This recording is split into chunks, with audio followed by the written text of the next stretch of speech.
In this country, where secrets festered beneath mundane cityscapes, one man dared to walk two impossible paths, the calculating killer and the righteous lawyer. A simple message urged everyone to share the love. Behind a seemingly charitable facade, a melancholic flyer hinted at the existence of the enigmatic Glory Club.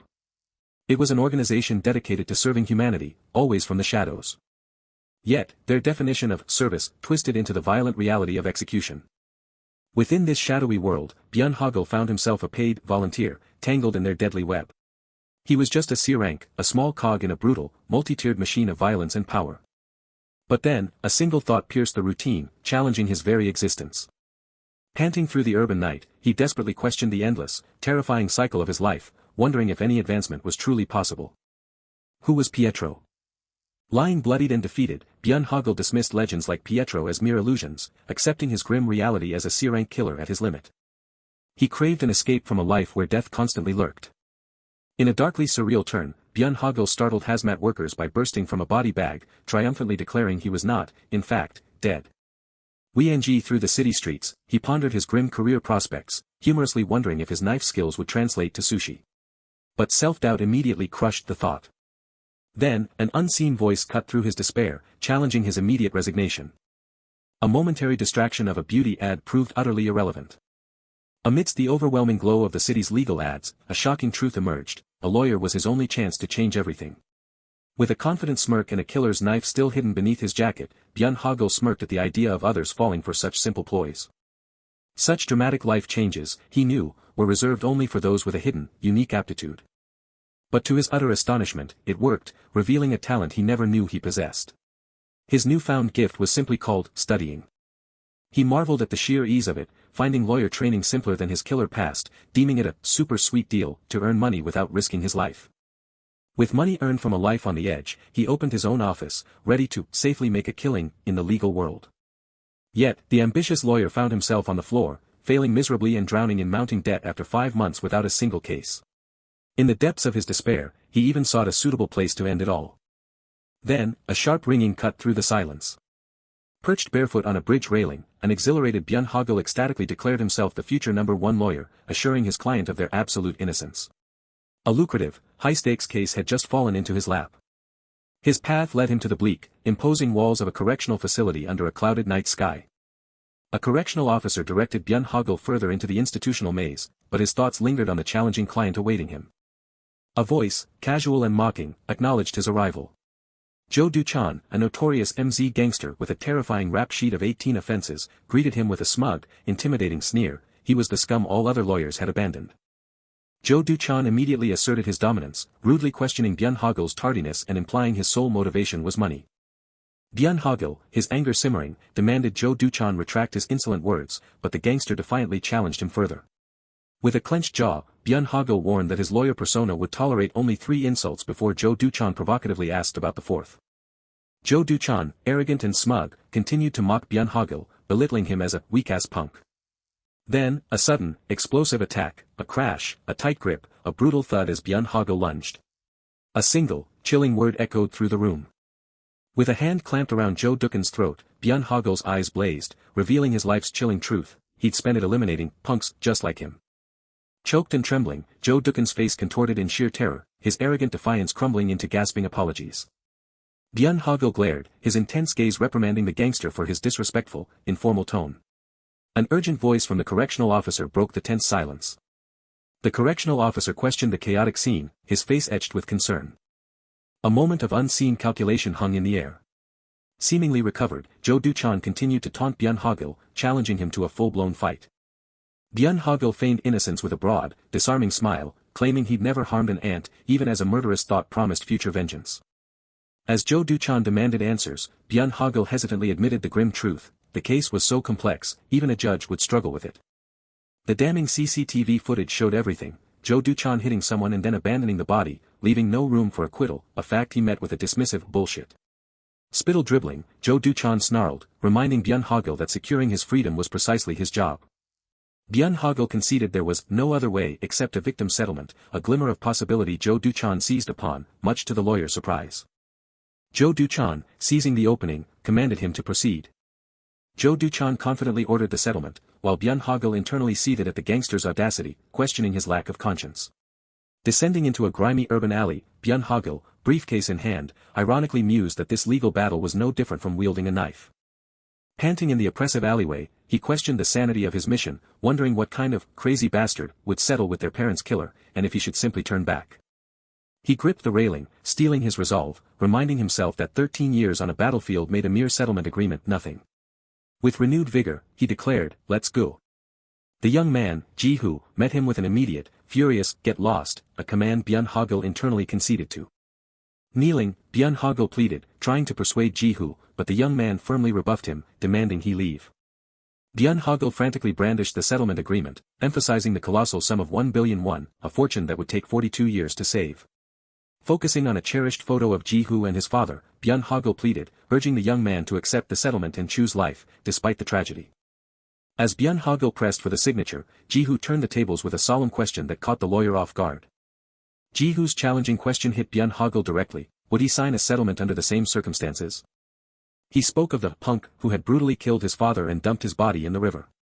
Tears welling in his eyes, Ji-hoo's raw grief poured out in a single, accusatory question: could Byun Hogil ever forgive such a monstrous act?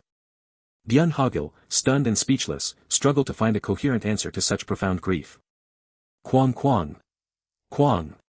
A sudden, violent pounding shattered the quiet, accompanied by a man's menacing shout for Ji-hoo.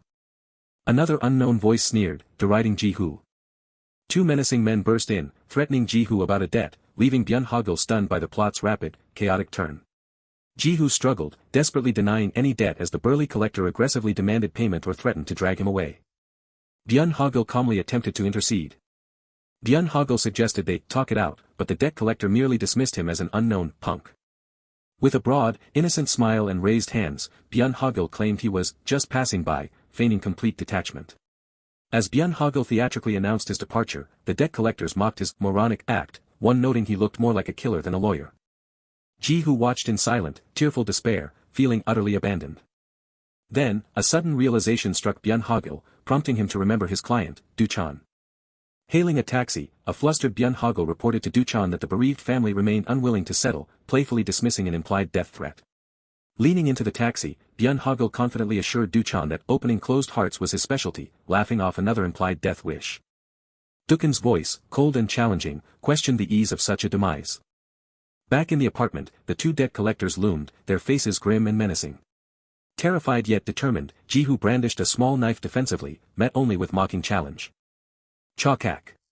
One of the debt collectors locked the door, then mockingly dared Ji-hoo to stab him, confident in their control.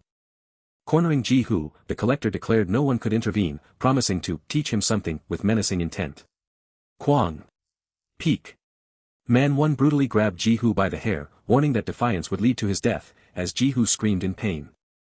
A sickening crunching sound echoed. A polite voice cut through the brutality. Peering through the barred window, Byun Hogil, with a sheepish grin, asked them to retrieve the settlement agreement he accidentally left behind. Despite being pushed away, Byun Hogil stubbornly insisted the document was still on the floor, urging them to retrieve it so he could leave.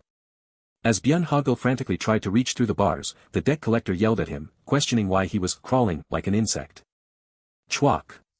Ji-hoo, in a desperate act, slashed Man 1's arm, eliciting a pained gasp and a shocked cry from Man 2. Ji-hoo, now enraged and brandishing the knife, furiously demanded the debt collectors leave, their surprise turning to anger at his desperate strike. Pack.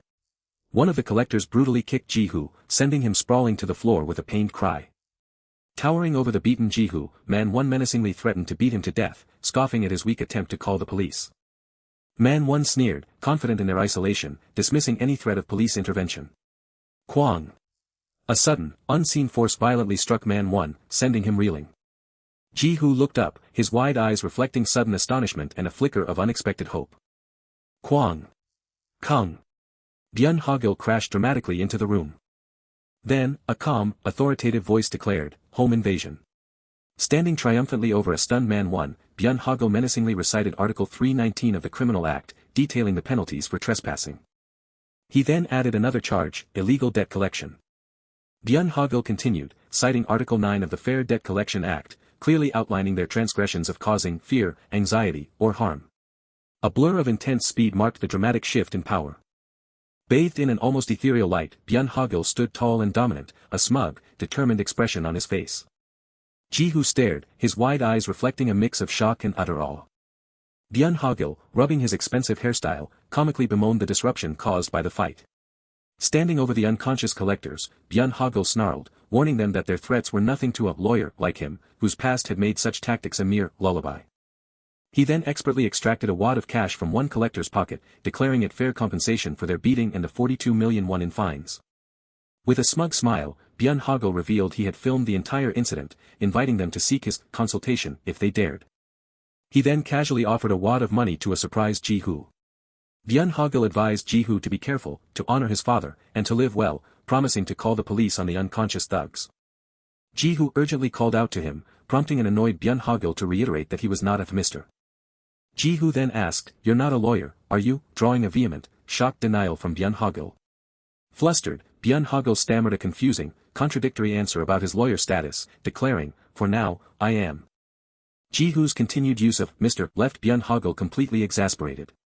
Then, Ji-hoo made an unexpected, pivotal declaration: he wanted to hire Byun Hogil. Byun Hogil's face registered pure, wide-eyed bewilderment. Ji-hoo extended a thick stack of crisp currency, a potent offer. Holding out the money, Ji-hoo looked at Byun Hogil with chilling seriousness and requested one thing: to kill Do-chan, the man who murdered his father. A sudden, unseen offer to hire him left Byun Hogil utterly bewildered. A thick stack of currency, a potent offer, was extended towards him. Ji-hoo, his resolve grim, implored Byun Hogil to kill Jo Do-chan, the man responsible for his father's death. Byun Hogil, trying to dismiss the grim request, insisted he was merely a lawyer for a settlement and was leaving Ji-hoo's desperate plea for the police to handle. Ji-hoo, unwavering, presented the significant stack of cash as a clear, unspoken incentive. Byun Hogil, mid-escape through a window, internally cringed at his embarrassing exit and resolved to play it off as naturally as possible. Byun Hogil attempted to brush off his window exit as a simple mistake, but Ji-hoo chuckled, revealing the entrance was double-layered. Byun Hogil's mind churned, the word double echoing with a new, unsettling implication. His mind reeled, why had such an obvious detail escaped him? Byun Hogil's devious fantasy began with securing Ji-hoo's settlement, then defending Jo Do-chan for lucrative attorney's fees. His mercenary mind then envisioned using Ji-hoo's settlement money to take a contract as a killer and eliminate Jo Do-chan himself. The thought concluded with a greedy epiphany: he would be making double the money, a colossal double dip. Ji-hoo clutched the money, its blood-like stains a chilling reminder of the grim reality he faced. Byun Hogil, with a handkerchief, mockingly told his dear client to dry his tears. Attorney Byun Hogil, with a sinister smile, promised to take out Jo Do-chan nice and clean. Ji-hoo questioned the bizarre logic of it all. Ji-hoo stared up at the building, wondering if this was truly the lawyer's office he'd been told about, or something far more sinister. He gazed at the towering structure, describing it aloud as a den of criminals, or a tower of despair. Ji-hoo walked down the grim corridor, steels himself with thoughts of his father, desperately hoping the lawyer wouldn't actually kill anyone. From behind the lawyer's office door, agonizing screams and visceral impacts erupted, making Ji-hoo wonder if someone was about to die. The violent threats and desperate pleas echoing from within Byun Hogil's office filled Ji-hoo with dread, urging him to cut ties and flee. Then, Byun Hogil's voice cut through, delivering an ominous warning about continued misbehavior. Byun Hogil's chilling threat to tear him apart and sell him off sent a shiver down Ji-hoo's spine, despite the lawyer's office sign in the background. Ji-hoo furiously re-evaluated Byun Hogil, concluding he was nothing more than a money-grubbing thug, no different from any other criminal. With a firm thud, Ji-hoo declared a halt to the violence, threatening to call the police and demanding no more foolish actions. Ji-hoo's eyes widened in utter shock. Byun Hogil, frying pan in hand beside a smashed television, confusedly asked Ji-hoo what crime he'd committed, insisting he was merely a patient. Ji-hoo realized Byun Hogil was merely assaulting the television, not a person, and Byun Hogil nervously wondered if Ji-hoo intended to hit him. Byun Hogil, welcoming Ji-hoo into his office, offered him a drink, declaring him a very important client. Byun Hogil boasted of his generosity with 2 sticks of instant coffee, but Ji-hoo found himself subtly questioning the offering. Ji-hoo pointed out the disparity in their drinks, but Byun Hogil, sipping his own, casually justified giving the student something sweet, earning a grudging thanks. With that, Byun Hogil signaled a shift to serious matters. In the suddenly darkened office, Byun Hogil, with theatrical flair, asked to get down to business about Jo Do-chan, mentally wondering who turned off the lights. Their first move, Byun Hogil explained, was to secure Jo Do-chan's release, a goal fraught with a huge problem. Byun Hogil summarized that Jo Do-chan's crimes were, as everyone knew, quite blatant. The details of Jo Do-chan's crimes, he revealed, were meticulously laid out, leaving little doubt. The meticulous documentation, Byun Hogil suggested, made it seem almost intentional, as a grainy CCTV image showed a man dragging a body away from a crash. Byun Hogil declared with exasperation that Jo Du-chan had zero chance of freedom, prompting Ji-hoo to question such a proud pronouncement. Byun Hogil confidently asserted he had a solution to flip the impossible situation, but Ji-hoo, wary and needing space, questioned if a real plan existed. Byun Hogil placed documents on the desk with a decisive thud, then addressed Ji-hoo directly. Byun Hogil confidently reaffirmed his identity as attorney Byun Hogil, leaving Ji-hoo stunned by the implication of extensive background research already completed. Ji-hoo, having completely misjudged him, enthusiastically urged Byun Hogil to immediately go after Jo Du-chan, but the lawyer calmly told him to settle down. Despite his bravado, Byun Hogil's mind spiraled into panic, realizing the overwhelming evidence against Jo Du-chan for drunk driving, hit and run, and even body concealment made his release an impossibility. Clutching his head, Byun Hogil agonized as his perfect, double retainer, plan was already collapsing at the very first step. Ji-hoo innocently asked if Byun Hogil, like movie detectives, tampered with evidence, but Byun Hogil dismissively replied that such actions were strictly for fiction. Byun Hogil suddenly paused, a look of surprise crossing his face as Ji-hoo asked what was wrong. Byun Hogil seized Ji-hoo's hands, lavishly praising him as a genius, which only left Ji-hoo bewildered. The shocking verdict was declared, insufficient evidence. As an angry crowd protested the insufficient evidence ruling, a smirking Jo Du-chan, flanked by Byun Hogil, offered a disingenuous apology, questioning what more he could do. Jo Du-chan's smug grin widened as he declared the judge had pronounced him innocent. The enraged crowd hurled accusations, demanding to know how perfect evidence vanished and condemning the devil bastard for manipulating the law. With egg splattered on his head, Byun Hogil smugly agreed with the angry crowd, musing that the true terror in court lay in the power of evidence itself. Byun Hogil reflected on Korea's strict adherence to the principle of trial by evidence, noting that flipping this very principle held immense power. His internal monologue revealed a chilling philosophy: with no evidence, guilt became irrelevant. He believed his advanced killer skills, combined with his sexy legal knowledge, were the ultimate tools. For him, falsifying and destroying evidence was a simple task, as a figure rappelled into a building, unseen. The scene shifted with a blur of motion. Byun Hogil, smiling serenely, heard Prosecutor Han Jung-gue call his name. Byun Hogil greeted Prosecutor Han Jung-gue with an exaggerated, almost mocking cheerfulness. The narration introduced Prosecutor Han Jung-gue, an elite, justice-obsessed prosecutor newly returned from the States, whose very name was annoyingly synonymous with upholding the law. Prosecutor Han Jung-gue sternly warned Byun Hogil that his tricks wouldn't save him from the law's judgment forever, to which Byun Hogil, smirking, readily agreed. Byun Hogil offered a mocking salute as Prosecutor Han Jung-gue walked away in disapproving silence. Against the dramatic dusk sky, Ji-hoo's urgent voice echoed. Ji-hoo burst in, excitedly announcing he'd heard the news and eagerly demanded when their plan would commence, while Byun Hogil casually boasted of his courtroom intimidation. Ji-hoo frantically urged Byun Hogil to immediately kill that murderer Jo Du-chan. Byun Hogil gently pushed Ji-hoo away, asking for some much-needed space.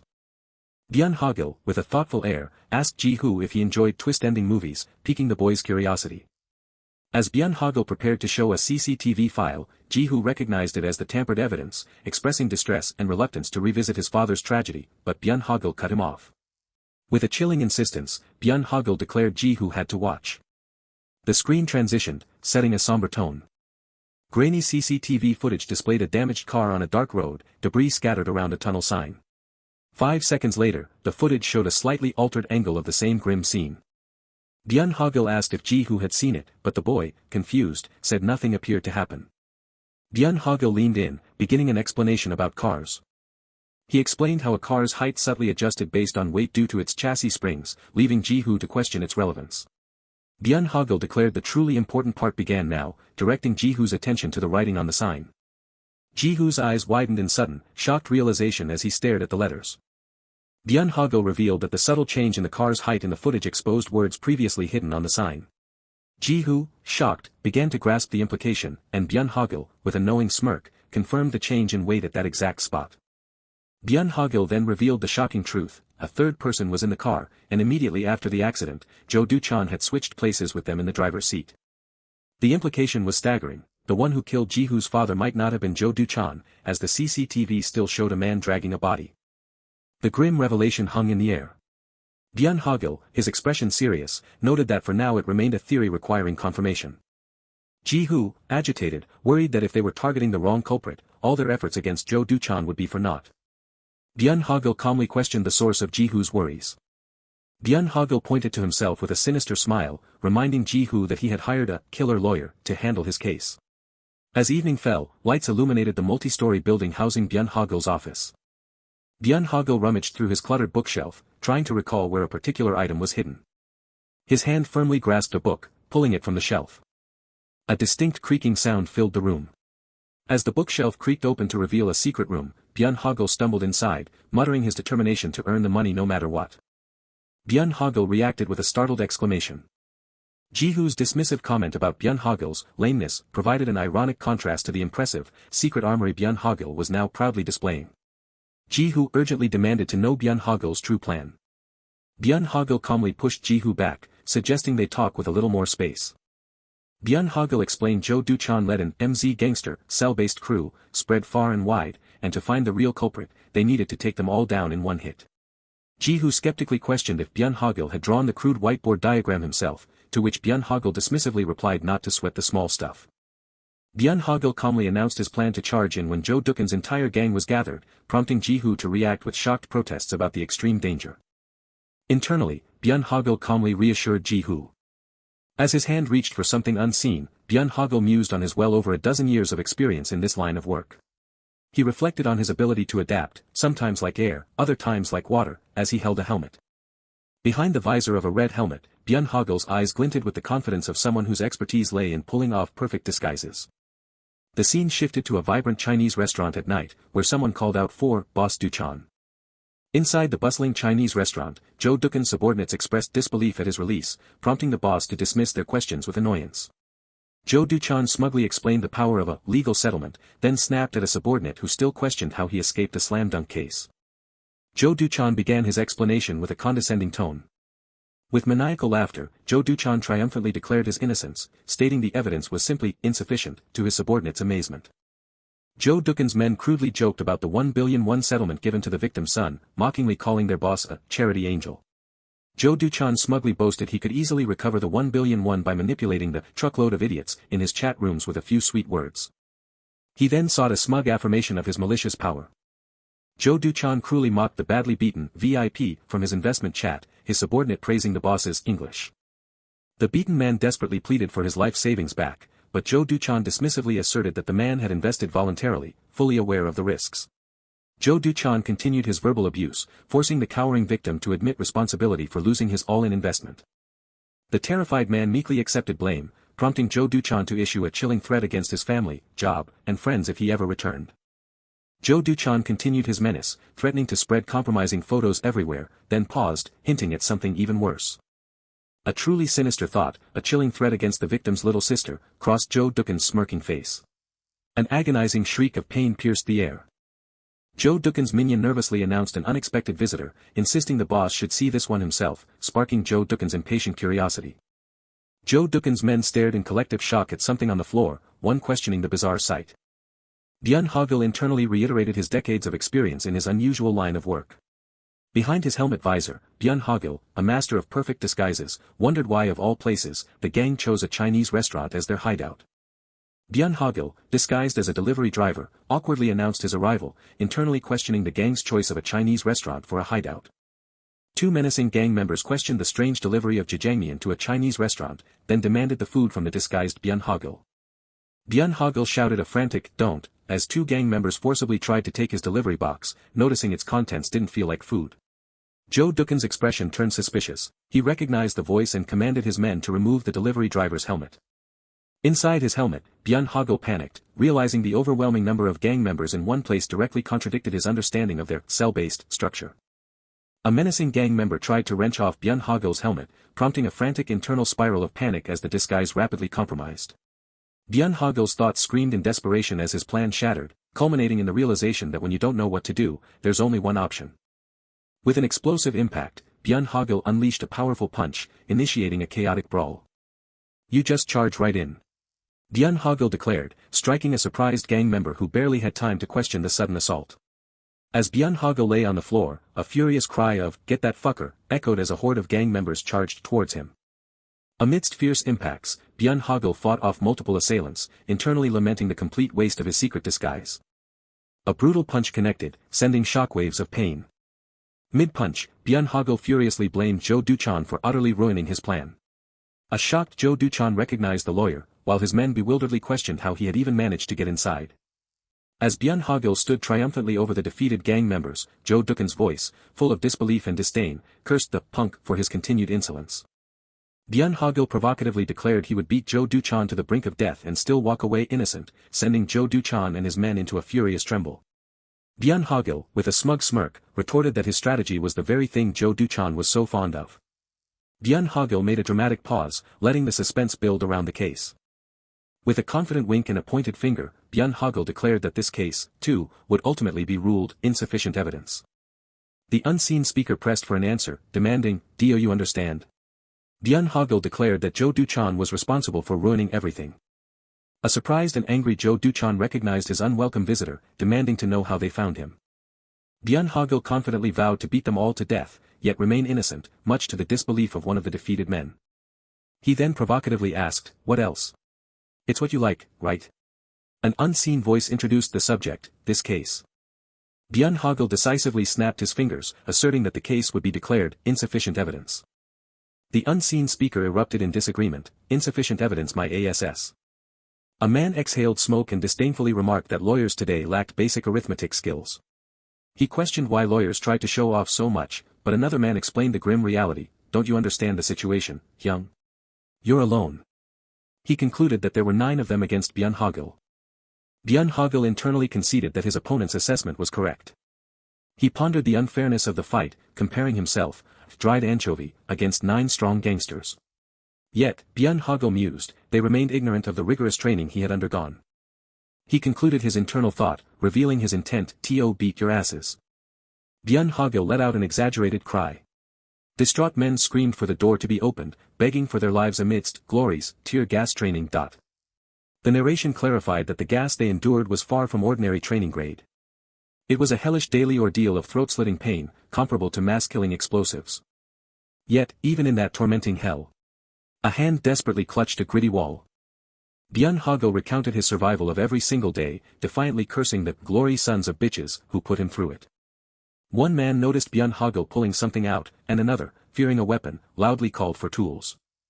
Byun Hogil engaged his opponents, asking what he was thinking while enduring the tear gas, and revealed, "It is."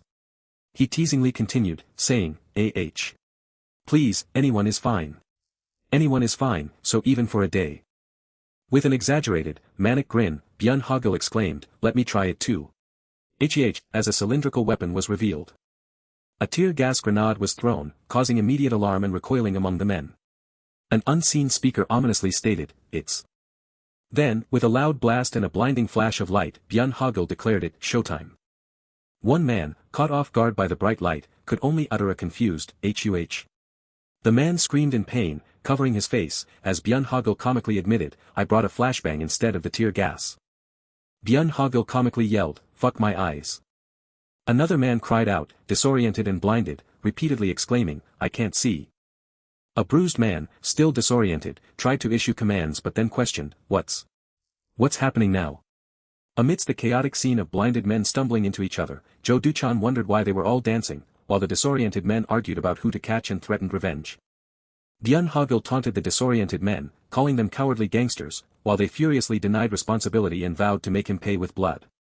One man cursed Byun Hogil, and another grimly stated that begging would be useless now, just as Jo Duchan intervened with a sharp, "Hey." Jo Duchan then decisively commanded, "Kill him," as Byun Hogil fought off multiple attackers. Jo Duchan menacingly warned that Byun Hogil could have lived longer by obeying the law, promising consequences beyond a broken limb. Byun Hogil stood calmly amidst the chaos, his vest bearing the words, "Express delivery." One man's wide, panicked eye signaled a dawning, terrible realization. 2 men lunged at Byun Hogil, one with a bottle, the other with a punch, as he crouched defensively. The man with the panicked realization frantically yelled, "I said wait." Byun Hogil swiftly evaded a punch and delivered a powerful kick, sending a bottle flying. Jo Duchan labeled Byun Hogil's actions as threatening, prompting Byun Hogil to retort with the legal definition of threats causing harm to others. The narration detailed the penalty for such actions, a fine of up to 5 million won, as Byun Hogil landed a kick and Jo Duchan took a punch. The narration added that the punishment also included up to 3 years of imprisonment, as a man furiously swung a weapon at Byun Hogil, who deftly ducked. Jo Du-chan grabbed Byun Hogil from behind, proclaiming his defeat, and again ordered his men to kill him. A man ordered Jo Du-chan to hold Byun Hogil tightly, then furiously shouted, "Die, you bastard," as he swung a club. Jo Du-chan smirked, uttering the word extortion. As a man attacked from above with a weapon, the narration defined extortion as someone who obtains money or benefits through threats. The narration revealed that the fine for extortion was up to 20 million won, as Jo Du-chan appeared with a bloody nose. A hand struck the floor, as the narration continued to detail the severe legal consequences. Byun Hogil launched a powerful kick, sending multiple men flying through the air. The narration concluded that extortion could also lead to up to 10 years in prison, as a man reacted with wide-eyed shock. Byun Hogil stood calmly, his eyes and hair glowing white amidst swirling smoke, exuding a powerful, almost supernatural aura. Jo Du-chan looked up in fear, confirming his earlier intuition that he hadn't been wrong about Byun Hogil. The narration revealed that 20 years of thug life had granted Jo Du-chan a critical skill. He had developed an eye for predators, a fundamental skill for survival and success. And now, the narration explained, the hairs on his arm were telling him a crucial truth. The narration concluded its warning, this man is dangerous, as Byun Hogil was depicted with an exaggerated, menacing grin. A new scene was established, showing the exterior of a multi-story building with various commercial signs, including Lawyer Hogil. Byun Hogil complained that his body was stiff from all the studying. Byun Hogil commanded Jo Du-chan to sit, and Jo Du-chan immediately complied with a respectful, "Yes, sir." But Byun Hogil angrily questioned why Jo Du-chan sat in the chair, despite his previous order, leaving Jo Du-chan shocked. Byun Hogil instructed Jo Du-chan to answer his question sincerely, to which Jo Du-chan desperately offered to reveal even his girlfriend's house password. Byun Hogil pressed Jo Du-chan about who was behind him, a question that made Jo Du-chan visibly uncomfortable and hesitant. Byun Hogil then knocked Jo Du-chan unconscious, expressing annoyance, and ironically telling him not to answer cheerfully. Dismissing Jo Du-chan's honesty, Byun Hogil rummaged through his pockets, explaining that he had another friend who would speak much more truthfully. He then presented this guy, holding up a smartphone displaying a provocative image. Byun Hogil playfully smirked into the phone, addressing Big Sis. He commented on the unsightliness of the scenes displayed on the phone, remarking on the disgusting way they were playing. Byun Hogil pondered how he could find the specific person who sat next to Jo Du-chan on a particular day, amidst all the information. Byun Hogil reacted with sudden, wide-eyed surprise and recognized something, thinking, this is. He identified the content on the phone as a stock reading room. Byun Hogil sarcastically yearned for the promised 500% profit, remarking on the suspicious nature of the participants and asking to be included. Byun Hogil's eye widened in intense surprise. He recognized a familiar face, thinking, that familiar face, from a social media icon labeled CRYST. Byun Hogil smirked suggestively, anticipating that things were about to get pretty sexy. The scene shifted to the exterior of Byun Hogil's law office, denoted by a sign that read Lawyer Hogil. Ji-hoo called him Mr., prompting Byun Hogil to question why he didn't use the honorific Hyung. Ji-hoo announced his arrival, and Byun Hogil warmly greeted him, our Ji-hoo is here. Byun Hogil enthusiastically offered Ji-hoo a special coffee mix, but Ji-hoo politely declined, telling Byun Hogil to enjoy it. Byun Hogil, appearing stressed, explained the situation's complexity, warning Ji-hoo to listen carefully because it was that important, despite Ji-hoo's concern about being scared. Byun Hogil then pointed to a drawing, introducing it as the organizational chart of Jo Du-chan's group. Ji-hoo reacted with surprise, and Byun Hogil confirmed his shock, saying, well, isn't it shocking? Yes. Ji-hoo vehemently criticized the organizational chart as terribly drawn, questioning if a kindergarten kid made it and calling it a waste of paper. Ji-hoo questioned if Byun Hogil drew it, but Byun Hogil denied it, despite Ji-hoo pointing out his reddened face, which Byun Hogil also denied. Byun Hogil crumpled the chart, shifting the focus and instructing Ji-hoo to think about something else, interrupting Ji-hoo's protest. Byun Hogil showed Ji-hoo a chat room on his smartphone, explaining its promise of a fortune. He asked Ji-hoo if he would join, and Ji-hoo admitted he would, despite some worry, prompting Byun Hogil to ask what concerned him. Ji-hoo voiced his suspicion about the easy money but confessed he'd still be tempted to try. Byun Hogil agreed, explaining that criminals exploited that mindset, only to be interrupted by Ji-hoo's comment about the crumpled drawing. Byun Hogil then questioned Ji-hoo about stock reading rooms and told him to look at something, which Ji-hoo found confusing. As messages about high profits and scam warnings appeared on the phone, Ji-hoo admitted he had no idea what was going on, to which Byun Hogil agreed, calling the situation crazy. Byun Hogil then explained the hypothetical scenario of a room that guaranteed making money in advance. He described how these groups claimed massive profits, luring pushovers to invest their money with dreams of getting rich. Byun Hogil concluded that eventually the room blows up, and the perpetrators disappear with the investors' money. The background shifted to a stark gradient. The narration revealed that many families had been ruined this way, and alluded to the true culprit behind Ji-Hoo's father's harm. Byun Hogil suggested that Ji-Hoo's father's harm was likely connected to this chat room, leaving Ji-Hoo wide-eyed and shocked. Ji-Hoo angrily questioned the police's inaction and insisted on reporting it immediately, but Byun Hogil began to explain the nature of these reading rooms. Byun Hogil explained the difficulty of tracking these scams due to their use of virtual accounts and overseas IPs, leaving Ji-Hoo frustrated and at a loss. Ji-Hoo expressed his concern about letting the real culprit go unpunished, but Byun Hogil interjected, "But this Byun Hogil." Byun Hogil confidently declared that he had already pinpointed the decoy, prompting Ji-Hoo to question what he meant. Byun Hogil revealed he found the fisherman who lured Ji-Hoo's father to the reading room, explaining that catching this person would lead to a bigger target. Ji-Hoo eagerly demanded the person's identity, but Byun Hogil teased him, commenting on the drawing's ambiguity and warning him not to be surprised. Byun Hogil suggested that the person in question might even be someone Ji-Hoo knew. Byun Hogil pointed to the person and asked if Ji-Hoo knew them, to which Ji-Hoo reacted with surprised recognition, "Huh. Of course." Ji-Hoo excitedly identified the person as Crystal, an extremely famous internet streamer. Ji-Hoo questioned if Crystal was truly the decoy, to which Byun Hogil confirmed his plan to meet her, but added that Ji-Hoo's real purpose seemed different. Ji-Hoo immediately stated Byun Hogil's plan wouldn't work, prompting a surprised Byun Hogil to ask why. Byun Hogil explained that Crystal was known as the Ghost, with her origins, real name, and residence shrouded in complete mystery. The narration emphasized Crystal's extreme secrecy, noting the rumors surrounding her and the complete absence of former classmates, then questioned how Byun Hogil had uncovered any information about her. Byun Hogil smugly explained that he had it all planned out, and that this type of investigation was his specialty. An unseen speaker directed attention, saying, "Look at this." Byun Hogil revealed that the key to meeting Crystal was her internet broadcast, which Ji-Hoo found underwhelming. Ji-Hoo questioned how a simple broadcast could possibly lead to Crystal. Ji-Hoo then had a sudden realization, to which Byun Hogil smugly praised his intelligence. Ji-Hoo reiterated Crystal's mysterious nature, referring to her as the Ghost, whose very breathing is shrouded in mystery. Byun Hogil confidently declared, "Byun Hogil, have found a way to meet her." An unseen voice demanded to know if such a thing was even remotely possible. Prosecutor Han Jun-gue furiously scolded his subordinates, demanding to know how they could work after all evidence related to Jo Duchan vanished, then rejected their apologies and commanded them to find the materials immediately. The ominous title, Lawyer Killer, was introduced. As whispers spread through the office, a first man questioned the meaning of Lawyer Killer, and a second man bluntly explained that it was literal. The two men continued to discuss Prosecutor Han Jun-gue's reputation for making opposing lawyers cry, while Han Jun-gue himself remained focused, oblivious to their gossip.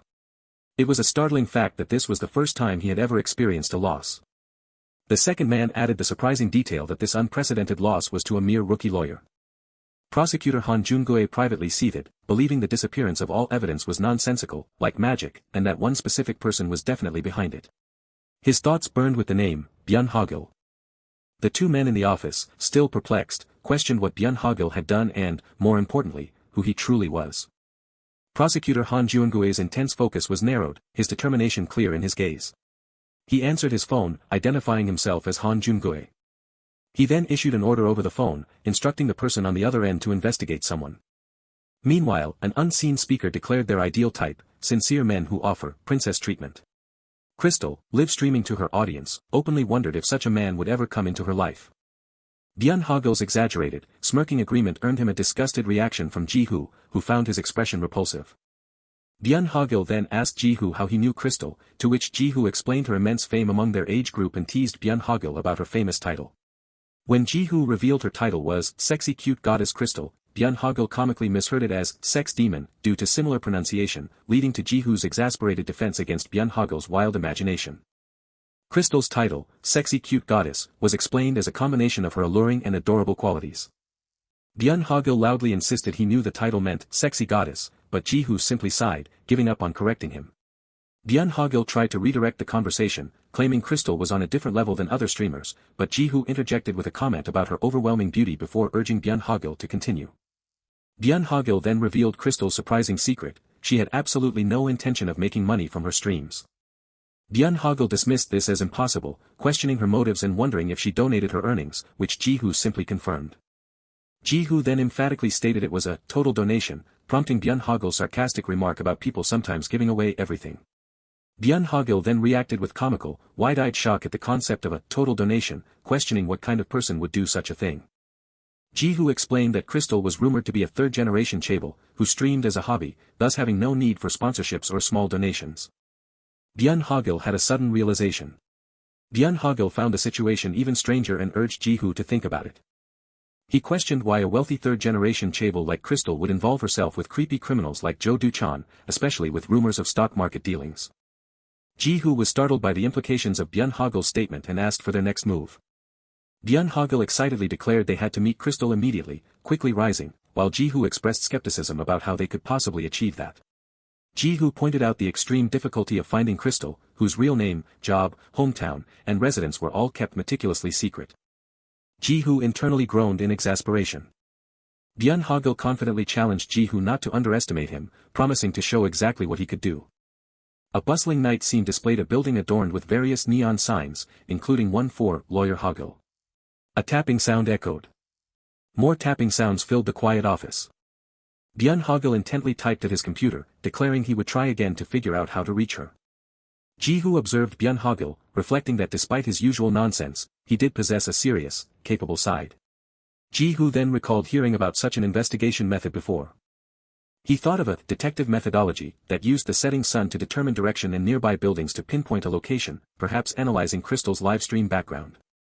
Ji-hoo wondered if he had misjudged Byun Hogil all along. His internal monologue concluded that Byun Hogil might be far more capable than he initially believed. A dilapidated, dimly lit hallway suggested neglect and hardship. A close-up of a messy floor covered in used coffee cups and packets revealed a prolonged, tireless effort. Ji-hoo slept soundly on a worn couch, exhausted. Byun Hogil suddenly exclaimed he was done, startling Ji-hoo awake from a dream about sundae and rice soup. Byun Hogil triumphantly declared his success, prompting Ji-hoo to eagerly ask if he had found Crystal's location, wondering if it was through angle analysis or train sounds. Byun Hogil dismissed Ji-hoo's guesses, showing him something on his laptop, to which Ji-hoo reacted with surprise and admiration. Ji-hoo began to voice his shock, realizing what he was seeing. Byun Hogil ecstatically revealed he had won a one-day date coupon by investing his entire savings of 5 million won overnight, much to Ji-hoo's horrified shout. Ji-hoo, off-panel, loudly struck Byun Hogil, cursing him for staying up all night just for that, then added an onomatopoeic ring sound. As Byun Hogil whimpered about a scalp wound, Ji-hoo reflected that despite the absurd method, he had indeed found a way to meet Crystal. Byun Hogil then revealed a new problem, which Ji-hoo immediately questioned. Byun Hogil worried Crystal would flee if they investigated her connection to Jo Do-chan or the reading room, but Ji-hoo confidently stated that wouldn't be an issue, causing Byun Hogil to ask why. Ji-hoo, with a knowing smirk, began to explain. He asserted that he possessed a revolutionary method to avoid Crystal's suspicion. A peaceful park scene showcased a decorative fountain, inviting and serene. 3 young men in the park spotted someone, reacting with surprise and excited recognition. Crystal sat elegantly on a stone bench in the sunny park, attracting admiring glances. The men admired Crystal's beauty, noting how much better she looked in person than on camera, and wondered with curiosity who she could be waiting for, speculating about a boyfriend. They continued to speculate about Crystal's potential boyfriend, with one pointing out someone who might be him. Byun Hogil approached Crystal from behind, softly calling her name, then introduced himself as Hogilai 23, the one she had agreed to a one-day date with. Byun Hogil attempted to charm Crystal by mentioning her ideal type, but she was pleasantly surprised by his voice, interrupting his next line.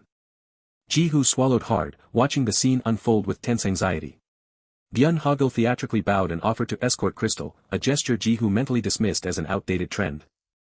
Byun Hogil attempted to make small talk and offer assistance with her travel, but Crystal politely and quickly cut him off, assuring him her hour-long car ride was fine. Crystal insistently dismissed Byun Hogil's further attempts to speak. Ji-hoo observed Crystal's guarded demeanor, mentally questioning how Byun Hogil could possibly extract information from such a person and whether he could trust this entire plan. Byun Hogil and Crystal were seated at a table in an elegant restaurant, while Ji-hoo kept a discreet distance, observing them. Byun Hogil smugly revealed his date strategy, which he confidently titled, How to Win a Woman's Heart Chapter 1. His entire strategy revolved around manly appeal. Crystal reacted with apparent admiration and surprise. With an overly dramatic flourish, Byun Hogil offered to cut Crystal's thick steak for her delicate lips, a gesture she graciously accepted. Byun Hogil's eye held an intense focus, accompanied by swift, precise movements. He rapidly and precisely cut the steak with exaggerated speed. Byun Hogil presented the finely cut steak to Crystal, complimenting her cherry-like lips, as Crystal nervously laughed, and Ji-hoo wondered if it was now too finely chopped. Despite Byun Hogil's cheerful demeanor as he held a giant teddy bear one for Crystal, Ji-hoo remained deeply suspicious, finding his behavior increasingly strange. Ji-hoo concluded with exasperation that Byun Hogil was simply enjoying the date, as both he and Crystal shared a hearty laugh. Byun Hogil reflected on the date, concluding it was truly perfect. Byun Hogil proclaimed that the day with Crystal was the highlight of his life and hinted at a future meeting, but Crystal cut him off, politely thanking Sir Hogil is 3 for a great time. Byun Hogil attempted to suggest a future reunion, but Crystal repeatedly and politely dismissed him with formal goodbyes, leaving him utterly confused. An unseen speaker aggressively questioned if someone had enjoyed themselves. Ji-hoo angrily confronted Byun Hogil, accusing him of smiling from ear to ear and drooling profusely during the date, then scoffed when Byun Hogil corrected his use of Sir. Ji-hoo, furious, demanded to know what tangible results they gained from the expensive 5 million won date, despite Byun Hogil's apparent enjoyment. Byun Hogil pondered Crystal's mysterious and modest nature, while Ji-hoo, frustrated, echoed his sentiment and questioned the underlying reason. Ji-hoo raised a fundamental question about why a woman rumored to be a third-generation chaebol would be living on the streets, a revelation that shocked Byun Hogil. Byun Hogil reacted with utter disbelief to the idea of Crystal living on the streets. Ji-hoo then stated a precise address, 172 Byun-gil, Yeonjiang-aro, Saihung-si, Gyeonggi-do. Byun Hogil was taken aback by the sudden mention of Yeonjiang-aro, then began to realize the address's significance. Ji-hoo confirmed Byun Hogil's unspoken realization. Ji-hoo then dramatically revealed that the address was Crystal's. Byun Hogil was astonished at Ji-hoo's discovery, demanding to know how and when he accomplished it, especially since Byun Hogil thought he had been unproductive, prompting Ji-hoo to tell him to stop teasing. Byun Hogil smugly reiterated his claim that no woman could keep secrets from him, then questioned how Ji-hoo, who was supposedly just rejecting everything, managed to get the information, leading Ji-hoo to suspect he was being intentionally provoked. Ji-hoo began to explain his method, starting with the concept of travel time. He recalled Byun Hogil's offer to escort Crystal, and her polite refusal, mentioning that her journey had taken about an hour by car. Ji-hoo continued, pointing out that while her remark might have seemed casual, the coffee cup Crystal held was a crucial clue. He deduced from the almost finished coffee and the wet cup holder with completely melted ice that Crystal's statement about an hour of travel time was truthful. Ji-hoo then introduced another key detail about the coffee. He revealed that the coffee was from a regional brand, unavailable in Seoul. Ji-hoo then stated that the final clue was Crystal's unique smell, which surprised Byun Hogil. Ji-hoo explained that Crystal carried a peculiar, foul odor, even through her perfume, indicating the presence of chemical agents from a powder and reducing agent interaction. Ji-hoo concluded that Crystal must live near a dyeing factory or a similar place, a detail Byun Hogil seemed to be analytically sniffing out. Ji-hoo then connected all the clues, the travel time, the regional coffee shop, and the dyeing factory, to precisely pinpoint a location on the map Byun Hogil had on his laptop. Ji-hoo declared the exact location, shocking both Byun Hogil and himself. Byun Hogil was amazed by Ji-hoo's skills, while Ji-hoo, still surprised, questioned if Byun Hogil's earlier, drooling, act had been intentional. Ji-hoo eagerly proposed storming the factory immediately, but Byun Hogil stopped him, warning that such a reckless approach would be dangerous, prompting Ji-hoo to ask why they shouldn't act fast. Byun Hogil then posed a rhetorical question about the biggest characteristic of a secret organization. He explained that secret organizations are always prepared to destroy evidence and flee, illustrating with a fiery scene of burning money and papers, and arriving police. Byun Hogil considered infiltrating the organization to find clues to the real culprits, but dismissed Ji-hoo's suggestion to become a member as too time-consuming. Ji-hoo confidently declared that infiltration was super easy, surprising Byun Hogil, who asked for clarification. Ji-hoo reminded Byun Hogil about the organization's tendency to flee from suspicious individuals, then slyly suggested that this made their infiltration very easy, piquing Byun Hogil's curiosity. Ji-hoo confidently declared they would infiltrate unnoticed, impressing Byun Hogil. Ji-hoo made a crude joke about being unnoticed, prompting an exasperated Byun Hogil to angrily tell him to go away, emphasizing his seriousness. Ji-hoo continued teasing Byun Hogil about his ability to disappear, even recalling an instance at a Chinese restaurant, which Byun Hogil finally understood and questioned. Ji-hoo confidently boasted about his punch, but Byun Hogil, with a smug smile, denied that was the true meaning. Byun Hogil leaned in close to Ji-hoo, whispering something secretive. Byun Hogil continued to whisper intently into Ji-hoo's ear. Byun Hogil reacted with exaggerated shock, flailing backward and screaming in disbelief at whatever Ji-hoo had just proposed. Byun Hogil vehemently screamed his refusal, insisting there was absolutely no way he could do what Ji-hoo asked. Byun Hogil abruptly realized there was indeed a way. Ji-hoo claimed he had found a way to infiltrate their hideout without raising suspicion, making Byun Hogil curious about the details. As Ji-hoo whispered his plan, Byun Hogil questioned the excessive secrecy in the empty room, but Ji-hoo simply told him to be quiet. Byun Hogil was left stunned and wide-eyed by Ji-hoo's audacious suggestion. Byun Hogil screamed in a panic, violently rejecting the plan and declaring he absolutely could not and would not do it. He continued to insist there was no conceivable way he could ever go through with it. Ji-hoo commented that Byun Hogil's reaction had genuinely surprised him. Ji-hoo reassured him that with his reaction, the target organization wouldn't suspect a thing, but Byun Hogil still sounded uncertain. Ji-hoo dismissed Byun Hogil's worries and promised to coach him through the entire process over the phone. Internally, Byun Hogil agonized, convinced the crazy plan was doomed to catastrophic failure. He clenched his fist, certain he couldn't go through with it, and considered abandoning the mission. He vowed to find another method and return later. A door rattled open as a man aggressively demanded to know who was causing such a ruckus so early. Ji-hoo reacted with surprise as the man hesitated, while his internal thoughts spiraled into extreme panic, wondering what to do. Ji-hoo, off-panel, clenched his fist, concluding there was no other choice but to kill if it came to that. Ji-hoo began to utter a sound, hinting at his next move.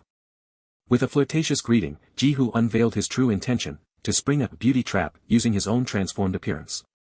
Byun Hogil sought clarification, still struggling to process the implications of what was happening. Ji-hoo presented a picture of a woman, implicitly connecting it to his plan. Ji-hoo nodded subtly, and Byun Hogil gasped in disbelief, realizing the woman in the picture was meant to be him. Byun Hogil collapsed with a thump and crash, screaming in disbelief about the impossibility of impersonating a woman, while Ji-hoo sarcastically questioned what would happen if a man like him just walked in.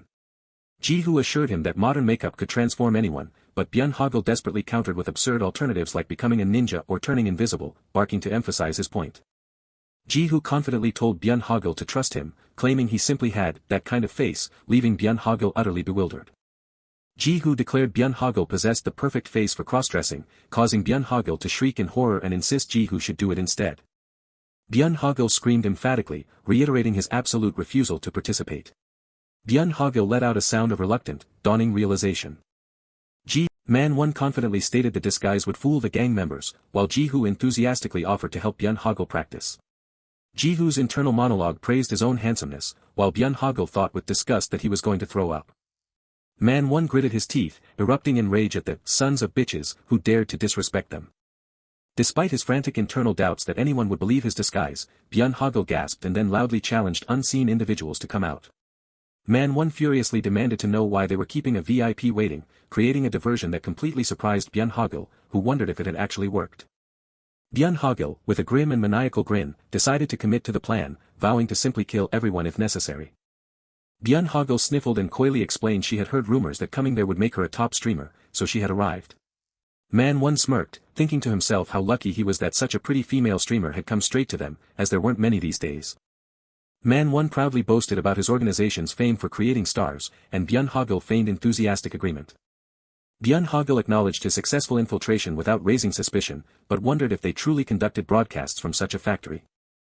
Man 1 enthusiastically introduced Byun Hogil as the newbie to a group of unseen individuals. Byun Hogil's eyes widened in utter shock and disbelief as he surveyed the scene. As Man 1 led the way into a chaotic industrial area where people were fighting, Byun Hogil's thoughts screamed in disbelief. They broadcast from here. Whispering into his phone, Byun Hogil confirmed his infiltration to Ji-hoo, but quickly added there was a problem with the unusual place. Byun Hogil feigned surprise, internally reacting to the idea of being a newbie streamer. As several men made crude comments and offered to measure him, Byun Hogil trembled, internally cursing the fuckers.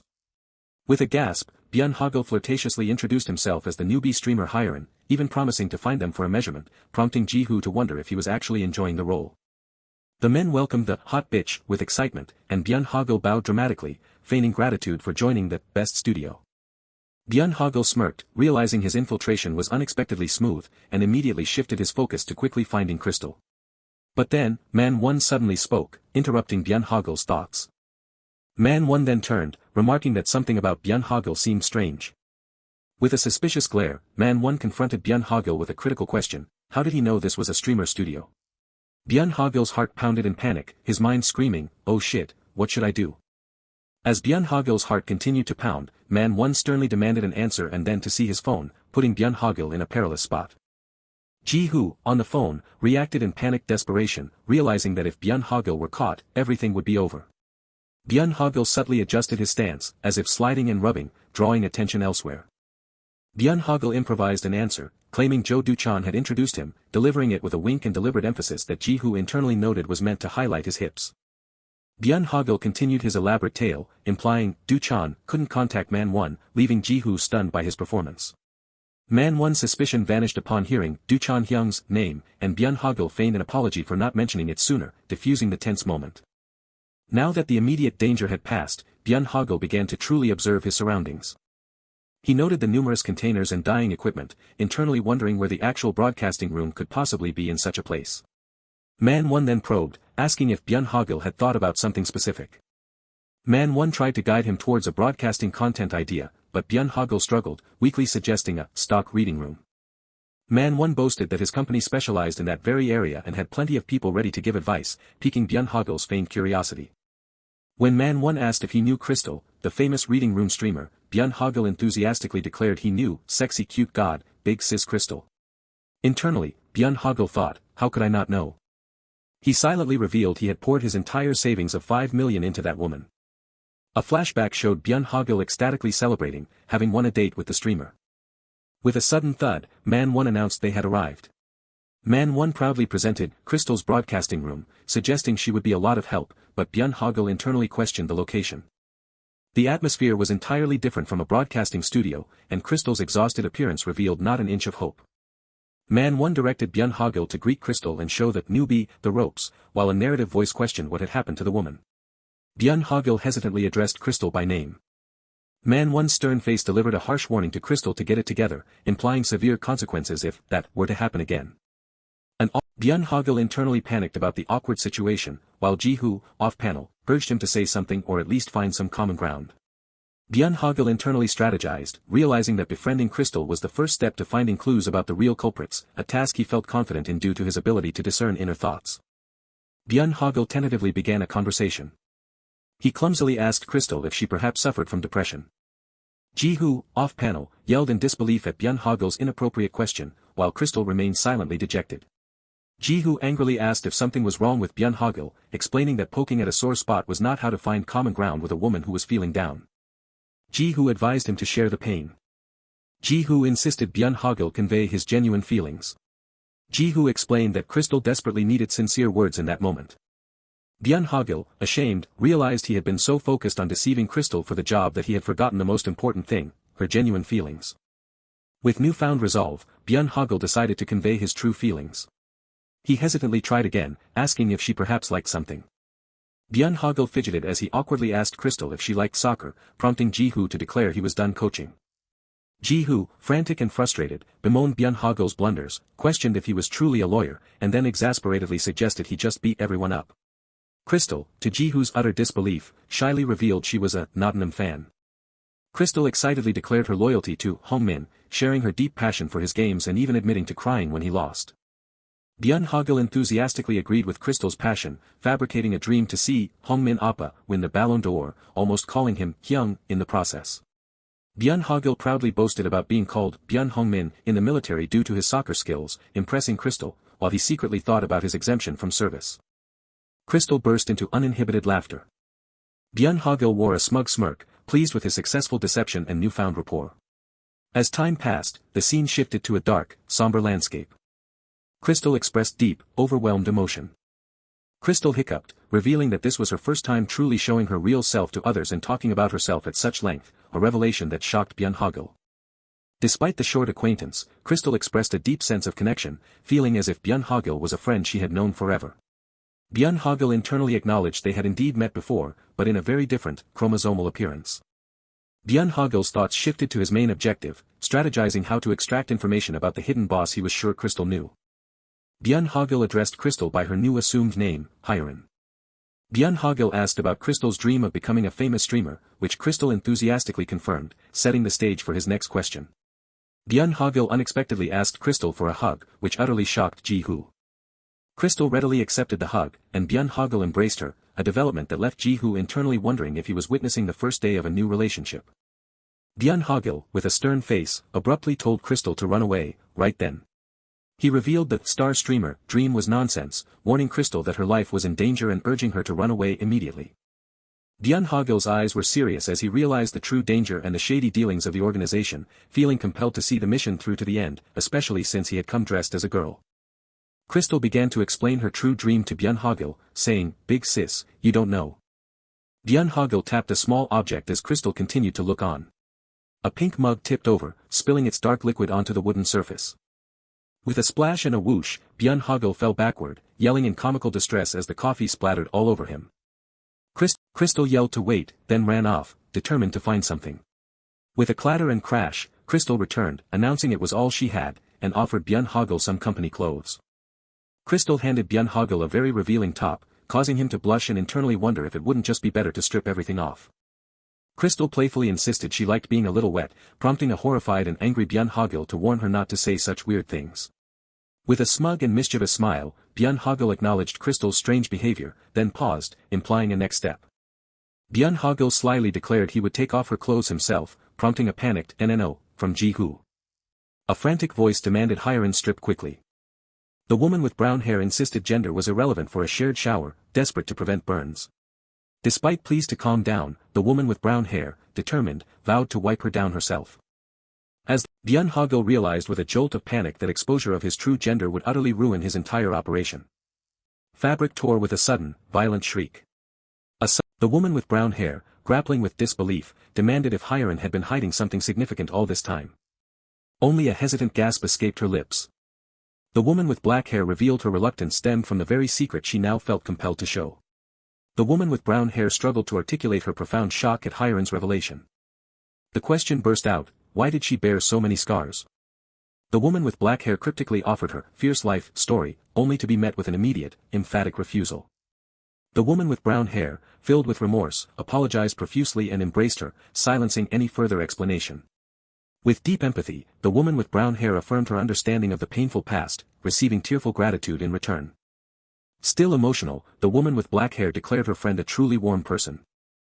Byun Hogil, growing exasperated, asked the unseen person to breathe more softly, as they were fogging up the microphone. An angry voice boomed, asserting its status as a victim.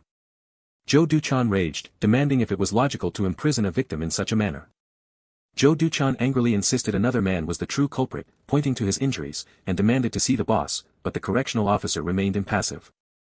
With a jarring click, Jo Du-chan spun around, angrily cursing an unseen arrival for their lateness and demanding promptness for the job. A calm, formal greeting addressed Jo Du-chan. Prosecutor Han Jun-goe acknowledged his lateness with a calm apology, exuding professionalism. Jo Du-chan recoiled in utter shock, sputtering Prosecutor Han Jun-goe's name in disbelief. Jo Du-chan stammered in disbelief at the prosecutor's presence, only for Prosecutor Han Jun-goe to sharply cut him off and demand an explanation of the circumstances. A hesitant, stammering beginning finally emerged. Jo Du-chan bitterly confessed that his own lawyer had turned on him, exposing their crimes, and brutally assaulted his associates. A hand holding a document paused mid-air, an interjection hanging in the air. Prosecutor Han Jun-goe articulated his disbelief, the lawyer had physically fought. Trembling with rage, Jo Du-chan affirmed the lawyer's exceptional fighting prowess, incredulous that he had incapacitated a dozen men in under 3 minutes. Prosecutor Han Jun-goe's thoughts churned with suspicion, questioning the lawyer's motives and the inherent implausibility of such formidable fighting skills. As Prosecutor Han Jun-goe held a photo, his thoughts fixated on Byun Hogil, desperately trying to unmask the true identity of this mysterious man. With narrowed intensity, Prosecutor Han Jun-goe wondered what sinister plot Byun Hogil was orchestrating. Hyerin enthusiastically showed off her new, supposedly trendy dance for a reaction, eager for approval. The woman with brown hair humorously dismissed the dance as outdated and likely to incur refunds, much to Hyerin's practice-induced disappointment. A sudden idea sparked. Hyerin excitedly proposed performing her dance for the CEO, but the woman with brown hair immediately dismissed the idea, offering to teach her proper moves instead. Hyerin playfully wondered if her performance might unexpectedly charm the CEO and even make him fall for her. Hyerin's fantastical daydream about becoming co-CEO was brutally cut short by an emphatic "No" from an unseen voice. The woman with brown hair's demeanor abruptly turned serious, instructing the surprised Hyerin to listen with utmost care. The woman with brown hair issued a grave warning, stressing that joking with the CEO could lead to immense trouble, as he was a truly terrifying individual. Concerned by her friend's distress, Hyerin pressed for details about the CEO's true, terrifying nature. A sudden, sharp intake of breath marked the woman with black hair's shock. The woman with brown hair somberly revealed the CEO was no ordinary executive, having laundered his identity over a decade ago after arriving in Korea. Before his arrival in Korea, a darker past unfolded. He had once commanded a vast and formidable gang organization. Hyerin reacted with profound shock, questioning the legality and very possibility of a former gang boss operating an entertainment business in Korea. The woman with brown hair admitted her own initial disbelief, assuring Hyerin she would grasp the truth once she met the CEO herself. He was a man infamously known as a monster concealed beneath a human mask. The Bronx, a territory even the police avoided, lay under the iron grip of a notorious gang known as the Vipers. Born with monstrous potential, he fit seamlessly into the Vipers, quickly rising to become their boss and dominating neighborhood conversations. The reason was startling. The new, ruthless leader was merely 15 years old. That 15-year-old instantly seized control, rapidly absorbing surrounding territories to establish the Vipers as the state's largest gang. Then, a pivotal and horrifying incident occurred. A single hand lay lifeless on the wooden floor, bathed in the grim aftermath of violence. This incident provided the inescapable reason for his desperate flight to Korea. Ko, the Viper's fiercely loyal right-hand man, would have sacrificed everything, even his family, for the organization and its boss. Ko was discovered brutally murdered with 46 gunshot wounds, sending the gang into turmoil, convinced it was a rival hit, but the truth was far more unbelievable. The killer, in a shocking twist, was none other than the boss of the Vipers, whom Ko had served with his life, was his murderer, and the reason for this betrayal was shockingly simple. The speaker menacingly reminded the listener of the sacred rule: only one knock was permitted to enter. 2 heavy impacts accompanied the boss's furious accusation of knocking twice, a direct waste of 2 years of time, followed by a final, decisive strike. The speaker observed with chilling detachment, "Ah, you can't hear." A chilling smile confirmed the brutal truth: because you're dead. With a shift in perspective, the story continued. In a formal courtroom, a judge asked the defendant in orange if he had any final words, receiving only silence. The defendant responded with an utterly unexpected and unsettling single word: pretty. The judge, taken aback, sharply questioned if the defendant understood his location, only to be met with a cold declaration of curiosity.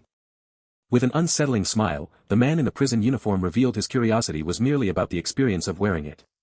The enraged judge slammed his gavel down, shouting in disbelief at the defendant's audacity to jest in such a solemn place. A wave of collective shock rippled through the onlookers, faces contorted in sudden alarm. The judge's face registered an expression of pure, unadulterated shock. Panic erupted as the man in the orange uniform bit his tongue, prompting correctional officers to frantically call an ambulance and try to stem the bleeding. A desperate command declared he must be saved at all costs, met only by his pained groans. A correctional officer inquired about the patient's condition, noting his continued unconsciousness and notorious reputation for madness. 2 correctional officers discussed the patient's desperate attempt to die in court, acknowledging his past as the Viper's leader and the need for extreme caution. One officer mused about hidden truths, but his partner's sudden "wait" cut him short. A wide, startled eye betrayed the speaker's sudden, confused question: "What is that?" The hospital room, now disheveled, stood eerily empty, its window ajar. A correctional officer cursed frantically, searching the empty room in utter disbelief, as another voice chimed in with a shocked "what?" One officer uttered a horrified "oh God," as his partner arrived at the grim, disbelieving conclusion: he jumped. The chilling observation, "this is the 8th floor," was punctuated by the sight of a severely mangled car far below, splattered with blood. After that, he simply vanished without a trace. Evading the surveillance net, he cleverly fled to Korea, seeking a new start. A cold voice thanked the unseen friend, expressing grim gratitude for the identity card now allowing a return to his homeland.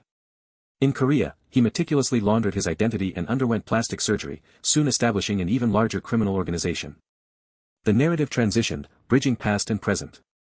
The woman with brown hair gravely concluded that this terrifying person was their CEO, with the BJ agency serving merely as a front for fundraising. Hyerin, wide-eyed in disbelief, questioned how such a thing was possible, especially since the CEO himself openly admitted it. The woman with brown hair explained that while those close to the CEO knew his past, the information never leaked, a fact that deeply puzzled Hyerin. A chilling voice extended a menacing invitation: "If you want to talk about me, go ahead." A sinister smile accompanied a mocking, compliant tone. A menacing man delivered a chilling threat: the moment she spoke, she and her entire family would die. Another visual transition signaled a shift back to the present. Hyerin questioned the safety of the confession, only for her friend to playfully dismiss it, reasoning she'd die by the CEO's hand anyway, eliciting a shocked "die."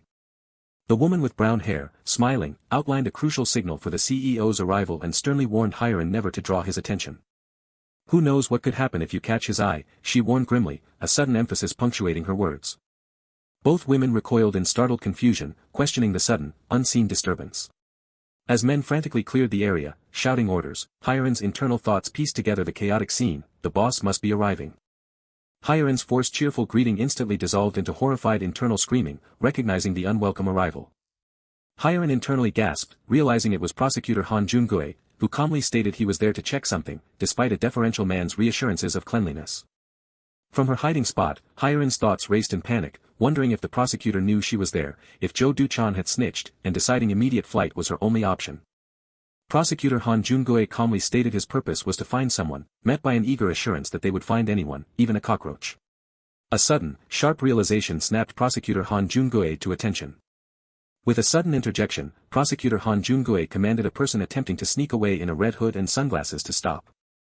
The woman in the red hood panicked internally, wondering if she was recognized, fleetingly considering murder, before her thoughts dissolved into frantic indecision.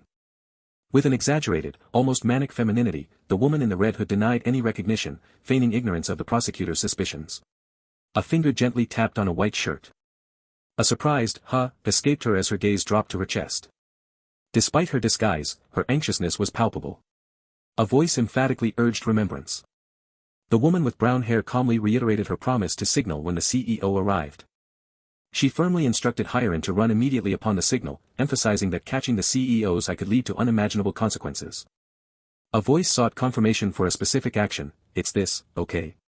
A finger heart gesture was presented as the prearranged signal. Her internal thoughts spiraled into an exasperated, profane rant about the sheer insanity of the situation. Making the unexpected finger heart gesture, the woman with brown hair explained that this signal meant the arrival of the boss, the same crazy criminal Crystal had discussed. An unseen speaker's thought screamed the ultimate shocking realization: the boss was Prosecutor Han Jun-goe. An unseen speaker's mind screamed a single, definitive "no." The woman in the red hood and sunglasses realized this was the same notorious figure Crystal had warned her about. This was the man who illegally entered Korea, slaughtered gang members, and obtained a new identity. He had also built another criminal organization, committing illegal acts and silencing witnesses to a scandalous hit-and-run accident. Byun Hogil's mind reeled. The man was none other than Prosecutor Han Jun-goe, a revelation so insane it defied even fiction. As two men questioned if they had met before, the woman in the red hood and sunglasses cringed, while Byun Hogil inwardly scolded himself for his expletives. The woman in the red hood and sunglasses, in a frantic state, desperately weighed her options, even contemplating violence to escape. Then, Man 2 began to explain something about the prosecutor. As Man 1 charmingly introduced the woman in the red hood, who feigned flirtatious submission, his internal thoughts schemed about manipulating her and reducing his own 100-year sentence. Prosecutor Han Jun-goe registered Man 1's words with a jolt, recognizing the name Jo Du-chan. Man 1 softly tried to reassure the silent Prosecutor Han Jun-goe, who remained inscrutable. Prosecutor Han Jun-goe gave a warning about his constant surveillance of the place, but Man 1 confidently boasted about the cleanliness of their operation. Relief washed over the woman in the red hood and sunglasses. She had almost been discovered, and now she just wanted to escape before encountering Prosecutor Han Jun-goe again. Prosecutor Han Jun-goe suddenly stopped, making Man 1 pause and respond with a questioning tone. Prosecutor Han Jun-goe asked for eye contact, sending a wave of panicked thoughts through the woman in the red hood, who wished desperately to avoid recognition. A hand firmly grasped another, which was wrapped in a bandage, suggesting a forceful intervention. Crystal frantically warned Hyeon not to follow him, emphasizing his extreme danger, which only piqued Hyeon's curiosity about what he could have done. Hyeon sighed, her determination hardening as she resolved to proceed despite the looming danger. The narration described a sinister, thoroughly closed-off space, filled with veiled figures and a stench far worse than imagined. If Crystal's claims were true, the narration pondered, then Prosecutor Han Jun-goe had truly consumed this dark world. Two hands reached out, almost touching, symbolizing an impending and significant interaction. Hyeon, a confident smile on her face, assured her friend she would return. Hyeon looked up with a resolute and serious determination. Man 1 teasingly asked what the prosecutor wanted so secretively, while Crystal called out Hyeon's name in fright. Crystal asked if the unnamed woman had brought her luggage, to which she cheerfully confirmed. Prosecutor Han Jun-goe challenged the unnamed woman, asking why she believed he had summoned her, and she flirtatiously suggested he must have a reason due to his amazing reputation. Prosecutor Han Jun-goe pressed Hyeon on her connection to Jo Du-chan and her knowledge of the facility's real activities, noting her confident facade. Prosecutor Han Jun-goe leaned in, his intimidating presence startling Hyeon as he questioned her desire to be a streamer despite knowing his scary prosecutor persona. After a deliberate pause, Prosecutor Han Jun-goe, defying Hyeon's earlier instruction, declared he would inspect her bag for a key interview reference, revealing his trust in evidence above all else. Prosecutor Han Jun-goe stated his intention to find evidence with a sly smile. Byun Hogil panicked, fearing exposure for a juicy. If Prosecutor Han Jun-goe searched the bag, then a new thought sparked. Prosecutor Han Jun-goe made a profound statement about the unyielding truth of evidence, hinting at what was to come. Hyeon frantically pleaded with Prosecutor Han Jun-goe to stop, offering to cooperate and show him what he wanted, accusing him of hiding his true intentions. Prosecutor Han Jun-goe held up an ID card, suggesting it would reveal the truth, like an ID does. Byun Hogil screamed internally, panicking at the thought of Ajusi's true identity being exposed. Byun Hogil desperately screamed, urging Ajusi to escape the situation. Prosecutor Han Jun-goe's keen eye, with an ID card clearly reflected in his glasses, focused intently on the document. Prosecutor Han Jun-goe made a hesitant sound. Prosecutor Han Jun-goe revealed an ID card, identifying the shocked woman as Byun Hyeon. Byun Hogil, immensely relieved, expressed his surprise that Ajusi had come prepared with a fake ID, convinced they had been doomed.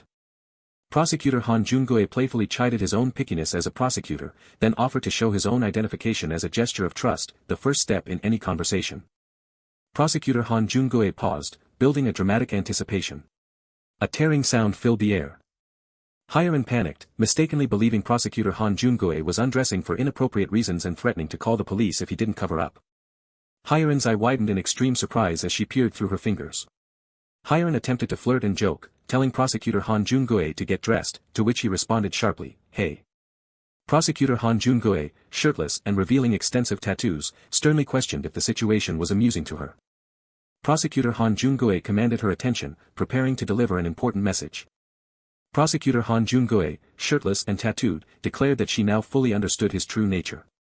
Prosecutor Han Jun-goe asserted that he also knew exactly who she was, holding his phone with an intense gaze. Prosecutor Han Jun-goe menacingly stated he would discover every detail about her life, her job, her connections, and even her hidden thoughts. Prosecutor Han Jun-goe snapped a picture with his phone, solidifying his control and implying he knew even what clothes you're wearing beneath. Prosecutor Han Jun-goe leaned in closely, asserting his absolute control and telling Hyeon she could never escape him. An unseen speaker expressed confusion and disbelief. Ji-hoo, perplexed, questioned why Prosecutor Han Jun-goe, having faked his identity to become a prosecutor in Korea, would choose to involve himself in crime again. Crystal, simmering with anger in the cramped bathroom, furiously denounced Han Jeongwi as a hypocritical criminal who led an organization behind the facade of justice. Crystal, contemplative, emphasized the desperate need for evidence to solve the hit and run, then questioned if any such evidence could possibly still exist. Ji-hoo acknowledged that the culprit's pathological meticulousness likely destroyed all evidence, but then hinted at a new development. Crystal revealed that she had made a truly interesting discovery. Byun Hogil recounted his infiltration of the police station to exonerate Jo Du-chan, admitting he had fucking around and destroying evidence in the process. Byun Hogil revealed a specific detail he'd uncovered, while surveillance footage flashed a grainy scene of a man illicitly moving another from a dark car crash. Byun Hogil explained that there was blood on the bottom of the steering wheel, specifically on its spokes. Ji-hoo questioned the significance of the bloodstain. Byun Hogil began to explain a critical detail about car accidents involving unbelted drivers. Byun Hogil explained that the steering wheel spokes are the precise area an unbelted driver reflexively hits when braking, confirming the presence of blood there. Byun Hogil stated that the blood was evidence left by the real culprit, but then introduced a crucial caveat. Ji-hoo explained that the blood was previously useless as evidence because its source was unknown, but the situation had now drastically changed. Crystal proposed obtaining some of Han Jeongwi's blood to compare it with the blood found on the steering wheel spokes. Man 1 called out to someone, addressing them as newcomer. The unnamed woman enthusiastically responded to Man 1's call. The unnamed woman flirtatiously engaged with Man 1 and his companions, who then informed her of a welcome party, which she questioned with curiosity. Man 1 explained their special welcome party tradition for newcomers for the Big Hyeongnam, and the unnamed woman eagerly accepted, leaning into his hold. Man 1 explained their special welcome party tradition for newcomers for the Big Hyeongnam, and the unnamed woman eagerly accepted, leaning into his hold. Crystal's hand reached out and she called out Hyeon's name. Crystal sternly pushed Hyeon away, stating she would go first and had urgent matters to discuss with the oppas, leaving a disappointed Hyeon to lament about popularity. Hyeon waved goodbye with a smile, graciously accepting her fate, as Crystal and a man walked away. Hyeon waved cheerfully, blissfully unaware of Crystal's obvious distress as she was led away by a man. A promotional message encouraged readers to visit hivetune.com. A door groaned open with a rusty squeal. Man 1, smoking, turned with a surprised expression, expecting Hyran to still be waiting. Crystal stood silently before a large wooden door, her expression obscured. Man 1, wide-eyed, recognized the woman and questioned Crystal's presence there. Crystal stated that Hyran was unwell and offered to relay any messages for her. Man 1, confused by Crystal's demeanor, reminded her of their past interactions and questioned her recent silence, hinting at an initiation ceremony. Crystal pleaded desperately, tears welling, insisting that Hyran was innocent and unaware of anything. Crystal desperately pleaded on her knees for Hyran's release, but Man 1 dismissed her with a crude insult. Crystal cried out in pain as she was violently thrown backward by Man 1. Man 1 made a swift and decisive declaration. Man 1 gloated over the defeated Crystal, declaring he might need to repeat his message to both her and Hyran, finding a twisted amusement in the idea. Man 1 leaned in with a menacing grin, further intimidating the terrified Crystal by suggesting he would speak to both women simultaneously. Man 1 looked surprised, his hand reaching out as Crystal remained utterly terrified. Hyran cheerfully entered, asking if she had been called, completely oblivious to the shock and urgent warnings from Man 1 and Crystal. Hyran explained that her curiosity had driven her to come, unable to resist finding out what Man 1 wanted to tell her. Man 1 gave a sinister smirk and invited Hyran to come closer. Man 1 explained their interview process to Hyran, suggesting a closer relationship would benefit both of them, now that both women were present. Man 1 announced that the interview had become a 2:1 situation, then prepared to reveal something more. Man 1 pointed out that the room was a soundproof booth, emphasizing its isolating function. Man 1, with a sinister smile, explained that no screams, no matter how loud, would be heard from outside the soundproof room. Man 1 reacted with surprise and confusion, his menacing plan seemingly interrupted. Hyran confronted Man 1 directly, angrily calling him a cheeky and trashy appa for his implications, leaving him stunned. A loud bang echoed through the room. Hyran cried out as she was suddenly knocked backward, falling to the floor in surprise. Crystal desperately banged on the door, screaming Hyran's name and vowing to prevent a repeat of past events. Man 1 smirked, commenting on Hyran's unexpected, savage, behavior. Hyran walked confidently towards Man 1, declaring her full knowledge of his activities and her enjoyment of private interviews. Man 1, disrobing and smiling menacingly, challenged Hyran to a fight, boasting about his readiness and long-deprived state. A man's eye widened dramatically in utter surprise. Man 1 reacted in shock and disbelief upon seeing discarded women's clothing, implying a sudden, bewildering revelation. Man 1 was utterly shocked to discover that the unnamed woman, Hyran, was actually Byun Hogil, a man. Byun Hogil responded with ironic humor to Man 1's surprise, highlighting his physical attributes and remarking on the perceived meanness. Man 1 boasted about his extensive experience and resilience as a gangster over 10 tough years. Man 1 confronted Byun Hogil, stating he didn't know his intentions but was ready for a fight. Man 1 raised a bat menacingly, growling a guttural threat to kill Byun Hogil. Man 1 aggressively swung a bat at Byun Hogil, challenging him to come closer. Byun Hogil skillfully dodged Man 1's powerful bat swing, a small object clenched in his hand. Man 1 reacted with wide-eyed shock and a grimace as something brutally impacted him. Man 1 struggled, hanging upside down by his legs, as Byun Hogil sarcastically offered to hoist him even higher, enjoying his predicament. Byun Hogil released the rope, causing Man 1 to fall violently towards the ground. Man 1 screamed in pain as he hit the ground and desperately begged for a truce, pleading to talk. Byun Hogil taunted the groaning Man 1, reminding him of his earlier boast about the soundproof room. Byun Hogil continued to mock Man 1 about the ineffectiveness of screaming in a soundproof room.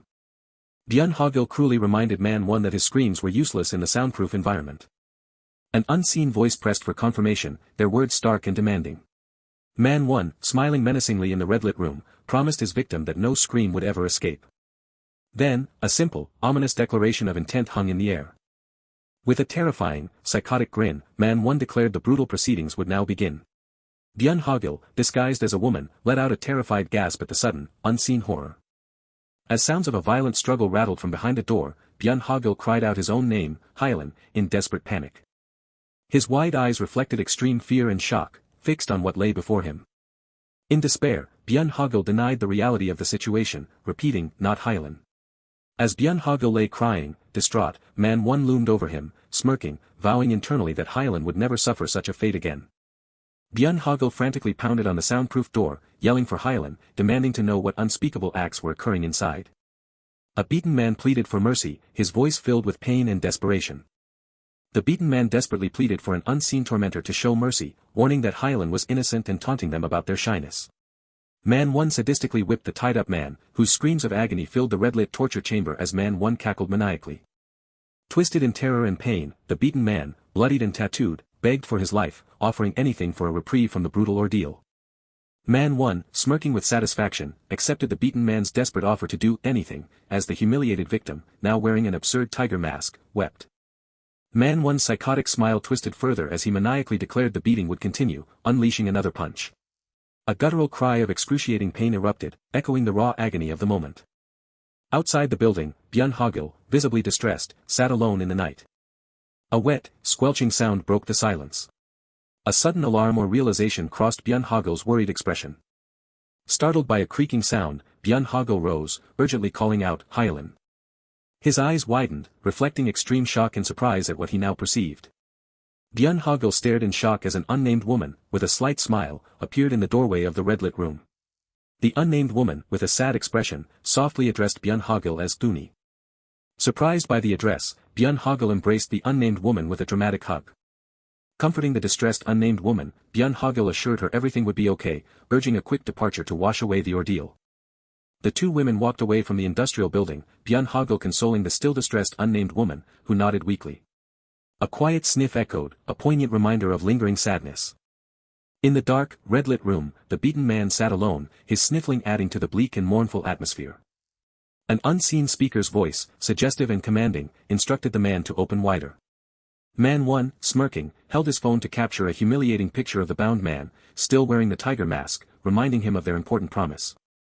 With a psychotic grin, Man 1 threatened the beaten man, promising national humiliation as a trash pervert if he ever spoke about the events of that day.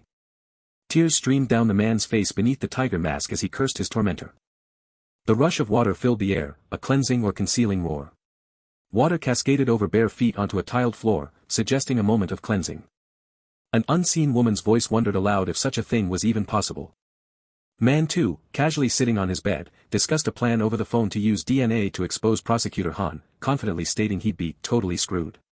Man 2 laughed maniacally, excited by Byun Hogil's plan to obtain Prosecutor Han's blood for comparison. Man 2 gleefully described a brutal method for blood collection, then broke character to ask if his violent portrayal was accurate, directly addressing Jiho. Well anyway, an unseen speaker interjected, signaling a shift.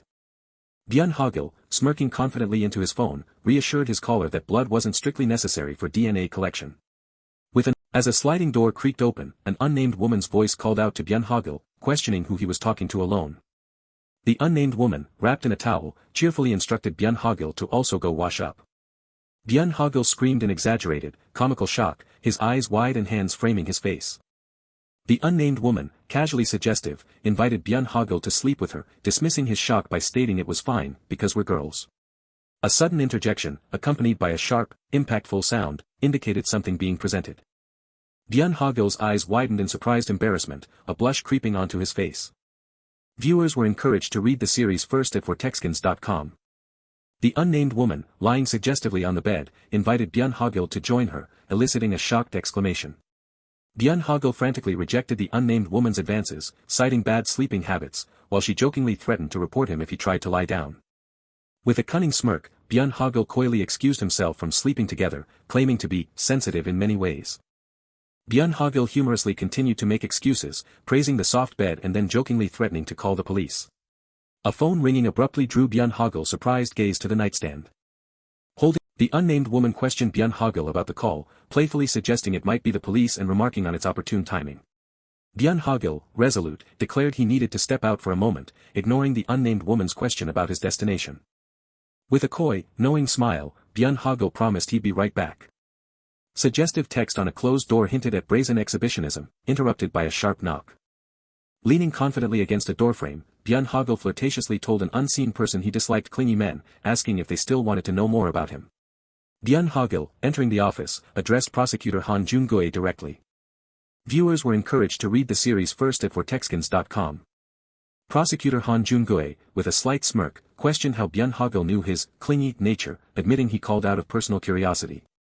Byun Hogil coyly responded to Prosecutor Han Jun-gue's question, while internal thoughts revealed his manipulative intent to collect the prosecutor's DNA. An unseen woman's voice plainly asked how they would obtain the blood. Man 2, with a manic grin, enthusiastically reiterated Byun Hogil's brutal plan to beat the target like a dog and drain his blood. Even while appearing tied up, Byun Hogil smugly revealed to Jiho that DNA could fortunately be collected from hair. Byun Hogil thought about the challenge of approaching the wary prosecutor Han Jun-gue without immediately revealing his identity, knowing one slip could be disastrous. With a confident smirk, Byun Hogil, revealing his true identity, dismissed the difficulty, relying on his decade of experience in the gangster life. An unseen speaker posed a probing question to the prosecutor. Byun Hogil flirtatiously tugged at prosecutor Han Jun-gue's tie, asking what part of him he wanted to know about so late at night. Prosecutor Han Jun-gue asked if Byun Hogil was a Seoul native, to which Byun Hogil playfully complained about being perceived as a snob. With a confident smirk, prosecutor Han Jun-gue offered a drink, suggesting the peat scent was good. Byun Hogil coyly refused the drink, feigning weakness, while internally raging at prosecutor Han Jun-gue, suspecting poison and dismissing him as a jerk. Prosecutor Han Jun-gue questioned Byun Hogil about his family, to which he cheerfully replied about his parents and jokingly described his younger sister as a poison toad. Prosecutor Han Jun-gue, with a slight smirk, asked if the sister was as beautiful as Byun Hogil. With a finger to his lips, Byun Hogil confided that their faces were similar. Byun Hogil then boastfully hinted at his larger bust size, implying they couldn't share clothes. Theatrically flailing his arms, Byun Hogil feigned embarrassment, asking prosecutor Han Jun-gue to pretend he hadn't heard his boast. Byun Hogil's inner thoughts revealed his cunning plan, believing this was the true way a woman conquers a stupid man. Byun Hogil exclaimed in surprise as he suddenly appeared to stumble. A loud crashing sound indicated an abrupt fall. Viewers were encouraged to read the series first at vortexkins.com. Leaning over the dazed prosecutor Han Jun-gue, who now lay on the floor, Byun Hogil apologetically claimed clumsiness. Byun Hogil's eyes, cold and manipulative, assessed prosecutor Han Jun-gue, internally declaring him really nasty. Dazed on the floor, prosecutor Han Jun-gue asked if Byun Hogil was having fun and to get off him. Byun Hogil feigned an apology while internally dismissing prosecutor Han Jun-gue's attempts to appear scary, knowing he was right where Byun Hogil wanted him. Triumphantly, Byun Hogil held up a strand of prosecutor Han Jun-gue's hair, declaring he had what he needed and inviting him to talk, despite having ruined the alcohol's taste. Prosecutor Han Jun-gue spoke, admitting a curiosity he hesitated to voice, as a gun lay menacingly on the desk. Byun Hogil, gesturing around the room, questioned why prosecutor Han Jun-gue, a respected figure, would operate such a facility. With an enigmatic smile, prosecutor Han Jun-gue began to speak about human nature. Pointing to a gun on the desk, prosecutor Han Jun-gue explained that what one was good at and what one liked were often different, asking if Byun Hogil understood. Prosecutor Han Jun-gue's hand rested on the gun as he explained that being a prosecutor was what he excelled at. With a chilling click, prosecutor Han Jun-gue cocked the gun, revealing that what he truly liked doing was something else entirely. Byun Hogil feigned fear and jokingly asked if prosecutor Han Jun-gue killed people, while his inner thoughts expressed contempt for the prosecutor's posturing. Prosecutor Han Jun-gue paused, questioning the word people. Prosecutor Han Jun-gue chillingly recounted a recent death, on the road, casually holding a gun to his head with an arrogant smirk. Byun Hogil's face registered a sudden, sharp shock. Byun Hogil nervously laughed and wiped sweat, then thoughtfully recalled how the deceased, possibly a delivery man and doting father, had provided profound realization. His thoughtful eyes reflected on this realization, now deeply ingrained. Prosecutor Han Jun-gue, hand on his gun, chillingly elaborated on the different impact sensations between hitting a person and an animal, addressing an unseen bastard. Viewers were encouraged to read the series first at vortexkins.com. Prosecutor Han Jun-gue's deranged eye and smirk revealed his psychopathic preference for the sensation of hitting a person. Man 3, a young man, held his phone to his ear, utterly confused why he couldn't hear sound despite the call not being disconnected. Byun Hogil, thoughtful, then looked up with a challenging expression, questioning the danger of being caught and urging the other person to consider why he shared this. Prosecutor Han Jun-gue posed a rhetorical question, challenging Byun Hogil to consider why he was able to share such a story. Prosecutor Han Jun-gue confidently asserted his position as a prosecutor, distinguishing himself from amateurs who acted without calculation. In an intense face-off, Prosecutor Han Jun-gue explained his role in confronting cases firsthand and managing evidence. With a sinister smirk, Prosecutor Han Jun-gue claimed his immense power, stating he was the prosecutor who could most easily delete any incriminating evidence. Prosecutor Han Jun-gue, having satisfied his curiosity, ended the conversation dismissively, instructing Byun Hogil to sleep in Crystal's room. As Prosecutor Han Jun-gue walked away, Byun Hogil, holding his hair, internally vowed to use it to prove him the killer of Jiho's father, promising swift vengeance. Reaching for a doorknob, Byun Hogil's expression turned serious as a tricky, new problem involving Crystal arose. Viewers were encouraged to read the series first at vortexkins.com. Distressed, Byun Hogil sat on the floor in a dark room, contemplating an overwhelming dilemma. The scene faded from dark to light, marking a visual transition. Deep in thought, Byun Hogil questioned how he could escape this predicament and bring Crystal with him. A sudden, sharp realization dawned on Byun Hogil. As Byun Hogil expressed his sudden insight, Crystal appeared glamorously, holding a coffee cup by a fountain. With a cunning smirk and wide eyes, Byun Hogil realized there had been an easy solution all along. A stark, accusing thought condemned someone as a filthy lump of desire. Byun Hogil in disguise, inwardly calculated that getting out of this disgusting place herself would not be difficult. But the challenge wasn't just his own escape. Getting out with Crystal, however, presented an entirely different, far more somber challenge. Byun pondered how to escape this sunless metropolis, thinking of Crystal as she laughed glamorously in his mind. A cunning smirk spread across Byun face as a critical realization struck him. Why hadn't I thought of that? With wide eyes and a sly, triumphant smirk, Byun realized an easy way out had been there all along. The chapter title revealed the unfolding drama with stylized urgency. Byun Hogil in disguise, started her flirtatious maneuver, asking Prosecutor Han Jung-goe if the sleek car was his. Prosecutor Han Jung-goe looked away, a faint blush betraying his reserved demeanor. Byun then boldly admired the car, a Benz AMG, playfully demanding a ride and flaunting the car keys. The disguised Byun Hogil jingled the car keys, invitingly suggesting a drive for just the two of them. Byun Hogil internally acknowledged the impossibility of sneaking out with the current tight surveillance in the oppressive, busy urban district.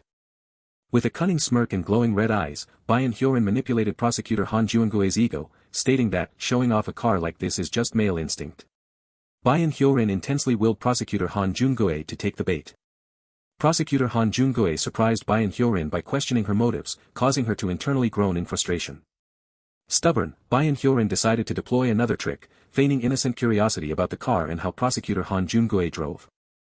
An off-panel exclamation of, "Oh my," underscored Byun continued manipulation. Byun dramatically faked dizziness and a vitamin D deficiency, prompting a determined Prosecutor Han Jung-goe to instruct her to follow him, which surprised her.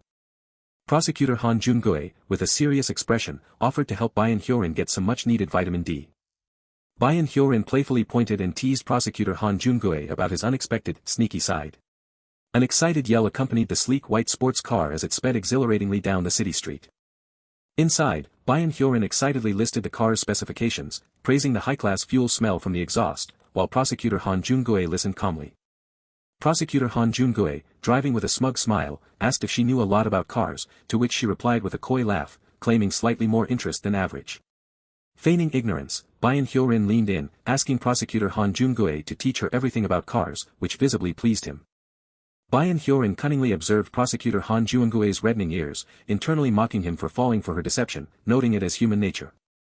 An unseen narrator remarked on the man's predictable nature, as Byun gloated internally over Prosecutor Han Jung-goe's embarrassment. Byun meticulously planned to secure the collected hair and blood, then immediately head to the National Forensic Service to prove a DNA match with Prosecutor Han Jung-goe. The scene transitioned with a brief visual break. With a dark, triumphant smirk, Byun inwardly declared Prosecutor Han Jung-goe finished and the car hers.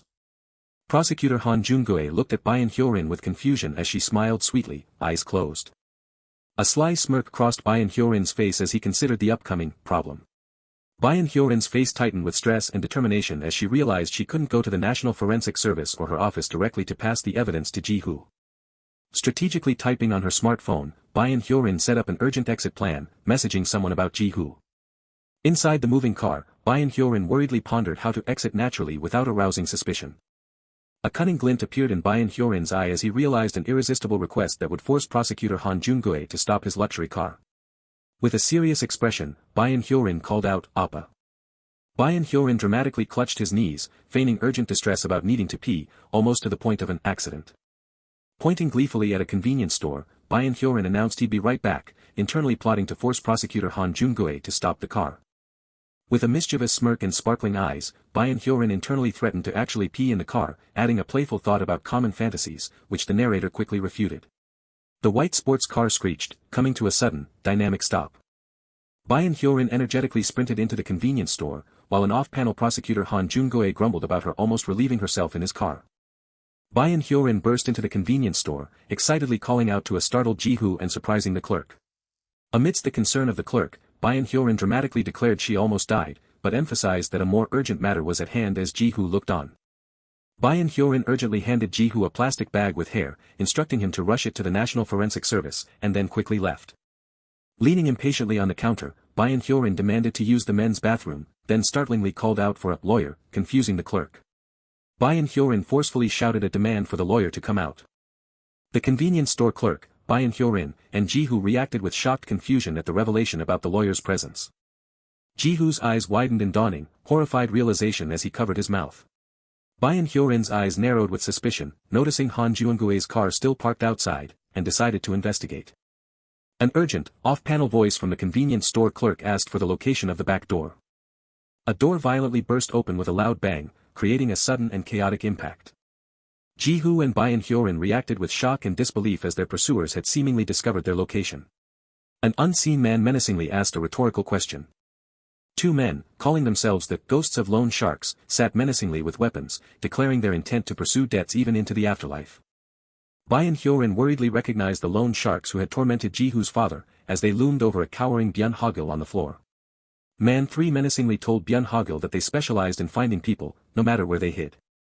Man 2 and Man 3 angrily confronted Byun Hogil and Ji-hoo, brandishing weapons, threatening them, and demanding to know the whereabouts of their lawyer. Byun Hogil, with wide, stressed eyes, internally struggled between wanting to kill the loan sharks and the risk of revealing his cross-dressing disguise. Man 3 hesitantly called out for the lawyer. Despite his fear, Ji-hoo attempted to dismiss Man 3, claiming Mr. was busy and asking them to leave. Man 3 smirked cunningly, revealing he knew an easy way to make the lawyer appear and asked if Ji-hoo was curious. Man 3 menacingly grabbed Ji-hoo's face, threatening to beat him to death if it would make the lawyer show up. Believing she wouldn't be caught, Byun Hogil rapidly decided to attack Man 2 with a powerful blow. Ji-hoo and Man 3 reacted with sudden shock and confusion to the unexpected outburst of violence. Byun Hogil's face was etched with serious determination, hair flowing, ready for further action. Man 2 reacted with surprise and confusion, asking if the new arrival was a lawyer too, as the room fell into chaos. Byun Hogil's eyes showed frustration and panic as he internally cursed the unexpected arrival and wondered what to do. Ji-hoo, in shock, recognized the newly arrived person as Prosecutor Han Juungue. Prosecutor Han Juungue calmly observed the chaotic situation through his glasses. Prosecutor Han Juungue addressed Byun Hogil by her disguised name, asking if this was the bathroom, to which she feigned innocence and claimed she came due to the noise. Byun Hogil quickly strategized, realizing Prosecutor Han Juungue didn't know this was his office and urgently needing to get him out. Prosecutor Han Juungue asserted his intention to resolve the situation without prolonging it. Firmly adjusting his glasses, Prosecutor Han Juungue instructed the loan sharks to leave quietly, threatening to report them for trespassing. Man 3 aggressively questioned Prosecutor Han Juungue's connection to the lawyer and defiantly declared that they would all die today. Prosecutor Han Juungue issued a stern and menacing warning to the loan sharks to cease provoking him. Man 3 angrily dismissed the warning, defiantly asking what Prosecutor Han Juungue would do if they refused to stop. Prosecutor Han Juungue delivered a powerful, sudden punch to Man 3. Prosecutor Han Juungue followed with a powerful kick, sending Man 3 flying violently backwards. Ji-hoo looked on in shock, while Byun Hogil watched the intense fight with a serious expression. Man 2 was violently thrown backwards across the room by an unseen impact. Prosecutor Han Juungue made a declarative statement about what would happen from that moment on. Standing over the defeated Man 3, Prosecutor Han Juungue declared that he would now know all of his personal information, connections, and residence. Holding a file authoritatively, Prosecutor Han Juungue warned that every single crime committed by the loan sharks would reach his ears. Byun Hogil reacted with wide-eyed, stunned disbelief, recognizing Prosecutor Han Juungue's true, terrifying nature. Prosecutor Han Juungue sternly reiterated his warning. Prosecutor Han Juungue revealed a terrifying, enraged expression, completing his warning about the consequences of provoking him. Byun Hogil watched, shocked, as a sudden, violent impact occurred. Byun Hogil stared directly forward, wide-eyed and shocked, reacting to an extreme event. Prosecutor Han Juungue looked momentarily confused. Prosecutor Han Juungue looked surprised, recognizing the name, Byun Hogil, from the title of a book he held. Prosecutor Han Juungue, bending down amidst the mess, wryly noted the amusing coincidence of being in Byun Hogil's office. Standing confidently, Prosecutor Han Juungue expressed his desire to meet Byun Hogil, observing the worried Ji-hoo and Byun Hogil in the messy office. Prosecutor Han Juungue directly asked Ji-hoo to call Byun Hogil, but a flustered Ji-hoo replied that he likely wouldn't answer. Prosecutor Han Juungue suddenly and forcefully grabbed Ji-hoo's arm. A shocked Ji-hoo continued to speak about the uncertainty of Byun Hogil answering. Prosecutor Han Jun-goe, with a menacing smirk and narrowed eyes, asserted that they would find out if Byun Hogil picked up when they called. Prosecutor Han Jun-goe demanded Ji-hoo call Byun Hogil immediately, but Ji-hoo, wondering about his scheme, hesitated. Prosecutor Han Jun-goe smirked cunningly, feigning that he was asking too much, which confused Ji-hoo. Prosecutor Han Jun-goe swiftly snatched Ji-hoo's phone, commenting that he should have done so from the beginning. Ji-hoo protested and struggled to retrieve his phone as Prosecutor Han Jun-goe calmly searched for Byun Hogil's contact. Prosecutor Han Jun-goe, holding the phone to his ear, called Byun Hogil, urging him to answer quickly as the phone rang persistently. Byun Hyo-rin looked down worriedly, hearing the persistent ringing of her own phone. Frantically, Byun Hyo-rin grabbed Prosecutor Han Jun-goe's arm, trying to stop the call, while he looked at her with surprise and urged her to answer the ringing phone. A click indicated the phone call connecting. Ji-hoo reacted with shock and confusion as the call went to voicemail, indicating the customer was on another line. Ji-hoo expressed confusion, wondering why the call went to voicemail despite the signal reaching Mr.'s phone, while Byun Hyo-rin pondered the situation. With a smug, cunning smirk, Byun Hyo-rin inwardly thought Prosecutor Han Jun-goe a moron for not expecting her careful preparation. Byun Hyo-rin revealed his clever trick. By calling Prosecutor Han Jun-goe at the exact same moment, he jammed the signal, preventing his own phone from ringing. Ji-hoo desperately reached for his phone, but Prosecutor Han Jun-goe casually dismissed the failed call, assuming Byun Hogil was busy. Prosecutor Han Jun-goe placed a hand on Ji-hoo's shoulder, exuding quiet control. Prosecutor Han Jun-goe paused, a cunning smirk spreading across his face as he addressed Ji-hoo as student. Prosecutor Han Jun-goe asked Ji-hoo if they had met before, causing Ji-hoo to react with wide-eyed shock. Ji-hoo frantically thought about their past encounter due to his father, worrying about the danger to Mr. if Prosecutor Han Jun-goe realized he was in Hogil's office, while Prosecutor Han Jun-goe watched him cunningly. Ji-hoo clenched his fist, veins prominent, revealing intense resolve or suppressed emotion. Byun Hyo-rin grabbed Prosecutor Han Jun-goe's arm, smiling fakely and rapidly making excuses about common faces, then declared her desire to start streaming, pulling him away as Ji-hoo watched confused. Byun Hyo-rin cried out in surprise as he was suddenly stopped or grabbed. Prosecutor Han Jun-goe commanded them to hold on. Ji-hoo struggled against Prosecutor Han Jun-goe, threatening to call the police and demanding to be released. Prosecutor Han Jun-goe addressed Ji-hoo directly, who looked up with a surprised and worried expression. Prosecutor Han Jun-goe seriously challenged Ji-hoo, asking how long he would keep pretending, then revealed his full name, Kim Ji-hoo. Prosecutor Han Jun-goe shattered Ji-hoo's pretense, demanding to know how long he intended to maintain his charade before calling him by his full name, Kim Ji-hoo. Prosecutor Han Jun-goe recalled a tiny, telling detail from their brief court encounter, Ji-hoo's untied shoelace, a stark contrast to his now meticulous appearance. Ji-hoo reeled in disbelief, stunned that the prosecutor remembered such an insignificant detail from a fleeting glance, and inwardly pleaded for Byun Hogil's guidance. The unnamed woman found Ji-hoo's current situation utterly perplexing, questioning why Kim Ji-hoo would ever be in such a place. The unsettling implications resonated through the room. Prosecutor Han Jun-goe connected the dots, pinpointing Ji-hoo's presence in the office of Byun Hogil, the defense lawyer for suspect Jo Du-chan. Prosecutor Han Jun-goe's piercing gaze demanded an immediate answer. The blare of approaching sirens cut through the tension, making an unnamed man question if it was the police. Prosecutor Han Jun-goe noted the sirens' proximity, finding it peculiar that the police would arrive without a prior report. Prosecutor Han Jun-goe curtly revealed he had called the police himself, while Crystal, feigning panic, urged him to leave quickly. The unnamed woman frantically realized she needed to escape before the police checked IDs, which would expose her. She darkly mused that Prosecutor Han Jun-goe was just as deeply implicated, mentally cursing the violent prosecutor.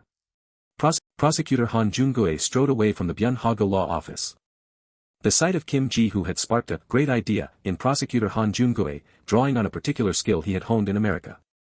With a chilling smirk, Prosecutor Han Jun-goe promised a coming family reunion. An unseen voice screamed in utter despair as a white sports car sped wildly through the night.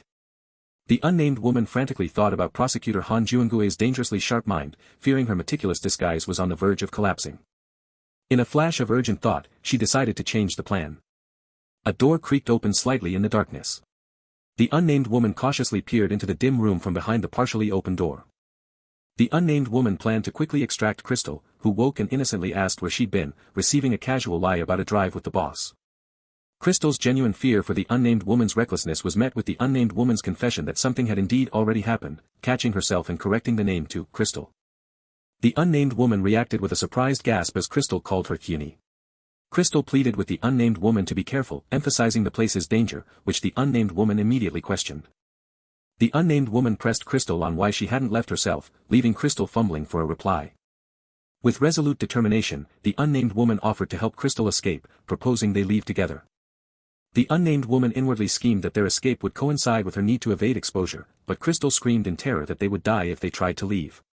Crystal shrieked for the unnamed woman to let go, her fear overwhelming the unnamed woman's hesitant call. Crystal warned that escape meant certain death for both of them, leaving the unnamed woman utterly bewildered by her despair. The unnamed woman wondered aloud what unspeakable horrors had reduced Crystal to such a state. The story pivoted to a manager and a streamer, trapped in this brutal place. They fell in love, attempted escape, but were tragically recaptured. A voice barked a sharp command, demanding to know what someone was doing. The muscular man's cruel grin widened as he demanded a grotesque demonstration for the new bride. The bare bulb above flickered ominously in the blood-stained room. The young woman trembled uncontrollably, a bloody weapon clutched in her hand. Someone uttered a confused sound. Two men cruelly mocked an unseen victim, finding his humiliation hilarious. The large man taunted the blood-covered young woman, declaring her a self-made widow beside the deceased. Voices laughed at the victim's fear, then checked if the wife killing her husband had been properly filmed for their boss. The large muscular man casually called for a break, then brutally ordered the other woman stripped. Crystal desperately pleaded for her life, offering to do anything, before the large man abruptly called her name. A sharp impact echoed through the room. The large man tightened his grip on Crystal, threatening her to behave or suffer the same fate as her senior. A voice gave cold instructions for cleaning the blood, noting its stubborn nature once dry. Crystal recounted the grim fates of the man who died and the woman who was sold off, revealing the brutal reality of their prison. The unnamed woman's face twisted with a fierce, vengeful rage, inwardly wishing castration upon their tormentors. Crystal confessed her complete resignation to her fate, urging Hyorin to escape as the outside world had become alien to her. And then, a new thought began. Crystal, with profound earnestness, offered Hyorin her most cherished possession before she left, piquing Hyorin's curiosity. Hyorin gasped in profound shock at what she saw. Crystal explained that while she was bound to live as Crystal forever, she craved to be known by her true self to Hyorin. She expressed her poignant desire to be remembered for who she truly was.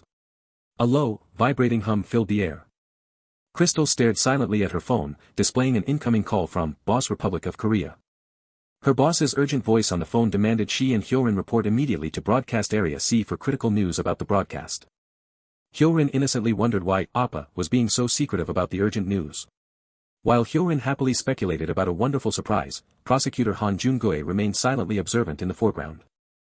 A chill of suspicion crept over Hyorin, her eyes narrowing as she began to piece together Prosecutor Han Jun-goe's sinister plot. Prosecutor Han Jun-goe, with an air of authority, instructed them to set up the trading chat room and broadcast location, then commanded them to enter. Footsteps echoed purposefully. Their steps continued to lead them deeper. The sound of walking echoed through the artificial light. Each step carried them further inside. Hyorin looked around the strange room with growing suspicion, sensing a sinister purpose behind its design.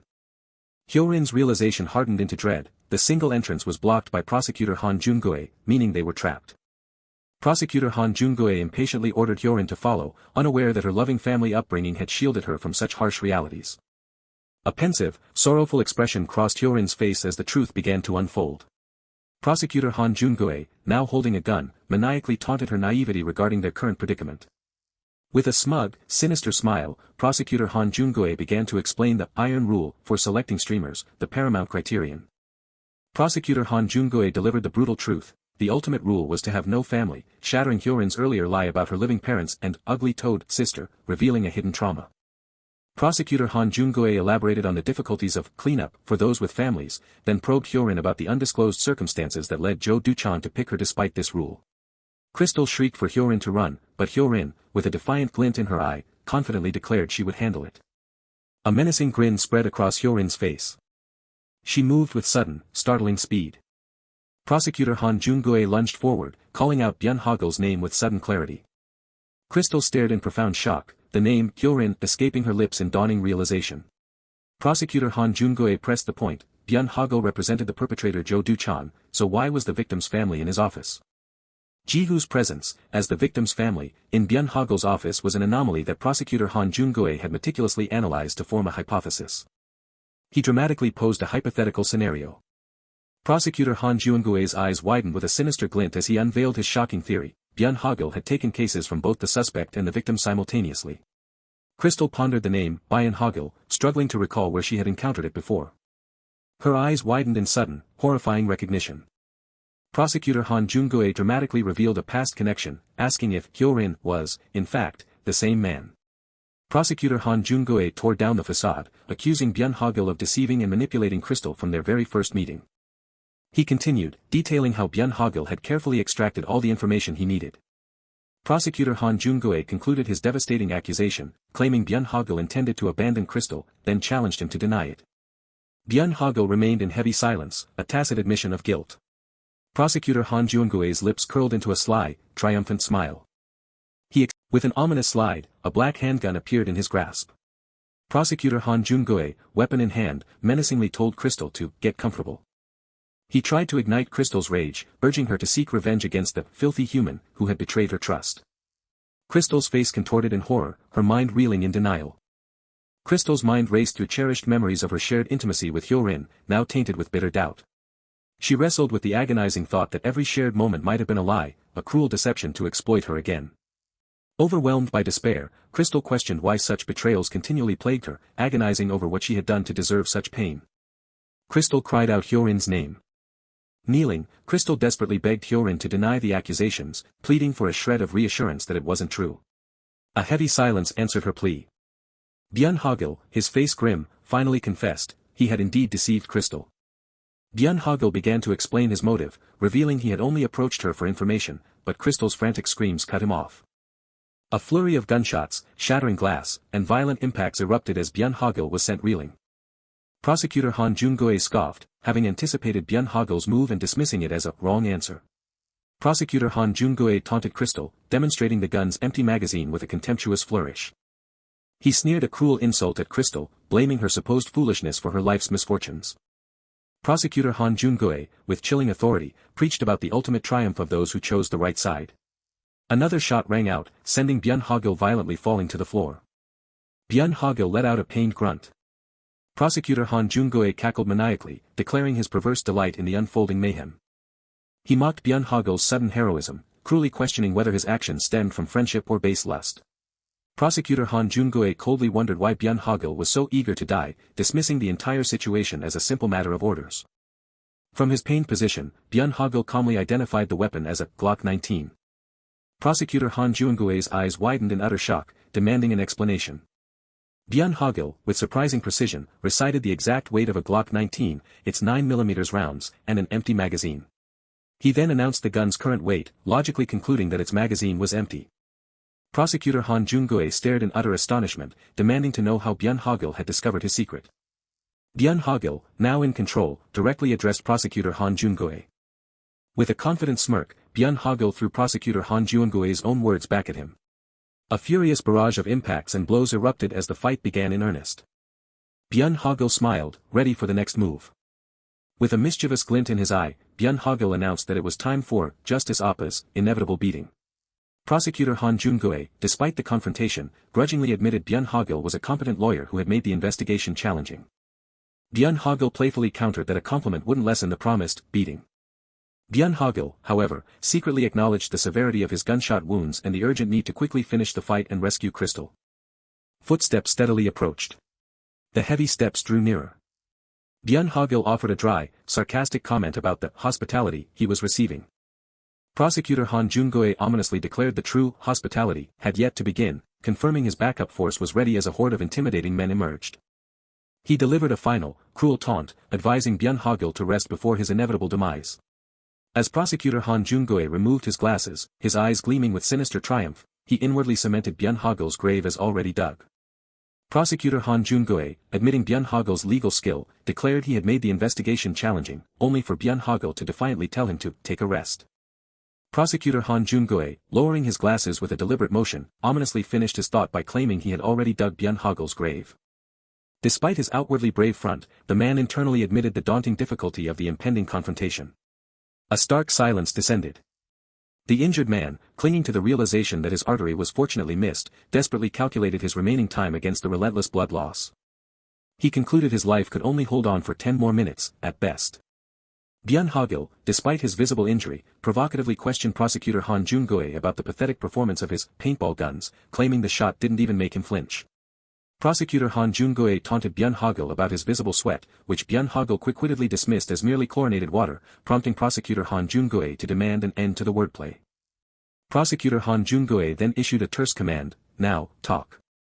When prosecutor Han Jun-goe demanded to know where Byun Hogil had diverted the hit-and-run evidence, Byun Hogil feigned ignorance, sarcastically suggesting the evidence itself had committed a hit-and-run. With a predatory smirk, prosecutor Han Jun-goe questioned if Byun Hogil would maintain his denial to the bitter end. As Byun Hogil was effortlessly lifted into the air, prosecutor Han Jun-goe casually stated that his silence didn't matter, as the case would sink below the surface anyway, reminding him that as a lawyer, he understood such things. Byun Hogil internally grappled with the impossible task of escaping so many enemies, especially knowing Crystal was likely still outside, and wondered how he could possibly get out naturally. Then, a sudden realization struck Byun Hogil. Byun Hogil suddenly dropped, or was thrown. With a subtle shift, Byun Hogil defiantly declared he was too resentful to lie down in a coffin just yet. Byun Hogil moved with swift impacts, striking rapidly. A tearing sound erupted as something struck the subway car wall. Amidst the sudden darkness, several men erupted in panicked shouts, unable to see anything or find the door, while one tried to assert a calm command. Byun Hogil smugly announced he could still see, immediately followed by a man's terrified scream. The injured man, clutching his face in pain, furiously demanded to know how he had been stabbed in the dark. He screamed about his eyes, frantically searching for his unseen assailant in the darkness. Panicked, one man realized their attacker was deliberately targeting their eyes, agonizing over how he could possibly see in such complete darkness. A desperate idea suddenly sparked in the man's mind, making him exclaim, "That'll work." Enraged and fearful, the man challenged his unseen attacker, asserting his 10 years of experience and claiming to possess his own counter-strategy. He then loudly commanded his subordinates to listen closely. Forcefully, he ordered Chang Ji-ai, Dae-gil, and Jang Won to quietly activate their phone flashes, believing their anonymity would protect them from attack. Fumbling in the darkness, another man scoffed at being made to bleed, boasting about the era of high technology and maniacally promising to tear Byun Hogil apart. Byun Hogil internally bristled, surprised that a thug was actually using his head, and wondering how he could possibly know the specific names Chang Ji-ai, Dae-gil, or Jang Won. But then, a confident smirk appeared on Byun Hogil's face. With swift impacts, Byun Hogil struck, loudly calling out Chang Ji-ai, then Dae-gil, as he brought 2 men down. He then struck a third, yelling Jang Won, as the man fell. The man's fear intensified as he realized Byun Hogil was striking only precise vital points, baffling him entirely. A terrifying thought began to surface in the man's mind, something he felt he had heard of somewhere before. He recalled an ability that allowed one to see and feel everything, even in complete darkness, as if possessing actual vision. The chilling realization finally clicked into place, echolocation. Horrified, he then wondered if another person he knew also possessed such an ability. Byun Hogil, however, scoffed at their bizarre imaginings, dismissing them as mere thug fantasies. Byun Hogil then sarcastically inquired about the current era. With maniacal laughter, Byun Hogil, now revealed to be wearing a VR headset, mocked his opponents for their ignorance of the high-tech 21st century. He explained that his VR device was equipped with an infrared camera, allowing him to clearly see their scary, ugly mugs, even in the pitch-black darkness. Their faces, he declared, actually looked brighter to his eyes. With a flurry of impacts, screams, and collapses, Byun Hogil rapidly defeated multiple opponents. A defeated man groaned in pain. As his numerous defeated opponents begged for mercy, they collectively wondered what kind of monster Byun Hogil truly was. Byun Hogil then announced, "Now then." As Byun Hogil's deliberate footsteps echoed through the dark, he announced it was prosecutor Han Jun-goe's turn, warning him that he could see him playing dead and that surrender might be taken into consideration. Byun Hogil suddenly lunged forward, shouting about someone named Hyori looking for him, as liquid splashed through the air. More liquid violently splashed. As more liquid splashed onto him, a man wondered if Byun Hogil was merely throwing water. With a worried sniff, the man suddenly realized the liquid was definitely not water, but something far more sinister. He screamed the terrifying truth, gasoline. A horrified realization swept over him as he understood the madman's intent. Byun Hogil then called out a name, Hyori. As she shifted subtly, another woman began to explain sensation-seeking as a psychological tendency to crave intense stimulation, offering an example. She cited free solo climbers who scale skyscrapers with bare hands as a prime example of sensation-seeking behavior. The woman with black hair reacted with incredulous shock, questioning if such people were simply crazy and desired death. It's the opposite, the unnamed woman corrected. The unnamed woman explained that such people engage in dangerous acts purely to feel alive, leaving the other woman surprised and thoughtful. Yes, she confirmed. The unnamed woman further clarified that for people with excessive sensation-seeking, dopamine production was impaired, necessitating extreme stimulation. She continued that what seemed dangerous to ordinary people was perceived entirely differently by sensation-seekers. A collective shriek of horror erupted from the group. A hand slammed down with immense force. A man, straining in a perilous position, desperately cried out, "Please save me." The unnamed woman emphasized that humans cannot live without dopamine, revealing the most terrifying aspect for sensation seekers. She chillingly revealed that for such individuals, dopamine simply wouldn't be produced unless they engaged in these very sensation-seeking actions. The woman with black hair asked with concern if this applied to them, only for the unnamed woman to confirm that it very much did.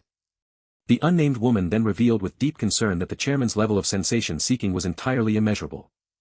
A fearful man desperately pleaded to talk things out. Byun Hogil mockingly addressed the blind man, stating that if it was dark. Byun Hogil then ignited a lighter. With a maniacal smile, Byun Hogil held the lit lighter aloft, declaring, "You just turn on the lights." Byun Hogil swiftly hurled the lit lighter. An opponent cried out, recognizing Byun Hogil's utter madness. The subway car erupted in crackling flames and a deafening explosion, with Byun Hogil moving within the inferno. As loud pounding echoed, the woman named Hyori frantically demanded to know what was happening, begging for the door to be opened. Hyori, filled with worry, reflected on the man who had saved her life, realizing she needed to repay him and wondering how she could possibly help. Screams of agony filled the air as several men collapsed, consumed by the rapidly spreading fire. Amidst the blazing inferno, Byun Hogil, with intensely glowing eyes, noted the sheer madness of his opponent.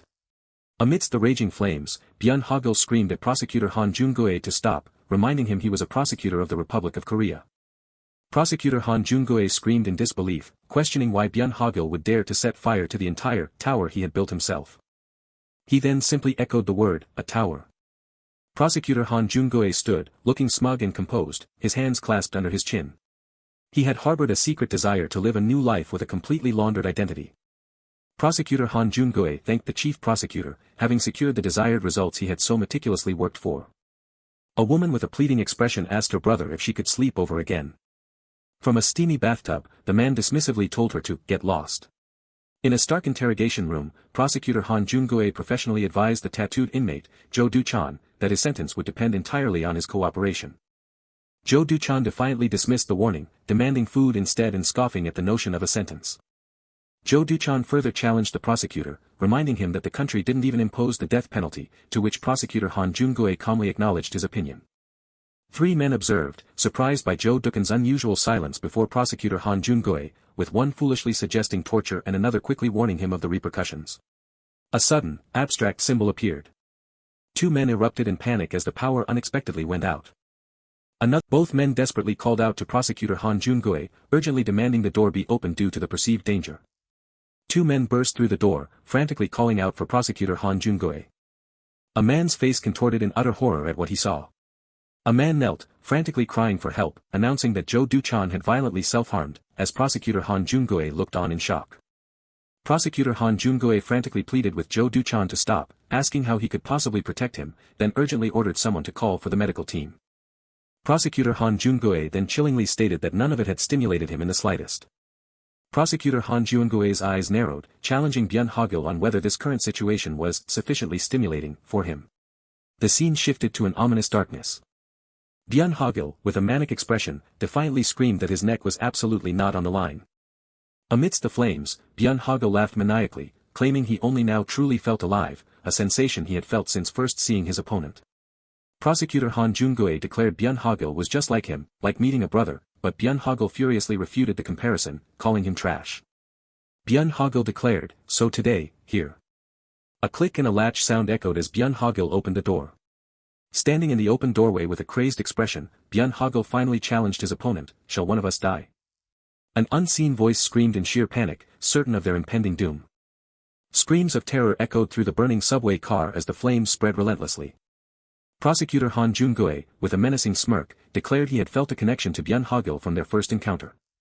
As the fire raged, Prosecutor Han Jun-goe found a perverse excitement, claiming they were kindred spirits, but Byun Hogil furiously rejected the comparison, calling him trash. Prosecutor Han Jun-goe's hand turned the doorknob with a click, setting a chilling stage. With a twisted smile, Prosecutor Han Jun-goe gleefully proposed a fight to the death. Amidst the chaotic blaze, Byun Hogil urgently ordered everyone to evacuate to the next room, refusing to acknowledge any seniority, as Prosecutor Han Jun-goe branded him a disloyal bastard. Byun Hogil internally wrestled with the desperate need to subdue his opponents, but the raging inferno trapped him. The encroaching flames promised a suffocating, fiery demise. Lying on the floor, Byun Hogil realized his only escape was the door on the opposite side. He understood Prosecutor Han Jun-goe blocked his path, but the greater danger was his own fading life force. Byun Hogil assessed his grim situation, realizing the extensive blood loss meant his time was critically short. He calculated a mere 3 minutes remained before his body would give out completely. Byun Hogil screamed in agony, certain he was moments away from being burned alive. With intense focus, Byun Hogil contemplated the one desperate card he had left to play. Suddenly, Byun Hogil cried out for a halt to the escalating conflict.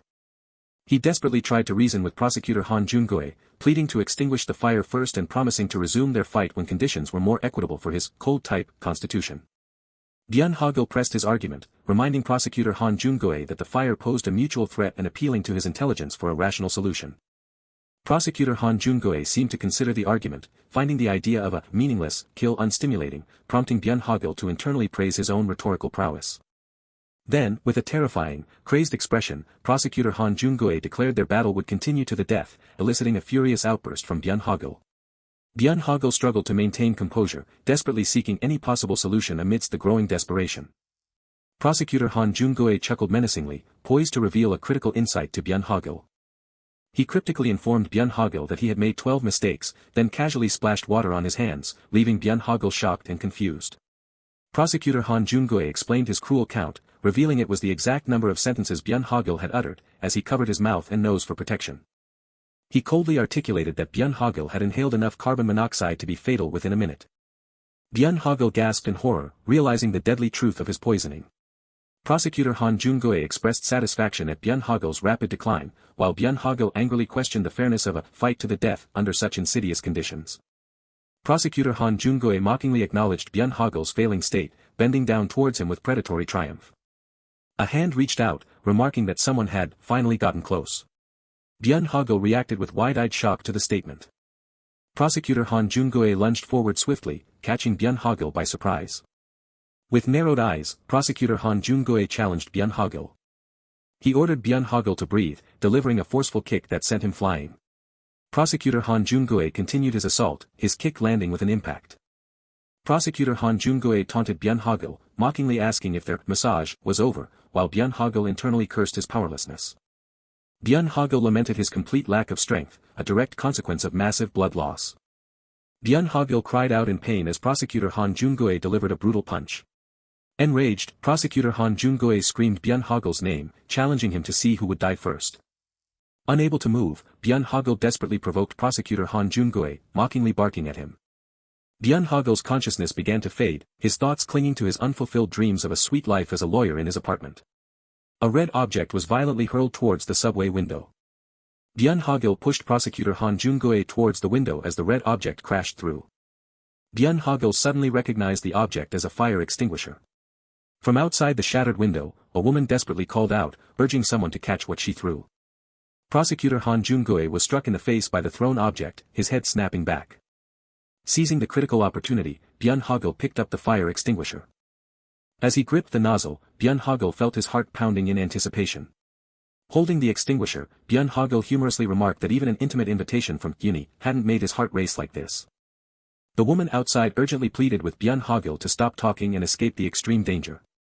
Byun Hogil sprayed the extinguisher at the flames with a hiss, complaining about the intense heat. He commented on the extinguisher's initial reluctance to work, then acknowledged its effectiveness as the fire began to subside. Standing over the weary Prosecutor Han Jun-goe, Byun Hogil declared their playtime over, telling him it was time to go home. Byun Hogil, still holding the extinguisher, taunted Prosecutor Han Jun-goe about his cold prison meal. Prosecutor Han Jun-goe suddenly uttered the cryptic number, 1986, repeating it with a sly, knowing smirk. The scene shifted abruptly. Byun Hogil internally conceded Prosecutor Han Jun-goe's unexpected strength but questioned how their supposed fistfight had resulted in his shattered leg. Clutching his severely injured leg, Byun Hogil pondered how such a devastating injury had occurred. Dazed and confused, Byun Hogil wondered what trick prosecutor Han Jun-goe had used to inflict such damage as Han Jun-goe calmly walked away. Byun Hogil's injured leg gave out, causing him to repeatedly fall. Byun Hogil grimly acknowledged the reality of his injuries, understanding a hidden trick had indeed been employed. Prosecutor Han Jun-goe smugly revealed the brass knuckles on his fists.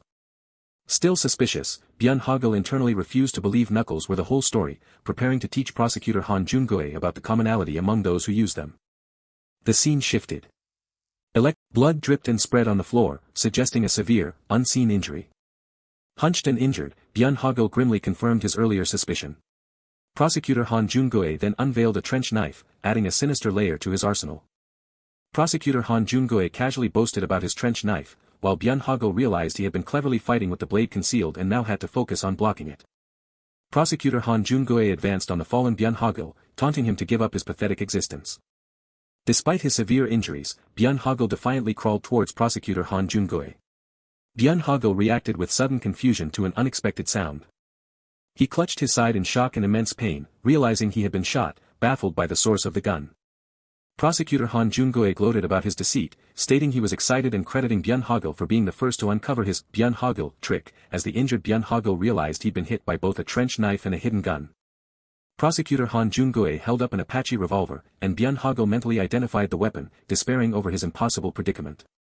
The Apache revolver, with its unique combination of knuckles, knife, and revolver functions, was presented with its historical context. Prosecutor Han Jun-goe confidently held up the revolver, stating it had 6 bullets, and smugly asked if that would be enough for his satisfaction. With a smug and curious expression, Prosecutor Han Jun-goe posed a question to the injured Byun Hogil.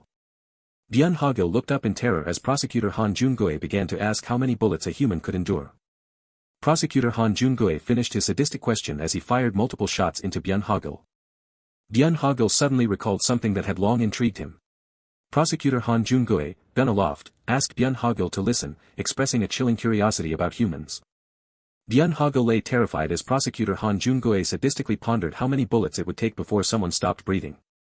Shots rang out, violently throwing Byun Hogil backward from the impact. Prosecutor Han Jun-goe found the turn of events surprisingly spicy, as the injured Byun Hogil painfully crawled. Reloading his gun with a sinister smile, Prosecutor Han Jun-goe mocked Byun Hogil for acting tough. Prosecutor Han Jun-goe taunted, asking if Byun Hogil had actually dodged 2 bullets. Byun Hogil knew one more bullet would seal his fate, but a flicker of defiance remained. Prosecutor Han Jun-goe detailed his rare Apache revolver, a weapon combining knuckles, a knife, and a pistol, but Byun Hogil dismissed its features with utter disinterest. Still injured, Byun Hogil boldly questioned why Prosecutor Han Jun-goe had prolonged the fight instead of simply using his gun from the start. Prosecutor Han Jun-goe began to explain, feigning sadness at the thought of Byun Hogil dying too quickly. With a maniacal laugh, Prosecutor Han Jun-goe declared his sadness at the fight ending too soon before lunging forward. The two men engaged in a fierce, rapid exchange of blows. Byun Hogil landed a powerful punch, reflecting that every game, though regrettable, must eventually conclude. Prosecutor Han Jun-goe, gun ready, completed Byun Hogil's thought with a sinister, maniacal grin, stating that all games must end. Prosecutor Han Jun-goe violently struck Byun Hogil in the chest with his weapon. As Byun Hogil's shirt hissed and disintegrated, Prosecutor Han Jun-goe reacted with utter shock, wondering what was happening. Byun Hogil's thoughts indicated that his knowledge of the Apache revolver held a deeper implication. Byun Hogil smirked sinisterly, his eyes glowing red, as he mentally confirmed he also knew the weapon's weaknesses. Prosecutor Han Jun-goe reacted with disbelief as he was suddenly doused with water. With a confident smirk, Byun Hogil revealed his preparation, calling it the path of the wise. Byun Hogil sprayed water from a fire extinguisher, declaring it was to guide the foolish and demanding a hidden presence to come out. Byun Hogil posed a rhetorical question to Prosecutor Han Jun-goe. Byun Hogil explained a critical characteristic of the Apache revolver, its requirement for extremely close-range use. He continued, explaining the Apache revolver's naturally short barrel limited its effective range. Byun Hogil then confidently revealed its maximum effective range was a mere 3 meters. Prosecutor Han Jun-goe, with a menacing grin, taunted Byun Hogil, questioning his knowledge.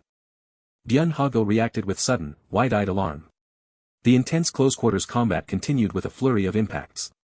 Prosecutor Han Jun-goe offered to tell a fun story about Kim Ji-hoo's father to alleviate boredom, causing Byun Hogil immense distress and an urgent plea to stop. A man lay motionless on a dark highway, the grim scene of a violent incident involving a damaged car and an overturned motorcycle. 2 men in a car, following the prosecutor's instructions, nervously discussed their next move, one questioning if they would truly be spared. Man 2 reacted with sudden surprise and confusion to something unexpected outside the car. The man previously assumed dead was, eerily, still alive, lying injured on the road with smoke rising around him. As the injured man desperately pleaded for someone to call 119, the narrator coldly observed his struggle as no different from a dying insect with torn wings. Concerned for the injured man, Man 2 asked the prosecutor if they should take him to a hospital, but Man 1 calmly ordered him to wait. Man 2 reacted with wide-eyed horror and confusion at an unfolding event. As the injured man struggled, a narration about a child's preciousness underscored his own thoughts of his son waiting at home for dinner. The narrator questioned the profound parental love that prioritized a child's safety over one's own severe pain from being struck by a car. Man 1 displayed a horrified expression, seemingly comprehending what Real's suffering felt like. Man 1 internally cursed his situation. Prosecutor Han Jun-goe, distraught, cried that his ears were bleeding from being forced to recall memories, as Byun Hogil addressed him by name. Prosecutor Han Jun-goe menacingly declared Byun Hogil's fate was sealed the moment he dug into his past, citing an unbreakable industry rule. Prosecutor Han Jun-goe, with a sinister smile, articulated a grim rule: if a witness with evidence disappears, the evidence also disappears. Prosecutor Han Jun-goe casually remembered something. Prosecutor Han Jun-goe, his hands in a prayer-like gesture concealing a knife, then casually recalled the existence of one more witness. The scene subtly transitioned. Prosecutor Han Jun-goe spoke the name Kim Ji-hoo, as the image showed Ji-hoo himself crying in distress. Standing over the injured Byun Hogil, Prosecutor Han Jun-goe, knife in hand, chillingly assured him he would take responsibility for Ji-hoo. He then continued his ominous statement. Prosecutor Han Jun-goe, with a horrifying, psychotic grin, declared he would take responsibility by killing Ji-hoo. The scene blurred with an intense, disorienting shift. Byun Hogil responded with a single, calm word: perfect. Prosecutor Han Jun-goe complimented Byun Hogil's impenetrable defense, noting it was the perfect guard of an elite boxer with no openings. Byun Hogil, clenching his fist, defiantly reminded Han Jun-goe that he came from a wild background. With intense focus, Byun Hogil contemplated his next move, wondering how to proceed if there was truly no opening for a punch. Byun Hogil then surprised Prosecutor Han Jun-goe by grabbing his neck, declaring he wouldn't throw a punch. Prosecutor Han Jun-goe was violently thrown backward, his tie flailing in the air. Byun Hogil delivered a powerful kick. Prosecutor Han Jun-goe slumped to the floor, coughing painfully, clearly injured from the brutal fight. Prosecutor Han Jun-goe, coughing and pained, realized Byun Hogil had cunningly lured him into a boxing guard stance, resentfully cursing his opponent. Byun Hogil called out to Prosecutor Han Jun-goe. Byun Hogil held a peculiar, glowing green object, hinting at a new, mysterious development. Byun Hogil slowly advanced, highlighting how Prosecutor Han Jun-goe's brief pleasure had cost Kim Ji-hoo his entire life, a truth Han Jun-goe dismissively claimed he wouldn't understand. Byun Hogil acknowledged the uncomfortable truth that they were indeed alike, just as Prosecutor Han Jun-goe had claimed. Clutching his neck, Prosecutor Han Jun-goe sadly admitted his inherent depravity, accepting he had always been that kind of bastard. It was a damn life. A gritty flashback revealed Prosecutor Han Jun-goe's violent past as a gang member. He reflected on a chance encounter that made him believe he could clean up his failed life and begin a cool second round as a lawyer. But old habits died hard. Even with a badge, he couldn't come to his senses, rationalizing his continued violence as merely killing bad guys. He experienced a profound, wide-eyed realization: killing people was fundamentally the same, regardless of who the victim was. Byun Hogil, with a somber expression, stated that Prosecutor Han Jun-goe's attempt to change was futile from the start. Standing over the defeated Prosecutor Han Jun-goe, Byun Hogil, holding the glowing object, definitively declared that changing one's appearance or job couldn't alter a rotten core. The narration reflected on how guys like us were destined to cause unending sorrow, a truth embodied by a younger Byun Hogil eating cereal alone. Prosecutor Han Jun-goe scoffed at the idea of changing, bitterly insulting Byun Hogil by implying he was too much of a bastard to even digest human food. Byun Hogil then asked a provocative, rhetorical question. Byun Hogil ferociously attacked with the glowing green object, yelling out, "Mr." Prosecutor Han Jun-goe reacted with wide-eyed shock, a sudden realization dawning as he uttered the name Ji-hoo. Ji-hoo's voice was heard, calling out tentatively. On the phone, Ji-hoo pleaded against killing, arguing that to do so would make the perpetrator no better than their despicable opponent. Ji-hoo tearfully urged the person to imprison the bastard instead, before halting his thought. As Ji-hoo's voice questioned, "Lawyer, right?" Byun Hogil's eyes narrowed with intense focus. Ji-hoo's challenging question continued, doubting the person's authenticity as a lawyer. Byun Hogil vehemently denied being a real lawyer, with an exaggerated scream, while Ji-hoo looked on angrily. A confused Ji-hoo pressed Byun Hogil on his legal status, prompting a flustered and contradictory explanation that he was, kind of, a lawyer. Byun Hogil smirked, clarifying that he had simply said Ji-hoo was, not a Mr. Byun Hogil maniacally demanded Han Jun-goe be imprisoned, gleefully mocking that the country's laws would grant him at most 20 years. Byun Hogil, injured yet menacing, mockingly outlined his plan to become a model inmate by reflecting deeply and writing essays. With a psychotic, gleeful grin, Byun Hogil maniacally declared he would be released in just 3 years. Prosecutor Han Jun-goe reacted with a startled realization at the word arson. As he kicked Prosecutor Han Jun-goe, Byun Hogil confidently quoted Penal Code Article 164 on arson, mocking his opponent's supposed legal knowledge. Byun Hogil, with a confident smirk, expressed his intention to gradually discover whether being a killer or a lawyer truly suited him better. Byun Hogil promised Prosecutor Han Jun-goe a far more painful fate, adding that their client Ji-hoo would also appreciate it. Byun Hogil continued his sinister threat, promising a fate so terrible that Prosecutor Han Jun-goe would eventually wish for death. Prosecutor Han Jun-goe, enduring kicks, defiantly challenged Byun Hogil, asserting that he, Han Jun-goe, could not be so easily buried. Byun Hogil, grimacing, accusatorily asked if Prosecutor Han Jun-goe knew the extent of the misery endured by women there. A woman reacted in horror, while another cried in deep distress, hinting at the profound trauma they endured. As a traumatized woman held up bloodied clothing, Byun Hogil questioned the countless uncomfortable situations the women had endured.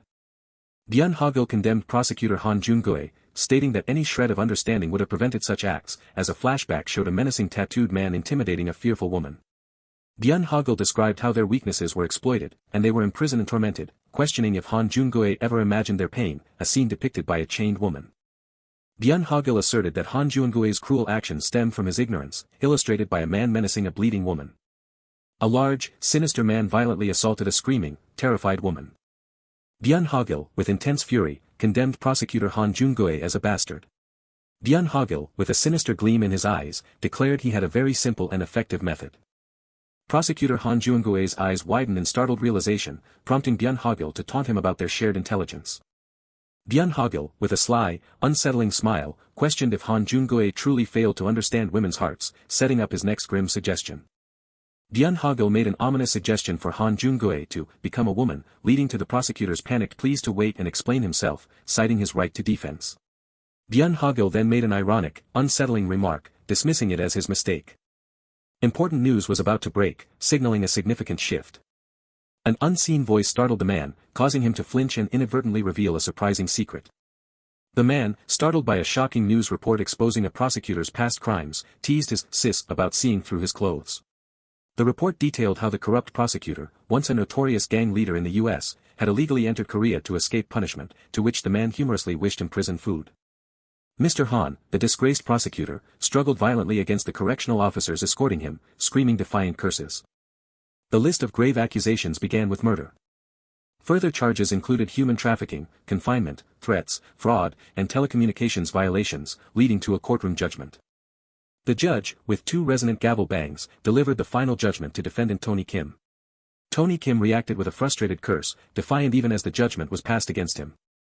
The judge sentenced Tony Kim to an astonishing 5,200 years, a fate he alarmingly realized was in the company of menacing inmates. A young man with spiky hair sarcastically mused that Jong Ui would soon be eating plenty of hamburgers in prison, pitying his fate. And so, Han Jong Ui was condemned to a 5,200-year free meal service. The scene shifted to an opulent, traditional interior, suggesting a world apart. Jo Du-chan and his gang faced the consequences of their crimes, as correctional officers struggled to drag away one violently resisting member. An unseen, enraged character bellowed a threat of revenge. Byun Hogil humorously wondered why he wasn't there to be pelted with eggs, despite one already breaking on his head. Unfazed, Byun Hogil calmly licked the egg yolk from his lips, inviting more and finding nutritional value in the billion-1 eggs. A cheering crowd celebrated a lawyer's victory before the courthouse, hailing them as a good lawyer. However, this apparent resolution was merely a facade. While one major case had been settled, the truly crucial matters remained disturbingly unresolved. A woman sat thoughtfully on a low brick wall, bathed in the tranquil autumn sunlight. The woman, addressed as Crystal by an unseen male voice, responded with a surprised denial. The man, Byun Hogil, playfully approached the annoyed woman, addressing her as Ms. Choi Bok-sun and offering his escort, eliciting a slight chuckle. Byun Hogil playfully scolded her for touching his precious body, earning a sarcastic apology. A serene sunset cast a warm, golden glow across the mountain range, marking the passage of time. Byun Hogil mused on the swift passage of 3 months, a sentiment the woman pragmatically refuted, prompting his playful complaint about her lack of fun. The woman, concerned about Byun Hogil's unchanging attire, offered to buy him something, only for him to reveal his heat tech and frantically conceal a red item. Byun Hogil teased the annoyed woman about her name, playfully suggesting Bong-sun before offering her something with a cheerful declaration. The woman's eyes widened in surprise, questioning the object she had just received. Byun Hogil, with a gentle smile, offered her a document, encouraging her to finally live authentically as herself. The woman looked down, a pensive expression with a slight smile hinting at her thoughts. The woman playfully considered selling the document for a paltry sum, making Byun Hogil pause before asking if they would be able to meet again. Byun Hogil questioned if they would meet again, but the woman firmly said no, leading to his frustrated silence. Byun Hogil explained that any future meeting would solely be due to a new legal case. Byun Hogil declared they should never see each other again, as the woman closed her eyes in calm acceptance. The woman pouted, playfully pushing Byun Hogil, who remarked on her inability to go along with his sentiment and asserted his sincerity. The woman waved goodbye, turning to leave Byun Hogil on the stone staircase. Byun Hogil looked back with a subtle, reflective smile as the woman departed. The woman abruptly stood up, indicating a sudden decision or a new thought. The woman asked a rhetorical question, confirming her new identity as not lawyer Byun Hogil. The woman looked back, smiling gently, asking if she could still meet Hiren, emphasizing their friendship. Byun Hogil looked out with a slight, confident smile, content with the situation's resolution. Leaving word that she would begin studying for the school equivalency exam, Crystal, no, Bok-sun, returned directly to her hometown, as Byun Hogil and she went their separate ways. And lastly, one crucial matter remained. Byun Hogil looked up with determination, as the most important task still lay before him. The scene shifted to a cold, peaceful winter landscape, with delicate snow falling on bare branches. A grand, imposing building stood covered in snow, conveying a solemn and cold atmosphere. A young man, filled with sadness, apologized to his deceased father in the memorial hall, regretting his delay in visiting. Reflecting on a bustling period, the young man told his father that things had worked out thanks to a strange guy, and he felt more adult after receiving his high school diploma. The young man affectionately told his father not to worry and rest well, but playfully warned him not to get too comfortable without him, promising to return. The young man stood outside the snow-covered memorial hall, his visit concluded. Someone loudly and emphatically stomped their feet on the ground. An unseen character exclaimed loudly about being hot. The young man reacted with a puzzled expression, then began to speak. Byun Hogil excitedly stomped his feet, declaring he didn't want to hear criticism and playfully telling the young man to call him a happy leech. The young man confronted Byun Hogil about his leech-like behavior, but Byun Hogil defensively emphasized the legality of his actions, leading the young man to sarcastically concede. Byun Hogil eagerly asked for payment, and the young man calmly confirmed he had already sent it, prompting Byun Hogil to praise him as a top-tier customer. An unseen character began to count a large sum of money, one digit at a time. Jiho became annoyed as Byun Hogil, overwhelmed, repeatedly counted the 10 billion won on his phone. Byun Hogil, leaning against a pillar, pompously advised Jiho that adult transactions must be exact to withstand the winds of life. Byun Hogil cheerfully bade Jiho farewell, claiming they shouldn't see each other again, which Jiho ironically claimed as his own line. Byun Hogil's off-panel voice expressed eager anticipation for his 84 square meters apartment and a cheerful, "You're welcome." The young man walked alone on a snowy path, deep in thoughtful silence. An unseen character, presumably Jiho, expressed gratitude to Byun Hogil. The night sky was dominated by a serene full moon. The young man sat alone on a playground bench at night, contemplating the snowy city. The young man, startled, looked back when someone called out, "Dad." His father playfully chided the young man for being out in the cold, teasing him about goosebumps before proudly calling him a genius. The young man's surprise turned to excited joy when his father mentioned ordering chicken, leading to playful banter about his preference for the food over his dad. The young man was startled, looking up when his name, Jiho, was called out. Jiho became ecstatically excited when his father triumphantly arrived home with chicken, even floating in the air with joy. The father offered chicken drumsticks to Jiho, playfully feigning a dislike for greasy food, to which Jiho skeptically retorted before the father urged him to eat. The young man sat alone on the park bench, lost in pensive thought. The young man was alerted by the distinct sound of a ringing phone. His smartphone displayed an incoming call from Paran Bank. The young man answered a call from Paran Bank, wondering why the bank was contacting him. The bank staff informed the young man about a pension insurance he supposedly signed up for, which he denied, but the staff insisted he was enrolled. The bank staff paused, about to explain further details. The bank staff informed the young man he would receive 1,000,000 monthly, causing him to jump up in extreme shock and accuse them of being a voice-phishing scammer. The bank staff explained that Jiho's guardian signed up for the pension but refused to reveal the guardian's identity, further confusing and distressing Jiho. The young man, his mouth agape in disbelief, inquired about the total amount of the pension.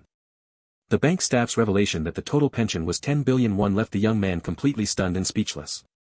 The young man remained silent, overwhelmed by the staggering news he had just received. The bank staff continued to explain the pension details, including the option for a lump sum payment and favorable tax rates, as the young man listened intently. Snow fell softly against the dark blue night sky, enhancing the quiet, cold mood. The falling snow continued to emphasize the cold and the passage of time in the wide night sky. The young man sat alone on a bench in the snowy park, looking up, processing the overwhelming news. Tears began to fall from the young man's eyes, tapping softly onto his smartphone screen. More tears continued to fall onto the young man's phone screen, indicating profound, overwhelming emotion. The young man cried, overcome with raw emotion, tears streaming down his face. The scene shifted to spring, with vibrant pink cherry blossoms blooming and petals gently falling. Two unseen people commented on a lawyer's office in the city, joking about its legitimacy and suggesting it might be a scam. An unseen character angrily demanded immediate payment. The landlord threatened to seize the office if rent wasn't paid next month, but the lawyer desperately pleaded for time, claiming a major case would soon allow him to pay a year's worth at once. The landlord furiously slammed the door, trapping the distressed lawyer inside, berating him for his endless excuses. A sliding sound was followed by a soft thump, as someone collapsed to the floor. The lawyer slumped in his chair, sighing in profound defeat and exhaustion. The lawyer lamented his financial struggles, noting how his supposed prosperity as a lawyer was merely a drain, wishing for the sweeter meals of his past life in glory. A door creaked open, revealing an exit sign and causing a startled reaction. Already destined by name to be Korea's future #1 lawyer, Byun Hogil dramatically welcomed a new client, confidently proclaiming he would cleanly defend even the most heinous villain. Byun Hogil reacted with an exaggerated salute and a surprised exclamation. Byun Hogil angrily confronted Jiho, accusing him of trying to leech off him again, but Jiho calmly stated he wasn't there for a request. Jiho asserted that he came for a job, which Byun Hogil comically misinterpreted as hemorrhoids, before Jiho emphatically clarified. Byun Hogil tried to dismiss Jiho, citing his own poverty, but Jiho confidently retorted that he had more money and questioned who allowed Byun Hogil to sit in the precious customer's seat. Jiho stated he didn't want money, causing Byun Hogil to immediately suspect a scam. Jiho revealed his true intention, he wanted Byun Hogil to teach him how to work. Byun Hogil was utterly baffled by Jiho's request, wondering if it was a new type of scam he had never encountered. Jiho demanded a seat to learn the work, but Byun Hogil frantically told him he couldn't sit there, suggesting he go to the people upstairs for work. The narration introduced the question of the country's best idol and the center of the group aria. The full, dramatic name of the idol group was revealed as Idol Group Aria from Hell. The narration introduced the flower and heart of that aria, visualized as a chained hand desperately reaching from flames. Anna, the central figure of the idol group, was introduced performing on stage with two backup dancers. A close-up showed Anna performing, emphasizing her captivating stage presence that shook and held an entire country. White liquid splattered onto a woman's legs, accompanied by a desperate plea. A character's wide-open eyes conveyed intense, unreadable emotion. A woman knelt and cried, pleading for help, as the narration questioned the dire situation. A profound darkness enveloped the narrative. A haunting vision suggested that the further light extended, the more fiercely it burned, as a chained hand desperately reached upwards from a fiery abyss. The brightest light in the world was about to reveal itself. This was Aria, the miracle idols who had emerged from a tiny agency. They sang with an unyielding spirit, proclaiming their growth within their fans' love and their blossoming success. Once just another face in the underground idol scene, their journey had just begun. A single viral busking video had catapulted them to global sensation status, sparking immediate curiosity and fervent praise from newfound fans. Her captivating performance at Hongdae Atrium exploded across YouTube, with chat comments instantly filling with awe, possessiveness, and confusion over her identity, as well as praise for her crazy vocal tone and beauty. The truth quickly spread, she was Anna, from Aria. Aria truly lived up to their name, transforming the world into their domain in the blink of an eye. Their name echoed through vast stadiums, chanted by legions of adoring fans. With top-tier superstar status secured, Aria's charismatic leader stood at the very heart of their unprecedented success. She embodied the group's bright and glamorous appeal. Her name was Anna. A wave of excited screams erupted from the eager crowd. Amidst the chaos of devoted fans, cries of adoration, and fervent pleas for her eternal idol status filled the air. Amidst a flurry of camera clicks and shouts of praise for her beauty and vocals, fans desperately vied for her attention and begged her to accept their heartfelt letters. The crowd's fervent chants underscored her immense popularity, as everyone pushed to catch a glimpse of only her. Anna, the narrator, realized that the brighter any light shone, the deeper its inevitable shadow. A low, unsettling hum filled the air. A sudden buzz and notification alert spread through the public, prompting confused exclamations from those witnessing it on their phones. The idol continued her cheerful fan interactions. A pointed question cut through the air: was it true? The woman pressed for an answer, her voice laced with growing concern, demanding to know if the rumors held any truth. A fan confronted Anna about a disturbing video, leaving her bewildered, as her seemingly eternal popularity began its swift descent. A sudden, devastating realization dawned on her, instantly shattering her world. The intimate scene played out, with one voice suggestively asking if it felt good and proposing another round. A voice seethed with utter disdain. Byun Hogil, the great lawyer who single-handedly solved heinous cases, casually wondered what was meant, as he strolled along. Byun Hogil lamented his miserable state while running errands, prompting Ji-hoo to offer to carry the items, a suggestion Byun Hogil immediately took him up on, much to Ji-hoo's unsurprised annoyance. Byun Hogil declared, "No work, no food," while Ji-hoo scornfully accused him of being stingy, splitting a single pack of jawang into 2 portions. Byun Hogil humorously accused Ji-hoo of cursing at him, then threatened to withhold jawang, only for Ji-hoo to cunningly retort that he would simply get premium jjajangmyeon at a restaurant instead. Byun Hogil frantically insisted they share his meal and eat together, leading Ji-hoo to exasperatedly question his logic. A piercing scream for help suddenly shattered the peace. Desperate cries for help echoed through the narrow alley, catching Ji-hoo's attention. Ji-hoo, concerned, questioned if they should intervene, but Byun Hogil cynically dismissed it as a task for the police, not a great lawyer. With the promise of premium jjajangmyeon, Byun Hogil abruptly decided to intervene, rushing towards the commotion, loudly accusing the harassers of threatening an innocent citizen. A forceful impact was followed by a sharp cry. The terrified woman struggled, demanding to know who her captors were, as the men coolly insisted they were merely doing their jobs, and ordered her into the car. Byun Hogil confidently declared his intention to join the fray. With a desperate urgency, the man with the short beard frantically ordered his accomplice to hurry and get her into the car. Byun Hogil confronted the 2 men about their actions against the fragile girl, causing one to question his identity while the other decided to retreat to the car. The man with short hair commanded his partner to handle Byun Hogil before rejoining him. A flicker of intense surprise crossed the man's face. With a swift, powerful movement, Byun Hogil delivered a striking blow, sending his opponent flying backward. The remaining man watched in stunned disbelief, marveling at how easily Byun Hogil had taken down his pro-wrestler accomplice. The man stumbled back in terror, demanding Byun Hogil's identity and pleading with him not to approach, as Byun Hogil coolly reminded him of his earlier warning. Byun Hogil posed a challenging, rhetorical question. The captive woman's eyes were wide with unadulterated terror. A small, unassuming wooden stirrer dripped liquid. Byun Hogil continued, building his dramatic question.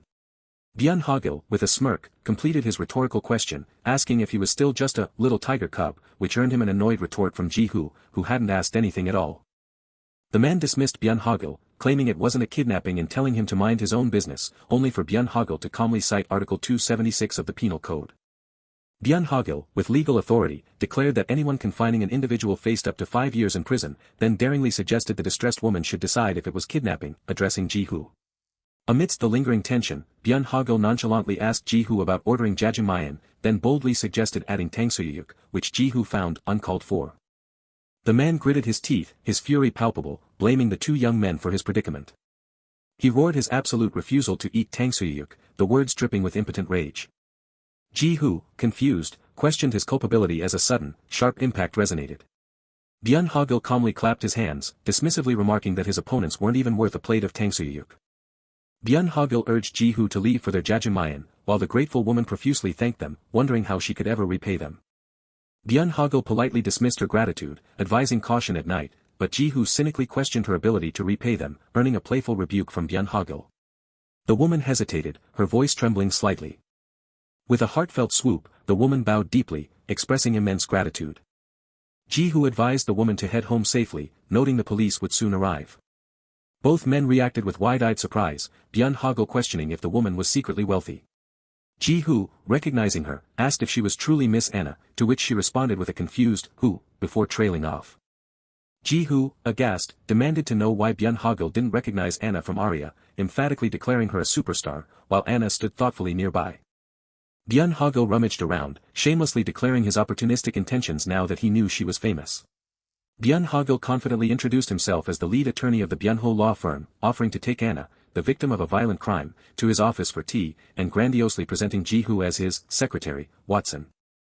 Ji-hoo sharply cut off Byun Hogil. The bustling cityscape housed various businesses, including a law firm. Byun Hogil cordially offered Anna a cup, inviting her to drink. Byun Hogil reassured Anna, declaring her a lifetime VIP of his law firm, a statement Ji-hoo cynically remarked would lead them to live like hobos. Anna tentatively began to ask a lawyer-related question, but Byun Hogil confidently interrupted, asserting that everything was possible, much to Ji-hoo's amusement. Anna paused, preparing to voice her crucial question. Anna asked if personal requests or private contracts were possible, and Byun Hogil confirmed they were, just like public ones. Anna admitted her ignorance of legal fees, prompting Byun Hogil to inquire about her budget, a moment Ji-hoo interjected to clarify that attorney fees were not so simple, which Byun Hogil then dismissed. A soft thud echoed. Drops of liquid plinked onto Anna's legs, a visible sign of her inner turmoil. Anna's desperate plea hung in the air, questioning what she could possibly do. She confessed her overwhelming despair, believing her career was definitively over. Byun Hogil's eyes narrowed thoughtfully, taking in the situation. Byun Hogil paused, then asked for a full account of what had transpired since her rise to fame. Anna continued to weep, overwhelmed by her despair. Before, Anna and her fellow idols confidently strode through bustling airports, the picture of success. A voice of recognition pierced through, "It's Anna." Anna pondered her emotional state, wondering if it had changed since that pivotal day. Anna frantically denied the accusation, pleading for belief, but a man holding a gun retorted that clear evidence contradicted her claims of innocence. A bang and a scream filled the air as an enraged man violently grabbed Anna, viciously accusing her of ruining his order and challenging her to repeat her actions. A live chat log displayed a torrent of public reactions to the scandal, predominantly hateful and judgmental, with many declaring satisfaction at her downfall and deserting her fandom. An incriminating, intimate image was prominently displayed on a screen. More dismissive and accusatory chat messages filled the feed. Anna sorrowfully realized the scandal's devastating reach extended beyond just herself. Overcome with guilt, Anna lamented that her actions had brought an end to Aria's career, including her fellow members. Byun Hogil confessed his confusion, stating that if the scandal were merely about the video, he might have been able to accept it. He noted the undeniable CCTV footage clearly showing both individuals entering the same hotel, indicating a more complex situation. Byun Hogil suggested the need for a digital undertaker to erase such damning evidence, but Anna adamantly interrupted, insisting it wasn't her in the video. Despite her denial of the video's content, Anna admitted she had indeed entered the hotel. Anna meticulously recalled the day, explaining that their manager's sudden illness prevented their return to the dorm after a dawn-to-dusk schedule, but she insisted she had no idea about the incriminating events. She acknowledged the difficulty of believing her story, emphasized her lack of contact with the man, and expressed profound fear about her future due to her company's inaction.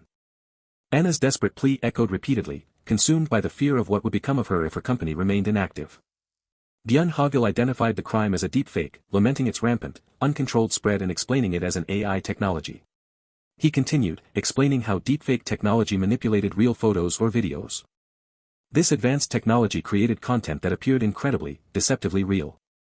The narration revealed the disturbing surge in deepfake pornography, particularly targeting celebrities with their abundance of images, and the near impossibility of tracing distributors or buyers on dark networks. Byun Hogil concluded that someone had evidently used deepfake technology to artificially create and spread the video, eliciting a surprised but from Anna. Byun Hogil, deep in thought, asked Anna if anyone suspicious, particularly someone holding a grudge, had been nearby during the incident. Anna expressed her utter bewilderment, stating she had no idea who was responsible and feeling as though everyone around her had become an enemy, leaving her utterly alone and unprotected. Byun Hogil thoughtfully considered the implications of the contract. With a decisive movement, Byun Hogil stood up and reassured Anna, telling her to leave everything to him. Byun Hogil vowed to find the true culprit and protect Anna, prompting Ji-hoo to raise the practical concern that a lawyer's involvement would be too obvious, a question Byun Hogil dismissed. Byun Hogil slyly explained he would investigate discreetly, not as a lawyer, leading Ji-hoo to humorously ask if he planned to become an idol instead. Byun Hogil playfully complained to Ji-hoo, while Anna clarified that she was not becoming an idol, prompting Ji-hoo to demand her actual plan. Byun Hogil leaned in, conspiratorially whispering his vague but confident plan to Anna and Ji-hoo. A wave of shock washed over them. Both Anna and Ji-hoo reacted with extreme shock and utter bewilderment, demanding an explanation for Byun Hogil's inexplicable plan. Byun Hogil's exasperated thoughts mocked the outrageous idea of someone like his uncle becoming an idol, convinced even a stray dog had a better shot. Ji-hoo voiced his annoyance at the suggestion, as Anna clarified she never intended to become an idol, prompting Ji-hoo to press her for her actual plan. With a confident flourish, Byun Hogil prepared to reveal his next, obvious move. He announced his intention to become a manager, leaving Ji-hoo utterly baffled. Ji-hoo's disbelief was immediate and absolute, asserting the idea made zero sense. Byun Hogil playfully restrained a struggling Ji-hoo, who speculated about managers doing creepy things, before Byun Hogil laughingly dismissed his worries and addressed Anna, then left. Byun Hogil leaned in with an intense gaze, startling Ji-hoo with his proximity. He confided in Ji-hoo that he couldn't tell Anna yet, hinting at a secret. Byun Hogil explained his specific, crucial reason for needing to infiltrate the agency as Anna's manager, prompting Anna to demand to know what it was. He highlighted a peculiar aspect of Anna's case that Ji-hoo had failed to notice. Byun Hogil pondered the video's creation, wondering if it was for financial gain, but a vision of a mysterious woman silently rejected the notion. He pointed out the unusual fact that the video was neither sold nor used for extortion, leading Ji-hoo to a startling realization. Ji-hoo gasped, concluding it must be a crime driven by pure spite, a deduction Byun Hogil readily confirmed, hinting at intense hatred towards Anna. Ji-hoo proposed possible culprits like rich haters or rival agencies, but Byun Hogil swiftly dismissed those theories, leaving Ji-hoo bewildered. Byun Hogil explained that a high-quality deepfake typically demands extensive data, like hundreds of videos and thousands of face scans, making Anna's case exceptional. He emphasized the deepfake's uncanny realism, so perfect that even AI detectors registered it as the real Anna, a quality impossible to achieve with limited material. Byun Hogil punctuated his upcoming statement with a dramatic gesture, signaling a critical piece of information. He probed Ji-hoo about anything off regarding the video, which Ji-hoo found confusing. Ji-hoo mused that Anna just looked more human than usual, a sentiment Byun Hogil emphatically agreed with. Ji-hoo reacted with shock to the word human, prompting Byun Hogil to prepare to unveil the crucial reason behind it. Byun Hogil revealed the key detail: Anna was not wearing any makeup in the video, confirming his shrewd deduction. He explained that most idol deepfakes relied on performance footage where idols were in full makeup, due to accessibility. Byun Hogil observed that all publicly available videos of the unnamed woman consistently featured her with makeup. He reasoned that achieving such perfection in a no-makeup deepfake required an enormous amount of private, unretouched footage, indicating an inside job. Byun Hogil concluded the deepfake was an inside job, earning a surprised compliment from Ji-hoo about his investigative skills, which Byun Hogil attributed to his exhaustive legal studies. Ji-hoo expressed skepticism that the agency would hire Byun Hogil on the spot, but Byun Hogil confidently asserted his readiness and preparedness. Byun Hogil confidently smirked, declaring his unwavering resolve. Ji-hoo reacted with extreme shock and disbelief at the lengths Byun Hogil was willing to go just to become a manager. The scene shifted to a bright, open sky, signaling a change of focus. Unseen voices lamented someone quitting again, emphasizing the recurring issue, as the Mate Entertainment building stood prominently. The older, plump president angrily admonished a kneeling young man, declaring that being a manager was not a trivial job and criticizing the lack of perseverance in kids these days. A man with a short beard interrupted, drawing the president's attention. The president was confused by a picture on the phone, which the man with the short beard identified as the once smiling and drooling former manager. He expressed disbelief that the emaciated figure was the same person he knew. The man with the short beard explained the drastic change occurred within a mere week, prompting the president to demand a reason for the man's rapid deterioration. While chaotic images depicted angry fans reacting to Anna's scandal and demanding action, the older, plump president thoughtfully contemplated the unfolding crisis. The president urgently stressed the need to contain the scandal, fearing immense financial penalties from cancelled ads and schedules, and worried about the perception of suspending activities. He expressed frustration over Anna's packed daily schedule, overwhelmed by the lack of a manager to handle the crisis. As the president fretted about their management void, an unseen Byun Hogil's voice startled him, asking if he was called. Byun Hogil confidently smirked, asking if they were looking for him. The president reacted with confusion as Byun Hogil brazenly introduced himself as Anna's new manager. Byun Hogil posed confidently, emphasizing his new role as manager. The president angrily demanded to know who Byun Hogil was and how he got in, but Byun Hogil confidently brushed him off, trying to hand him a business card. Byun Hogil confidently introduced himself as Anna's highly capable manager, then playfully introduced Ji-hoo as the stylist. The president, bewildered, questioned his subordinate if he had hired these newcomers. Anna surprised everyone by calmly stating that she had hired them. The president reacted with a jolt of shock. The president was stunned to see Anna, who then confidently requested that he allow Byun Hogil to manage her. Grinning, Byun Hogil playfully put his arm around the bewildered president, telling him he was now under his care with a cheeky president. The president reacted with utter confusion and disbelief, staring at Byun Hogil's business card. Byun Hogil inquired about the next steps or strategy. Byun Hogil declared they would observe for now, stretching leisurely, while Ji-hoo complained about his unchanging attire, a comment Byun Hogil jokingly dismissed. Byun Hogil, lying relaxed on a couch, considered potential suspects for the inside job, including the CEO, other group members, and staff. He mentally eliminated the CEO as a suspect, reasoning that no one would sabotage their primary source of income, and shifted his focus to the next potential targets. Byun Hogil concluded that the members of Arya, who had intimate knowledge of Anna's life, were the next logical suspects, and every detail needed scrutiny. Ji-hoo declared his readiness with enthusiasm. Hands rubbed together with a soft rustling sound, signaling anticipation. As Byun Hogil preened in the mirror, suggesting they investigate the other group members, Ji-hoo commented on his unchanging nature and enjoyment of playing detective. An unseen speaker exclaimed that the targets had been spotted. Byun Hogil valiantly shielded Anna from a barrage of flashing cameras and shouting reporters, who demanded answers about luxury lounges, clubbing, and the scandalous video. Amidst the chaos, Anna gently placed her hand on Byun Hogil's chest, offering a silent cue. Anna smiled, purposefully correcting herself from uncle to manager Appa for Byun Hogil, who looked genuinely surprised. Anna calmly declared she had no further comment at the moment, but promised that if fans trusted her and Arya, they would swiftly rectify the situation, as camera shutters continued to click around her. With a determined expression, Anna looked directly into the metaphorical camera, vowing that Arya would never betray their fans' love or expectations. As reporters persisted with their intrusive questions about Anna, Ji-hoo quietly remarked to Byun Hogil about Anna's immense effort.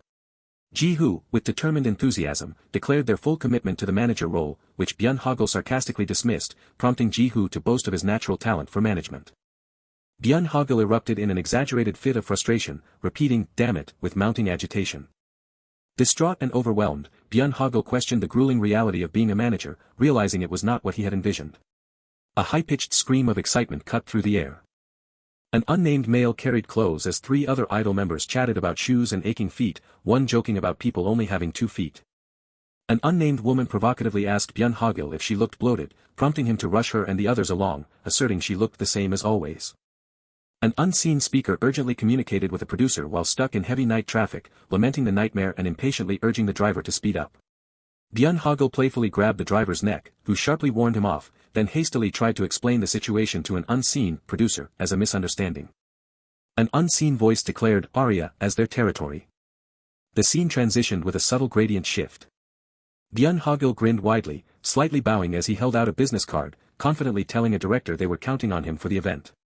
Byun Hogil, still grinning, pulled a confused young man by his tie, playfully telling him not to be shy and to call Manager Hogil whenever he needed something. Byun Hogil gleefully tried to force a terrified, struggling producer into a photo, calling him derogatory names, while another young man looked on in shock.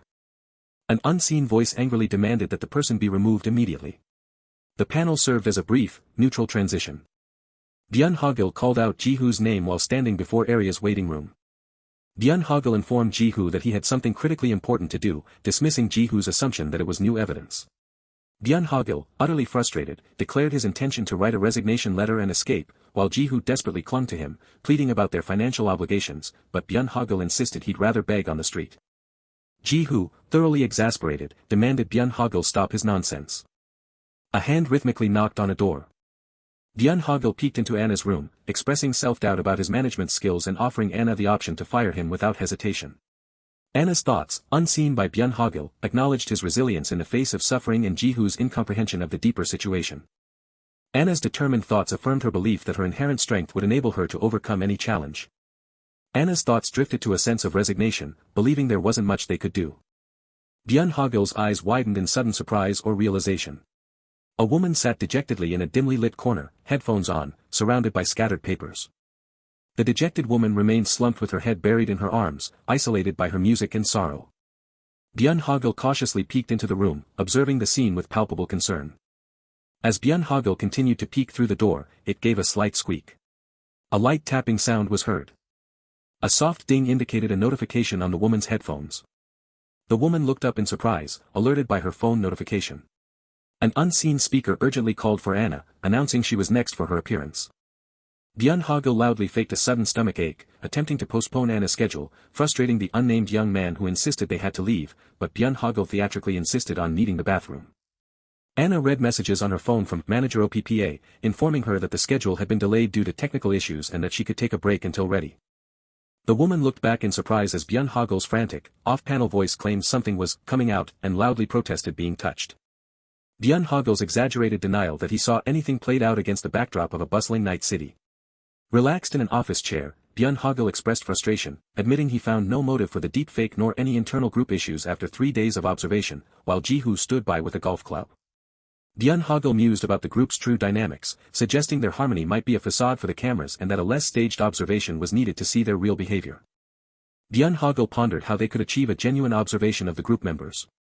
Ji-hoo excitedly announced he had an idea with a dramatic sound, but Byun Hogil immediately dismissed it, prompting Ji-hoo to insist he listen.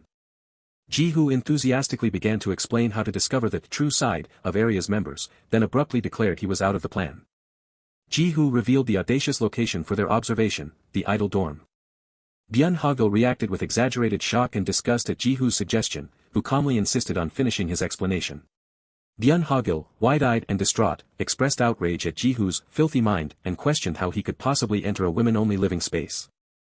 Byun Hogil's exasperated thoughts projected onto the city nightscape, expressing disbelief at Ji-hoo's questionable purchases and judgment. Byun Hogil narrated his complete unawareness of what lay ahead. He ominously narrated his anticipation of what truly awaited him after entering the Arya house, a statement Ji-hoo questioned off-panel. Ji-hoo called out to Byun Hogil, emphasizing his new manager title, as Byun Hogil's determined face, now in a sparkling suit, was highlighted. Unseen idol group members inquired why someone had taken so long, indicating they had been waiting. 3 smiling idol group members greeted someone at a doorway, eagerly asking what they wanted for lunch. The narrative exclaimed that this situation was utterly wrong. Byun Hogil dramatically protested the notion of managers cohabiting with idols, claiming it was an affront to Confucian values, while Ji-hoo, annoyed, offered to proceed alone. A correctional officer stepped forward, recognizing someone off-panel as the new manager and acknowledging he had already heard about them. Byun Hogil exasperatedly acknowledged the widespread rumors about an adult's fear of sleeping alone, concluding with a decisive nod that he had no choice but to intervene. Byun Hogil profusely complimented the correctional officer on his discerning eye and the security he offered, then the officer directed them to go up this way. The elevator doors began to slide open, revealing a bright interior. An excited voice called out, "Manager Appa." Byun Hogil's eyes widened in profound shock. 2 idol members cheerfully announced they had prepared everything, asking Anna what she wanted for lunch first, despite her visible distress. The woman, her brow furrowed in concern, addressed the unseen manager Appa. The idol member asked if he was sick, to which Byun Hogil replied with an exaggerated sigh, claiming he felt very unwell, particularly in his head. An idol member chirped about the dorm's card key security and urged Byun Hogil to get one, triggering his internal thought that things were moving too fast, only for another member to dismiss his unvoiced concern by emphasizing her dedication to artist protection. An unseen voice then asked where their room was. Byun Hogil made to shower, but the woman with long dark hair stopped him, demanding to know where he was going. The woman declared his room was right there, prompting Byun Hogil to exclaim in extreme shock and disbelief. Byun Hogil's internal thoughts revealed his mistaken assumption of shared living, while the idol member condescendingly clarified that managers had a separate space, questioning his naive expectations. Byun Hogil cried out in exaggerated dismay at his recycling depot room, baffled by the abundance of bananas, while Ji-hoo sarcastically wished him luck before departing, reminding Byun Hogil of his earlier dismissal as Byun Hogil pleaded for him to stay. As night fell, the sprawling apartment building stood illuminated against the city skyline, a silent witness to the unfolding drama. Ji-hoo, taking a sip from his cup, calmly reminded his unseen teacher of their core mission, to find the deepfake culprit. Ji-hoo articulated his frustration, questioning what he could possibly discover while confined in such solitary conditions, concluding it was simply not right. Byun Hogil dramatically insisted on leaving, claiming even teacher Gwangyu would agree, while Ji-hoo, exasperated, urged him to go quickly. A sudden scream pierced the air, startling Byun Hogil, who commented on the remarkably crazy timing. A loud crash echoed, causing Byun Hogil to stumble back in alarm, demanding to know what had happened. His eyes wide with disbelief, Byun Hogil questioned the reality of what he was witnessing. 2 idol members rushed to a distressed Anna, urgently asking if she was okay or hurt, while Anna could only manage a soft gasp. Byun Hogil internally pondered if he had just witnessed bullying, yet something about the scene made him doubt his initial judgment. Ji-hoo, having assessed the situation, declared with certainty that it was not a bullying scene. The idol members apologized to Anna, revealing their surprise birthday plan, admitting they hadn't expected her to be so shocked, and Anna, now relieved, told them they had scared her. Byun Hogil was chagrined to realize it was merely a birthday celebration, reflecting that he had almost exposed the misunderstanding. The idol members eagerly encouraged Anna to try the food they'd worked hard on, while Ji-hoo internally made a sarcastic comment about their boasting. Anna expressed her touched gratitude for the lavish meal, while the other idol members enthusiastically suggested capturing the celebration for a vlog to share with fans. Two idol members urged Anna to quickly pose for an Instagram proof shot, while Ji-hoo silently harbored a sarcastic thought about their preening. Byun Hogil questioned the idol members' apparent self-absorption, but Ji-hoo sharply cut him off, reminding him that being seen in their vlog as the manager was not their current priority. Byun Hogil conceded the validity of Ji-hoo's point with a thoughtful expression. A voice within admitted to feeling utterly confused, a bewilderment that only intensified now that they were actually present. Ji-hoo concluded that suspicion against the idol members was now zero, as their care for Anna made it impossible they would request a deepfake. Ji-hoo affirmed his certainty, concluding they had been pursuing the wrong culprits and needed to shift their focus to Anna. Ji-hoo dropped a bombshell, stating Anna was being bullied, startling Byun Hogil, who demanded to know what he was talking about. Byun Hogil scoffed at the idea of bullying, citing the idol members' apparent friendship, but Ji-hoo challenged him, asking if he hadn't noticed something earlier. Ji-hoo directed Byun Hogil's attention to a video of Anna on his phone, which Byun Hogil recognized, sensing a deeper meaning to the food they had seen. Ji-hoo's voice declared a chilling truth: the food had not been made for Anna at all. Byun Hogil questioned the implication that the food wasn't for Anna, prompting Ji-hoo to reveal his detailed observations of the dorm members. The scene transitioned as Ji-hoo's revelation sunk in. Ji-hoo observed that the food needed some green, prompting an idol member to exclaim at its delicious appearance and offer a bite, leaving Ji-hoo confused about the meaning of green. A sudden, chilling realization dawned upon Ji-hoo. Ji-hoo, holding a tube of wasabi, realized with dawning horror that the idol members had deliberately poisoned the food. Ji-hoo furiously realized the idol members had deliberately filmed a vlog to trap Anna, preventing her from spitting out the wasabi-laced food, confirming their malicious intent. Byun Hogil, still clinging to their angelic image, tried to rationalize it as a misunderstanding or bad cooking, even comparing it to his own mustard injajimmayan habit, but Ji-hoo firmly rejected his excuses. Ji-hoo urgently presented another piece of evidence on his phone, prompting Byun Hogil to exclaim in recognition. Ji-hoo pointed to the photo, beginning to underscore the significance of its public posting. Ji-hoo laid out the damning evidence. The idol members had deliberately selected unflattering photos of Anna to frame her, a narrative reinforced by the malicious comments from online users. Byun Hogil, finally convinced, agreed that given the negative public opinion, the malicious intent was now undeniably clear. Ji-hoo outlined the next step: if the idol members truly were the culprits behind the deepfake, they would need to meticulously gather evidence. Byun Hogil questioned the logistics of catching the culprits in the act, but a sudden burst of laughter cut him off as Ji-hoo urgently told him to go. A door slowly squeaked open. Byun Hogil, surprised by the late hour, asked where they were going, to which the woman with long dark hair nonchalantly replied that their schedule was simply over. An idol member excitedly revealed they were off to a party hosted by a top finance CEO, and when Byun Hogil inquired about Anna, they hinted she wouldn't be joining due to her situation. A soft ding echoed, indicating an elevator's arrival. The elevator doors parted, and an idol member cheerfully called out a farewell, promising their return. The correctional officer inquired about their departure and Anna's absence, to which the idol members replied with a seemingly casual but likely disingenuous explanation about indigestion from seaweed soup. The digital display on the elevator indicated its current position and upward trajectory. Byun Hogil declared he would follow, but Ji-hoo flatly refused, stating Byun Hogil would stand out too much, prompting Byun Hogil's comically self-absorbed query about his handsomeness, which only exasperated Ji-hoo. Byun Hogil questioned Ji-hoo's sudden pants change, which Ji-hoo explained was to prevent Byun Hogil from standing out, before commanding him to stay and protect Anna. Byun Hogil let out a deep, exaggerated sigh of exasperation. Byun Hogil reluctantly entrusted Ji-hoo with the mission, instructing him to contact him if anything happened, while Ji-hoo playfully warned him not to return too early as he departed. Anna, sitting on the sofa, looked up with a concerned expression, asking what was wrong. Byun Hogil, laden with bedding, dramatically told Anna that he, too, reluctantly had a duty to protect her, given the circumstances. Byun Hogil awkwardly tried to reassure Anna that she wasn't his type, rustling with his blanket, which only left Anna confused and annoyed. Byun Hogil, dropping his bedding, tried to reassure Anna about the supposedly tight security, but she cynically questioned the reality of the modern world. Anna reiterated her disbelief, wondering where such crazy people could possibly exist, only for Byun Hogil to dramatically sweep open the curtains and declare, "Right here." Byun Hogil dramatically threatened to leave, declaring it would be the end of them, but Anna, looking utterly tired, simply told him to go to sleep. The glow-in-the-dark stars on the ceiling spelled out a stark, ominous message: you die. Byun Hogil lay curled up and sleeping uncomfortably on the floor of the dimly lit storage room, amidst the clutter. As Byun Hogil exhaled, he looked up sadly, feeling the invisible line that now irrevocably separated him and Anna. Byun Hogil lay dejectedly, consumed by regret that he hadn't gone to the party. The narration observed, with a hint of melancholy, that the young woman was once again crying. An intense, predatory gaze pierced through the darkness. The dimly lit room, filled with idle merchandise and forgotten gifts, held a quiet, unsettling atmosphere. Unaware of the lingering danger, Anna slept soundly in her bed. Anna, illuminated by a soft glow, anxiously wondered if the public's hatred had diminished, contemplating a quick search online. With a decisive drop of her phone, Anna resolved that she couldn't bring herself to look. A sudden, sharp ringing cut through the silence. Startled by another ring, Anna woke up, wondering if the others had returned from the party so soon. A male voice called Anna's name, and she responded with a slightly annoyed query to the manager, Mr.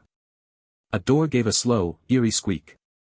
Anna, standing in the doorway, confused and slightly annoyed, questioned why the Mr. wasn't sleeping and had come to her room again. Anna stood frozen as she faced the correctional officer, whose expression was chillingly sinister. Anna, her voice trembling, desperately questioned how the security guard had entered and urgently pleaded for him to leave.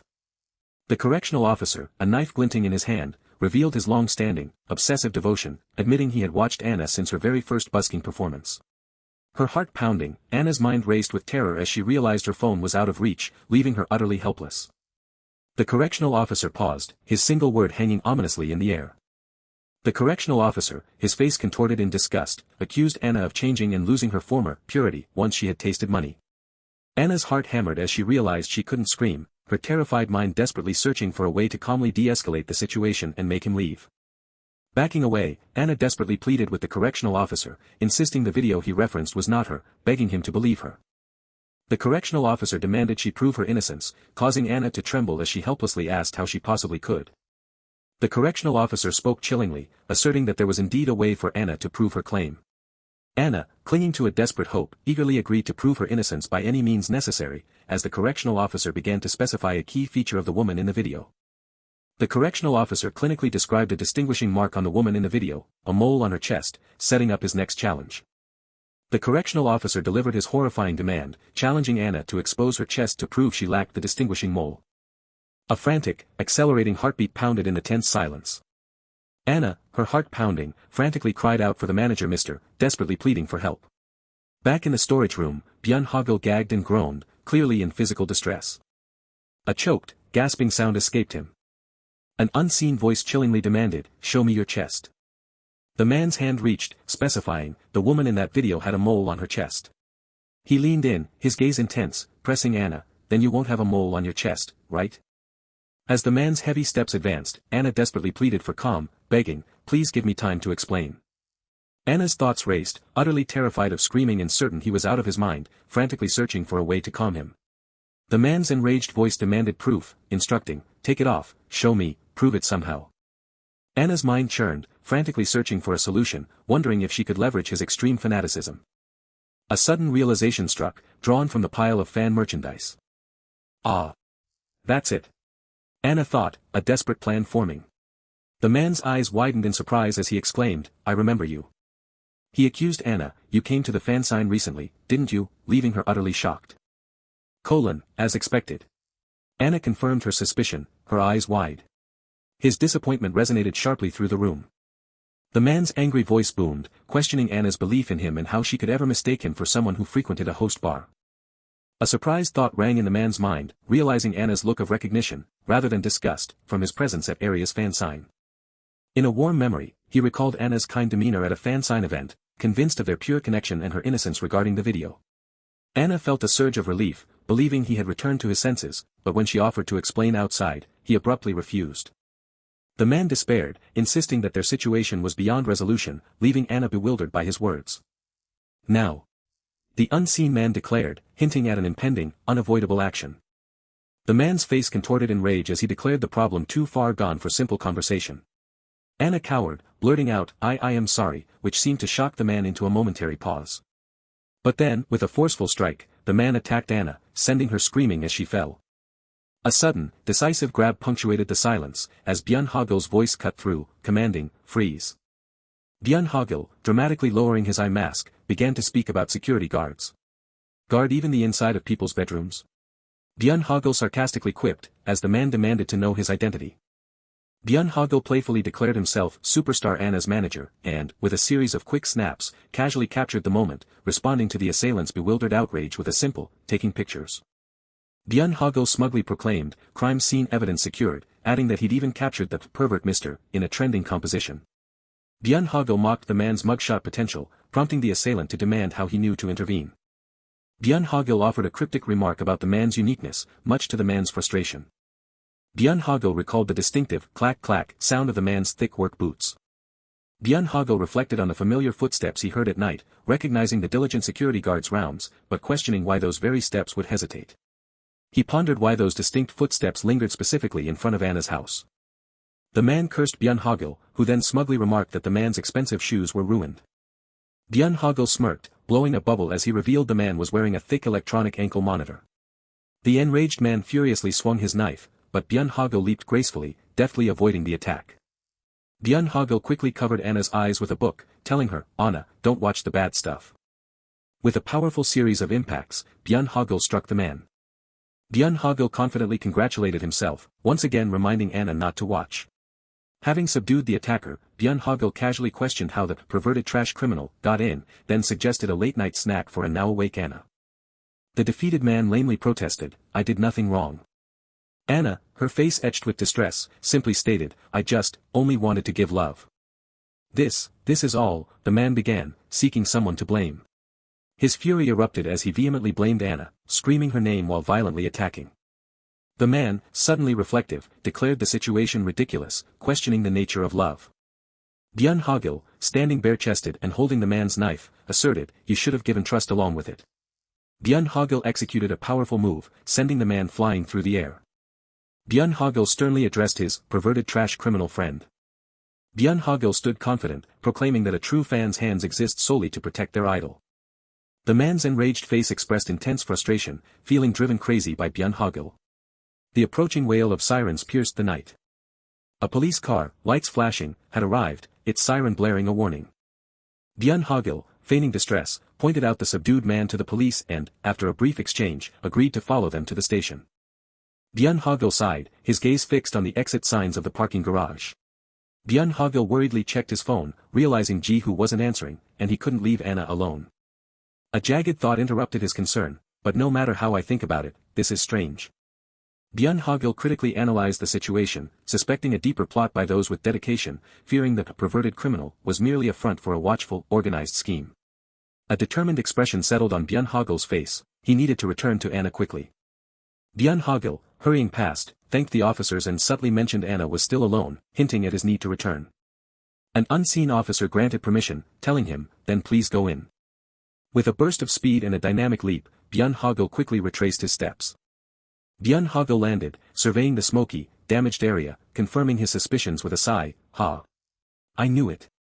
As Byun Hogil knelt by a cracked pillar, he realized this was no ordinary pervert case, but one with a backer, and that he recognized the man's face. A large, muscular man addressed Byun Hogil, who, startled, asked for his identity. The muscular man walked confidently, taunting Byun Hogil about his career as an idle lackey, calling him pathetic. The man's eyes narrowed with contempt, expressing his annoyance at encountering Byun Hogil. The man continued his verbal assault, asking, "Don't they feed you at the zoo?" The muscular man, revealed as a B-rank killer with 5 times human grip strength, flexed and taunted Byun Hogil about his tacky head.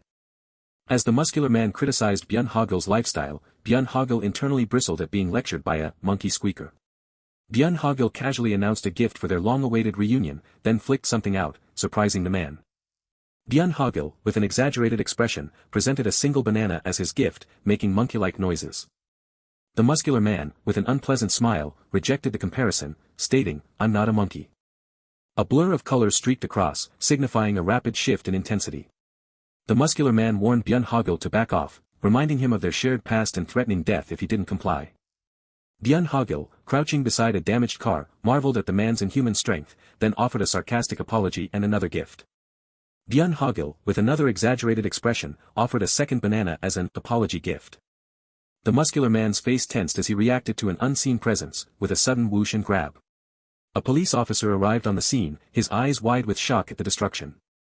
The officer surveyed the severely damaged parking garage, calling for immediate support and concluding it resembled a terror attack. What on earth? Byun Hogil thought, entering a room with a puzzled expression. Byun Hogil pondered the involvement of a glory killer, questioning if Haitian was behind the deepfake or if a perverted bastard was solely responsible. Byun Hogil's expression grew serious, realizing the gravity of the situation. This isn't something that can be wrapped up easily. A creaking sound broke the silence. Byun Hogil returned cheerfully, asking Anna if she had been scared. Byun Hogil's expression subtly shifted to one of serious observation. A faint, dark silhouette glowed ominously on the floor by the bookshelf in the bedroom. Byun Hogil's eyes narrowed, intently focused on something. Anna sat on the floor, pensive, gnawing at her finger. Byun Hogil's hand reached out, grabbing a white blanket. Byun Hogil, holding up a blanket, reassured Anna he would guard her like a prison warden, ensuring the pervert wouldn't bother her and all windows were locked. Byun Hogil, gesturing playfully, continued his exaggerated assurances, jokingly setting rules for Anna about calling him 5 minutes before needing to pee. Anna, with a simple interjection, called out, "Yo." "Huh?" Byun Hogil responded, surprised. Anna, standing defeated, confessed, "I don't think I can do this anymore."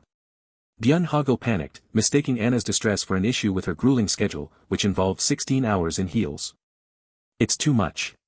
Anna softly repeated, confirming her profound distress. Byun Hogil echoed her words, "Too much." "Ah, too much," still laughing, completely misunderstanding her. Byun Hogil dramatically ranted about canceling Anna's schedule, accusing evil business owners of critical scheduling, as Anna tried to interject. Anna finally clarified, "That's not what I mean," surprising Byun Hogil. Byun Hogil's eyes widened in confusion. Anna reached out, her hands intertwining with Byun Hogil's. Anna, her voice heavy with fear, admitted, "I'm so scared." With a pleading gaze, Anna asked Byun Hogil, "Let's sleep together tonight, mister." Anna's inner turmoil erupted, confessing she simply couldn't endure it any longer. As she wrestled with her own despair, Anna questioned the meaning behind her breakdown. Her true fear emerged as Anna, trembling, confessed her terror and begged Byun Hogil to stay by her side for the night. The intimate space, filled with personal mementos, silently bore witness to her desperate plea. Anna's soft plea hung in the air as Byun Hogil, caught off guard, pondered what he was expected to do. For Anna, each passing moment had become a relentless, waking nightmare. Outside, she felt the world's accusatory gaze, convinced that any recognition would instantly turn into a physical assault. Haunted by the relentless online scrutiny and the public's insults, Anna's attempts to sleep were suffocated by the phantom eyes of judgment, twisting even Byun Hogil's image into a tormentor. Byun Hogil listened intently, silently absorbing the depth of her confession. Byun Hogil offered a stark solution, telling her to simply not look, which left Anna stunned. Casually picking his nose, Byun Hogil bluntly questioned why Anna forced herself to endure such suffering, admitting he didn't understand. Anna's voice choked with emotion, confirming that Byun Hogil truly did not understand her plight. Byun Hogil remained confused by her intense emotional reaction. Kneeling in anguish, Anna revealed her enduring love for music and the stage, a passion that now felt like it was actively destroying her. Sobbing uncontrollably, Anna desperately challenged him to comprehend her profound and devastating pain. Byun Hogil dismissively asked if her intense pain was all there was, leaving Anna utterly stunned. Byun Hogil then posed a probing question, challenging her belief that being an idol was the sole path to loving music. Anna remained silent, her tearful eyes reflecting her deep struggle with his unexpected inquiry. For Anna, her idol career was a lifelong dream, a culmination of hard work now threatening to vanish like fragile soap bubbles. Byun Hogil abruptly shifted the conversation, instructing her to stop thinking about a white bear. Anna's confusion grew as Byun Hogil, moving his hand toward her face, made a point about the white bear becoming blurry in her mind. As Byun Hogil blindfolded her, he introduced the concept of the white bear effect. Byun Hogil, with surprising eloquence, explained the ironic process theory, revealing how the human brain's attempts to suppress thoughts only make them more persistent. He reassured Anna that her suffering was natural, then suggested an unconventional coping method, wearing his smelly blindfold. Blindfolded, Anna silently absorbed his peculiar advice, her thoughts churning. Anna's soft voice broke the silence, calling out for Byun Hogil. Byun Hogil responded with a questioning hum. Blindfolded, Anna softly checked if Byun Hogil was still awake and present, receiving his hesitant confirmations. When Anna called out again, Byun Hogil abruptly suggested she group her questions and schedule them 2 hours later, his annoyance barely concealed. A flicker of exasperation crossed Byun Hogil's eyes at her persistence. From the bed, Anna's blindfolded hand reached out, seeking contact. Byun Hogil reacted with surprise, raising his hands defensively as Anna's hand extended towards him. Brandishing a back scratcher, Byun Hogil declared he would never directly harm authority figures, implying this was his chosen tool for interaction. He then offered to tell Anna a story about the old back scratcher, which she readily accepted. Byun Hogil began his tale, recalling a peculiar professor from his school days. He described the professor as incredibly old school, even back when he still possessed a full head of hair. The professor often threatened them with their future, but Byun Hogil scoffed at his attempts to intimidate students who had already seen so much. Byun Hogil decided to speak up, not just for himself, but for his entire class. With bold defiance, Byun Hogil called out to the professor. Young Byun Hogil defiantly declared his intention to drop out of school. The professor violently attacked young Byun Hogil for his insolence, who flailed in defense, only to tragically remember his lack of a mother. That day, the professor delivered a brutal beating with the very back scratcher he now held. Despite his injuries, young Byun Hogil made a solemn vow, he would never again be struck by that back scratcher. Driven by that vow, he headed straight to the teacher's lounge. There, he borrowed the offending back scratcher, effectively stealing it as a trophy of his defiance. A moment passed in silent reflection. Byun Hogil proudly declared his tale an emotional and gripping true story, but Anna humorously questioned if it was something to boast about. With a smug grin, Byun Hogil revealed his ironic revenge, gifting the professor a brand new back scratcher at graduation, with instructions to continue the tradition of violence.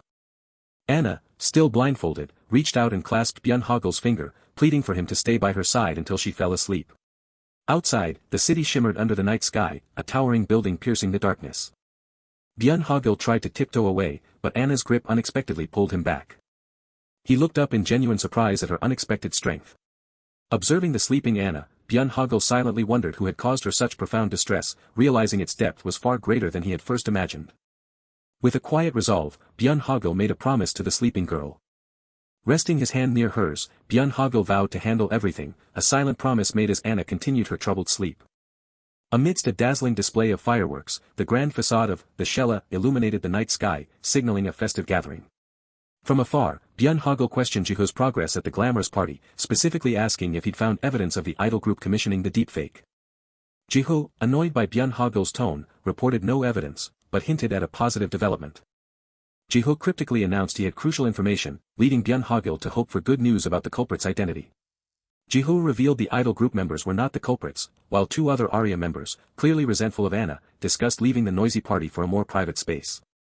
Jiho explained that despite his close observation, the other Arya members lacked the most critical element required for committing such a crime. The other Arya members openly seethed with anger, furious that even at the party, all conversations revolved around Anna. One of the Arya members dejectedly admitted that their group was at rock bottom, solely due to Anna, and they were desperate for a sponsor. A distressed party attendant fretted over the possibility of Arya disbanding and his own survival, cursing the unknown individual who spread the video. Jiho concluded that the critical element, the motive, was undeniably absent from the Arya members' actions regarding the deepfake. Jiho asserted that, beyond any minor feuds with Anna, the other two Arya members were the true victims of the deepfake's devastating fallout.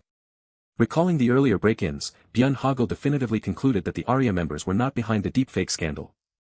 Byun Hogil, with exaggerated pride, congratulated Jiho on his findings, before musing aloud about needing to make some money. When Jiho checked on his well-being, Byun Hogil casually recounted a near-fatal encounter with a monkey, momentarily confusing even himself. Jiho simply confirmed the bizarre detail, accepting Byun Hogil's strange story. Byun Hogil casually suggested a zoo escape, while the menacing, monkey assassin smirked, seemingly pleased with himself, as Jiho voiced concern for Byun Hogil's safety. Jiho's voice dripped with disbelief, questioning if Byun Hogil had actually fought a monkey. Byun Hogil's tone turned grave, realizing that the monkey was a B-rank assassin he once knew, an implication that escalated the entire situation. The full weight of the situation dawned on Byun Hogil, revealing a case far more expansive and dangerous than he had initially conceived. A piercing scream shattered the air. Jiho and Byun Hogil both reacted with surprise to the sudden, loud scream, pondering its source. A man nervously questioned if he was truly free to leave, receiving affirmative permission from prosecutor Han Jung-goe. The man, deeply suspicious of his inexplicable release after being caught red-handed, decided his best course of action was immediate escape. Excited children on a school bus excitedly cheered at passing vehicles, their journey filled with typical youthful energy. The teacher's attempts to quiet the boisterous children on the bus proved futile, their excited shouts only increasing. The man, now identified as the one released from the police station, tried to reassure himself. Huddled in his seat, the nervous man repeated affirmations, desperately trying to convince himself everything would be fine. A menacing large muscular man suddenly appeared, confronting the nervous traveler on the bus. The muscular man sarcastically chided the trembling man for leaving without saying goodbye, then taunted him for his terrified expression. The muscular man's grip tightened on the scared man's shoulder, subtly reminding him who had orchestrated his release from the police station. The man pleaded his innocence, but the muscular assassin, acknowledging his silence, ominously implied future consequences with a series of sharp impacts. The assassin maintained his physical intimidation, making it clear that future silence was expected. A young boy peered over the bus seat, his innocent curiosity piqued by the tense exchange. The muscular man noticed the observing child and subtly shushed him with a finger to his lips. The boy's eyes widened in surprise, realizing he had been seen. With a chilling smile and a mock farewell, the muscular assassin forced the man out of the moving bus. A harsh clang echoed as the man violently struck the ground. The children on the bus gasped, exclaiming that they saw a flying person, while the teacher struggled to dismiss their excited observations. The magnificent Shella building once again stood illuminated against the night, showered by vibrant fireworks. Jiho's voice crackled with confusion, struggling to reconcile the chairman's actual appearance with his expectations. The host of the lavish party was about to make his grand entrance. Confident footsteps resonated across the opulent floor as he approached. Chairman Jin Gyunhong had officially arrived. Chairman Jin Gyunhong's charismatic arrival captivated the guests with adulation, yet Jiho sensed a palpable and dangerous aura emanating from him. Chairman Jin charmingly welcomed his busy guests, hoping they would enjoy the party, while Byun Hogil concurred with Jiho's assessment of danger. Jiho pondered Chairman Jin's staggering reputation as one of the nation's wealthiest, questioning how such immense power could reside in such an unassuming appearance. Other party guests openly expressed disbelief at Chairman Jin's rumored trillion-dollar fortune, given his seemingly ordinary demeanor. Some guests dismissed Chairman Jin as merely some random guy, completely misjudging his true influence. A sudden, sharp crash of shattering glass pierced the elegant party atmosphere.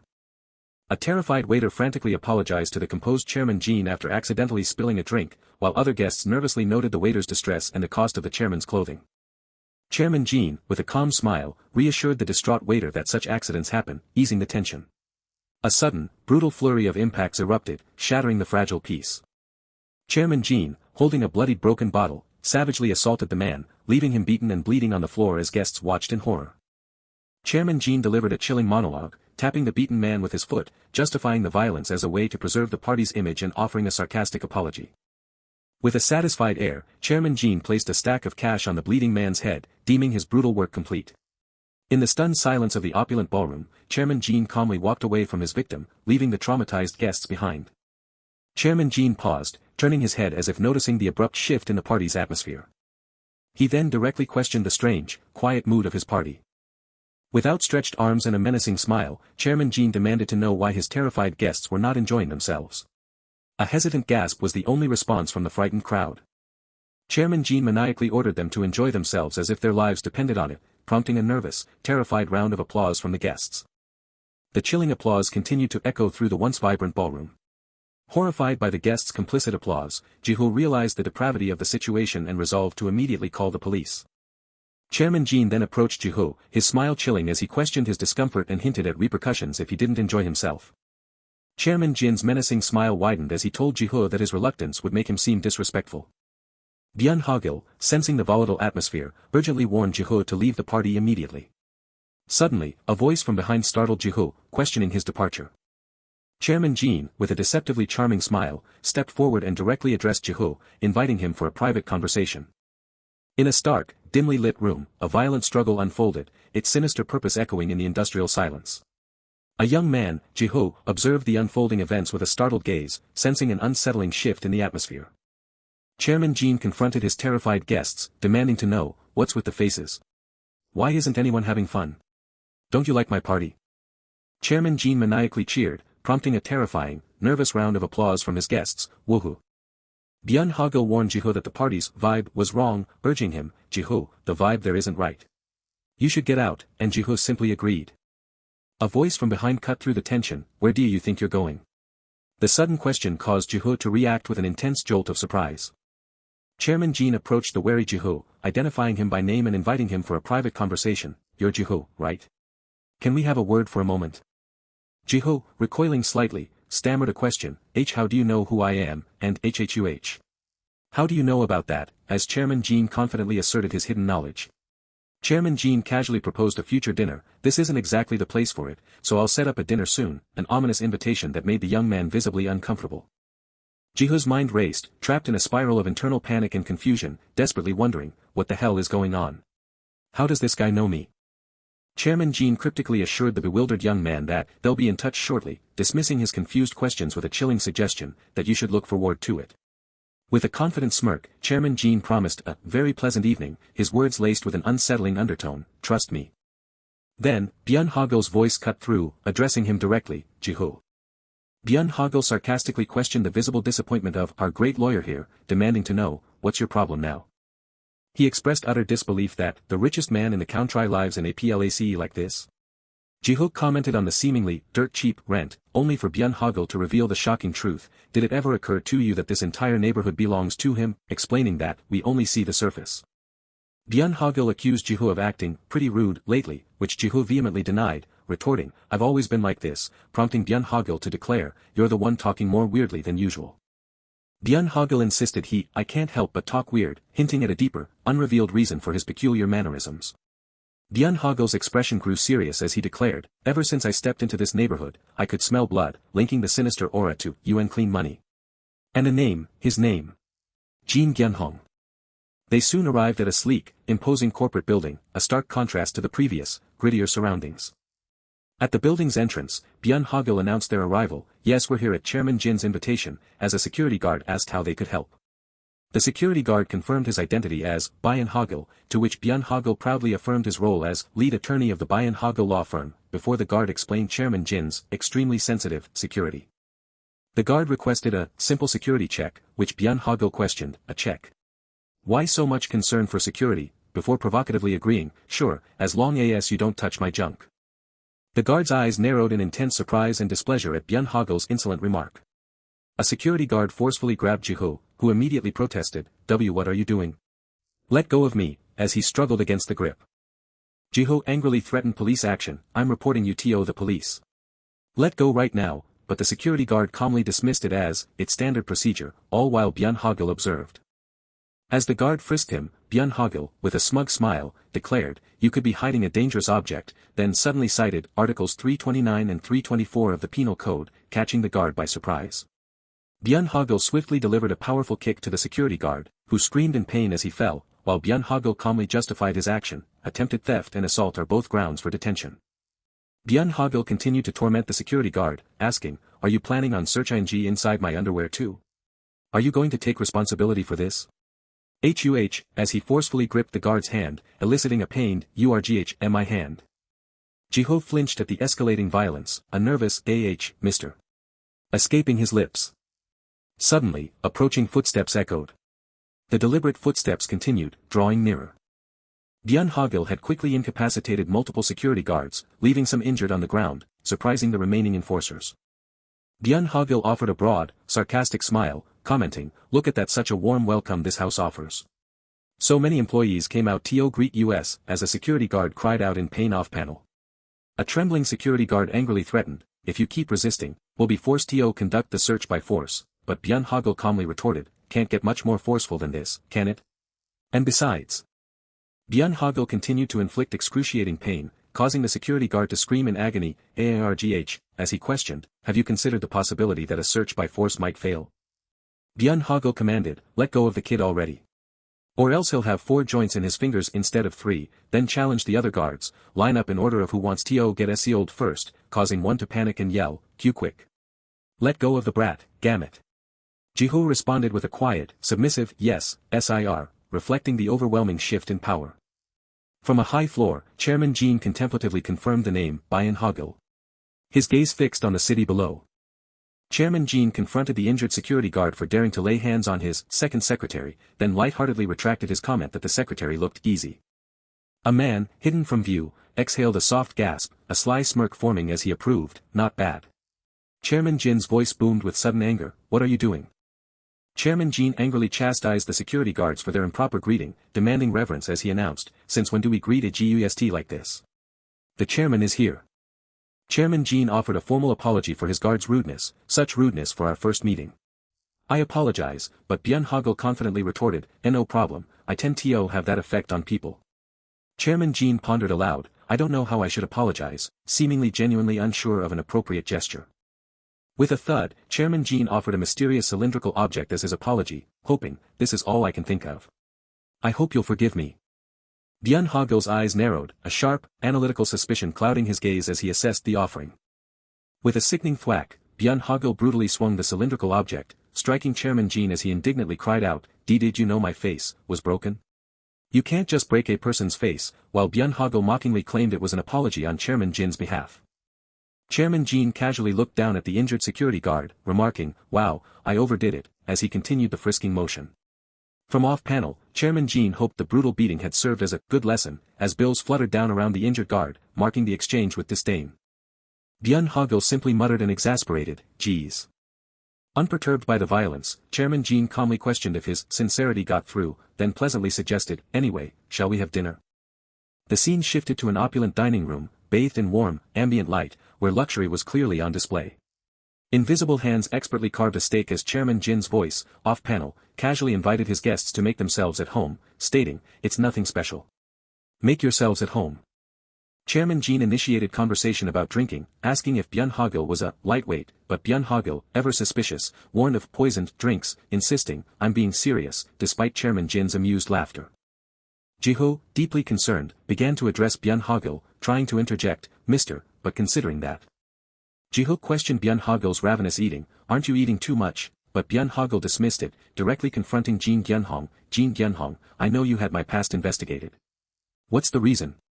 Chairman Jean expressed a seemingly admiring curiosity about Byun Hogil's dual roles as a lawyer and celebrity manager, finding it interesting, and truly admirable, that he worked so hard. With a suggestive smirk, Chairman Jean speculated on the nature of Byun Hogil's work as a manager, wondering if IT must be a lot of work. Or maybe it's therapeutic. Chairman Jean then delivered a highly suggestive and insulting comment about Byun Hogil's access to even the most intimate parts of Miss Anna, his words dripping with provocation. Byun Hogil angrily confronted Chairman Jean for his dismissive attitude, stating, It's impressive how much you look down on professions, and clarifying, I can tolerate you looking down on my artist, but there was a deeper issue. Byun Hogil, jaw clenched, declared with defiant determination that he won't tolerate you looking down on me, asserting that, it's the other way around, mister. Chairman Jean attempted to defuse the tension, urging them to wipe that hostile look off your faces, and claiming Byun Hogil just misunderstood me, before smoothly transitioning to explain a fundamental difference. The difference between us is this. Chairman Jean used the analogy of normal people desperately betting their lives on the lottery, imploring the heavens to win just once, to illustrate his point, saying, but compared to that. With a smug, all-knowing smile, Chairman Jean declared himself the type of person who already knows all the winning lottery numbers, highlighting his perceived control and foresight. Chairman Jean then subtly advised Byun Hogil to think carefully, drawing a menacing comparison between a god. As his hand trembled slightly. With a primal crunch, Chairman Jean devoured the meat, his wide-eyed intensity underscoring his rhetorical question, and a mere human, is there even a comparison? Byun Hogil issued a stark warning to Chairman Jean, I don't know what you're plotting, suggesting that if he stopped now, but if you stop now, everything could still turn out okay. Unfazed by the warning, Chairman Jean casually reflected on the situation as a dilemma, a thoughtful, amused expression on his face. Byun Hogil spoke of his stubborn, determined nature, admitting, since I was a kid, I've had a side that's a bit hard to deal with, and that when he decides something, for some reason. With a primal crunch, Byun Hogil bit into the bloody meat, a visceral act mirroring his intense resolve. Byun Hogil, with a determined gaze, stated his inability to stop once he'd embarked on a path, adding a seemingly regretful, what a shame. The intense dinner concluded, giving way to the cool, artificial glow of a city street at night. Chairman Jin's shocking confession echoed, I'm the one behind the deepfake. Frustrated, Jiho demanded to know why they couldn't simply arrest him now and destroy him. With your skills, and Byun Hogil admitted, I wanted to too. Byun Hogil expressed his violent desire, to go right now and shove a fork up that Botard's ass, but explained the situation was far from simple, because right now, he's confident. Byun Hogil's mind raced, realizing Chairman Jean even figured out that I got a job as a manager while being from a law firm. And that his confident invitation meant he had already finished his investigation into me. His internal monologue continued, leading to a stark conclusion, it means that. Byun Hogil's jaw clenched in frustration, the stark realization hitting him, right now, he knows I have no evidence. Jiho, still bewildered, questioned, but what I really don't get is, why would someone who already has so much money commit this kind of crime? And so brazenly at that, addressing Byun Hogil. Byun Hogil posed a philosophical question about the charm of knowing winning lottery numbers. If you already know all the winning numbers, doesn't it lose its charm? Then casually commented on passing women, leaving Jiho confused. What do you mean? Byun Hogil continued his analogy, with the lottery, it's like this dash. With a playful wink, Byun Hogil revealed that the true enjoyment of the lottery lay in, the fun is in scratching the tickets, not merely knowing the outcome. Jiho, still processing, simply responded, I don't know. A smartphone screen displayed a clear image of Chairman Jean, his smiling face now the subject of their investigation. A woman with black hair questioned, who is he? They said he knows me, and Byun Hogil prompted her memory of a past party. Remember that party you went to with Hana and Yejin?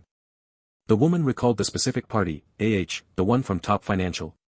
That the chairman organized, and Byun Hogil confirmed the man was indeed the chairman of that company, revealing his ongoing investigation. Byun Hogil further revealed the man was an investor in your agency, prompting the woman to question Jiho, and you've never seen him before, but Jiho denied it, citing the many people he met daily. The woman's eyes widened in sudden shock, a dawning realization gripping her. With an explosive outburst, the woman furiously questioned, don't tell me it's this man. Was he the one who did that to me? But Byun Hogil swiftly intervened, no, we don't know yet. I only asked if you knew him, there's no specific reason.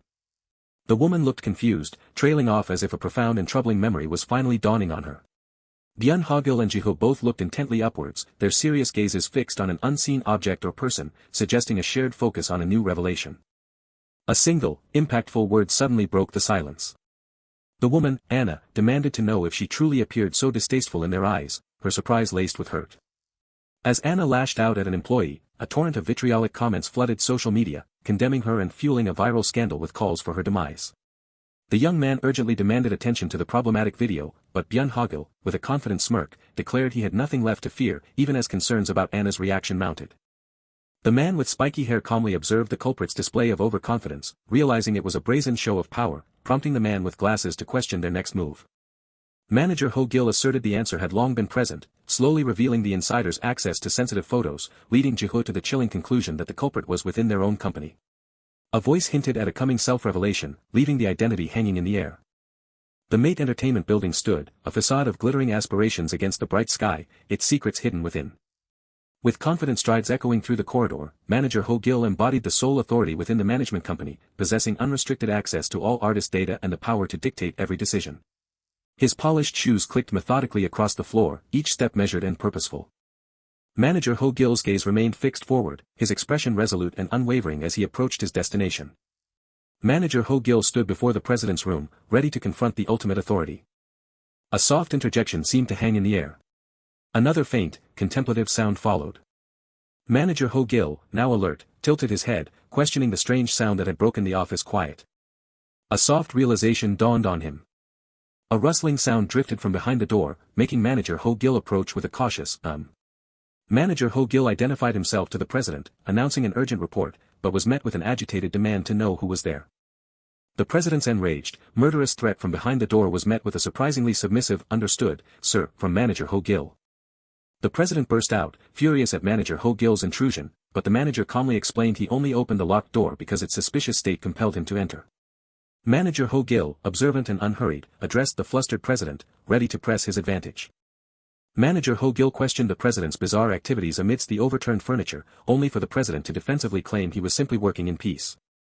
Manager Hogil's disdainful comment on the president's work, clearly dismissing it as nonsense, ignited the president's fury. Manager Hogil commanded the president to set aside his device, ready to deliver a proper report, but the president furiously demanded his departure, only to be silenced by a sharp, "Shut up." With an intense stare, Manager Hogil silenced the president, his command leaving no room for defiance. The situation was ominously described as akin to hell. News reports highlighted a popular idol's controversy and the overwhelming public criticism, while a traumatized woman confessed she was forced to quit her job, fearing she could never return to the service industry. The shocking video of Anna from the group area physically assaulting a luxury store employee in Dosan was rapidly spreading across all social media platforms. Manager Hogil vehemently dismissed any controversy surrounding the clip's authenticity, declaring it utter nonsense.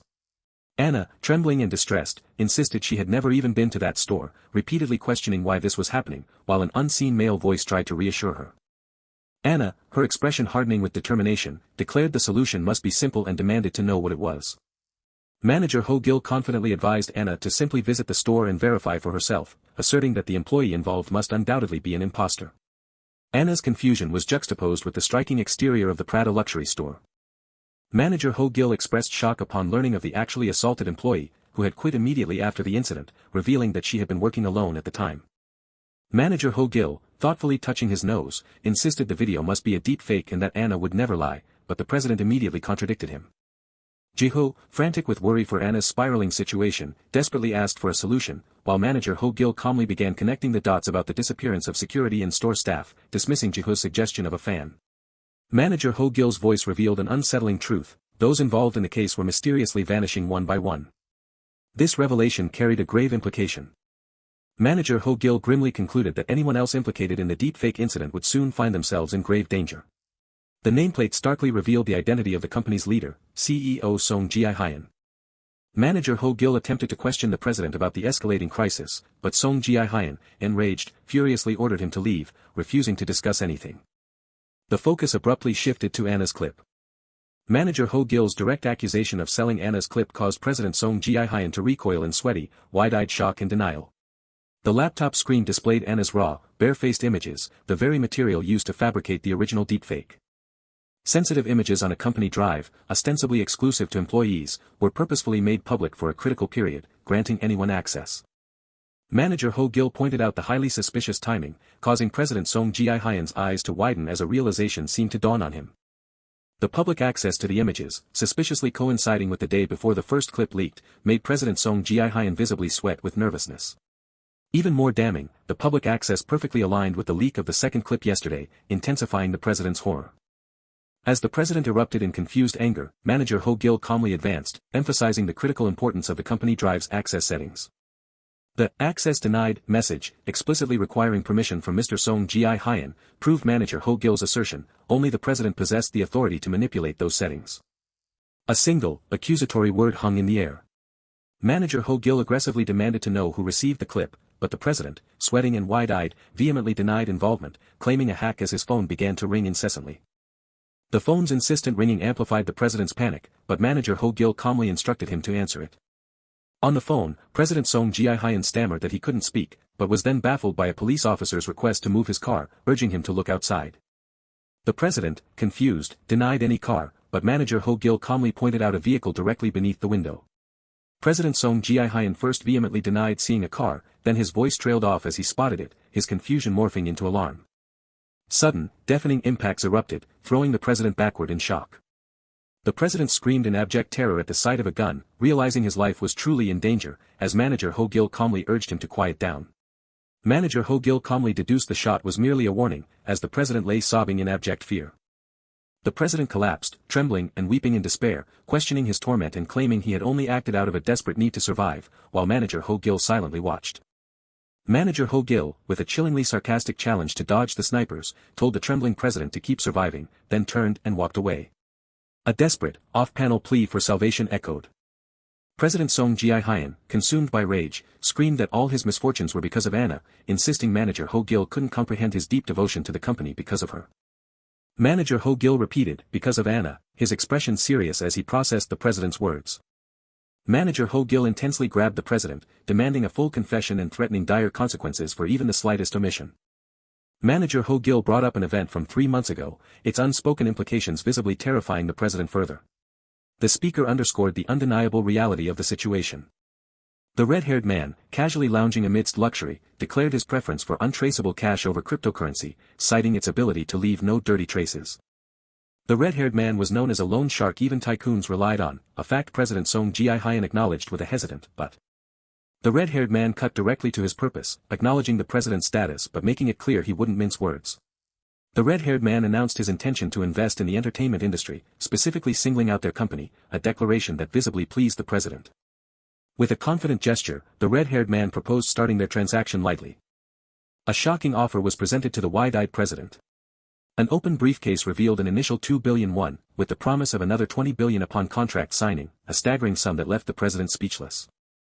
The president hesitantly asked what was required of him, but the red-haired man, feet up on the table, smugly dismissed the question, advising him simply to focus on work. The conversation shifted, but the underlying tension remained. The red-haired man tapped a stack of money, stating his need to fully understand the company's situation first.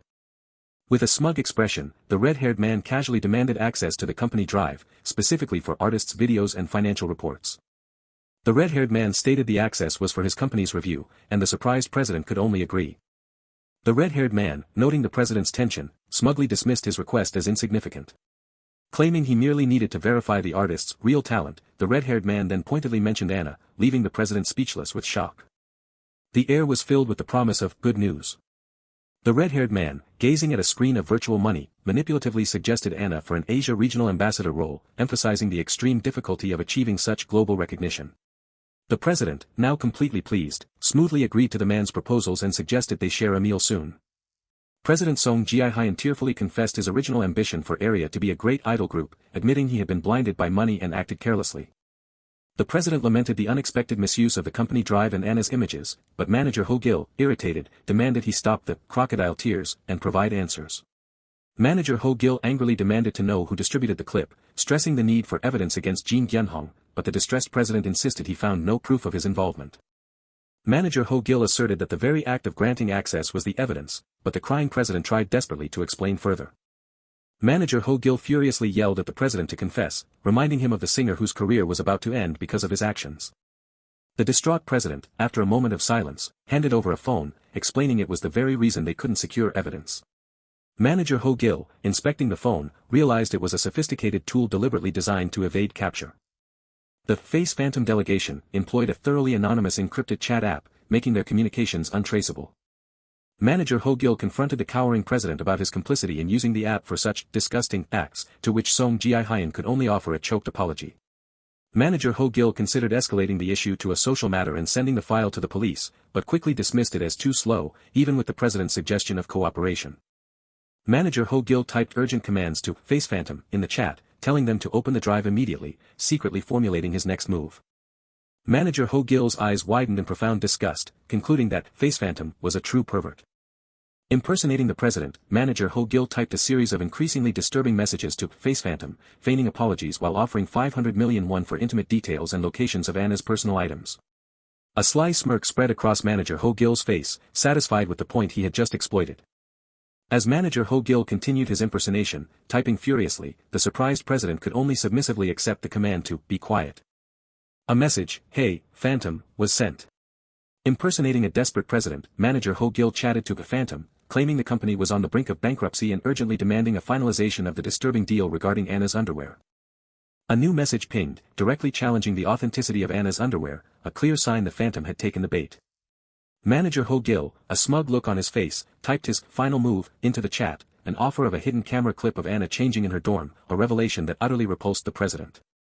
Phantom chuckled in the chat, remarking on the company's amazing depravity and jokingly suggesting the president was even more perverse than themselves. Manager Hogil grinned triumphantly as Phantom confirmed the 500 million won payment and eagerly demanded the address for a personal pickup, a move that made the manager declare the culprit dead. The vibrant city street bustled with life, people moving about amidst the storefronts and a prominent coffee shop.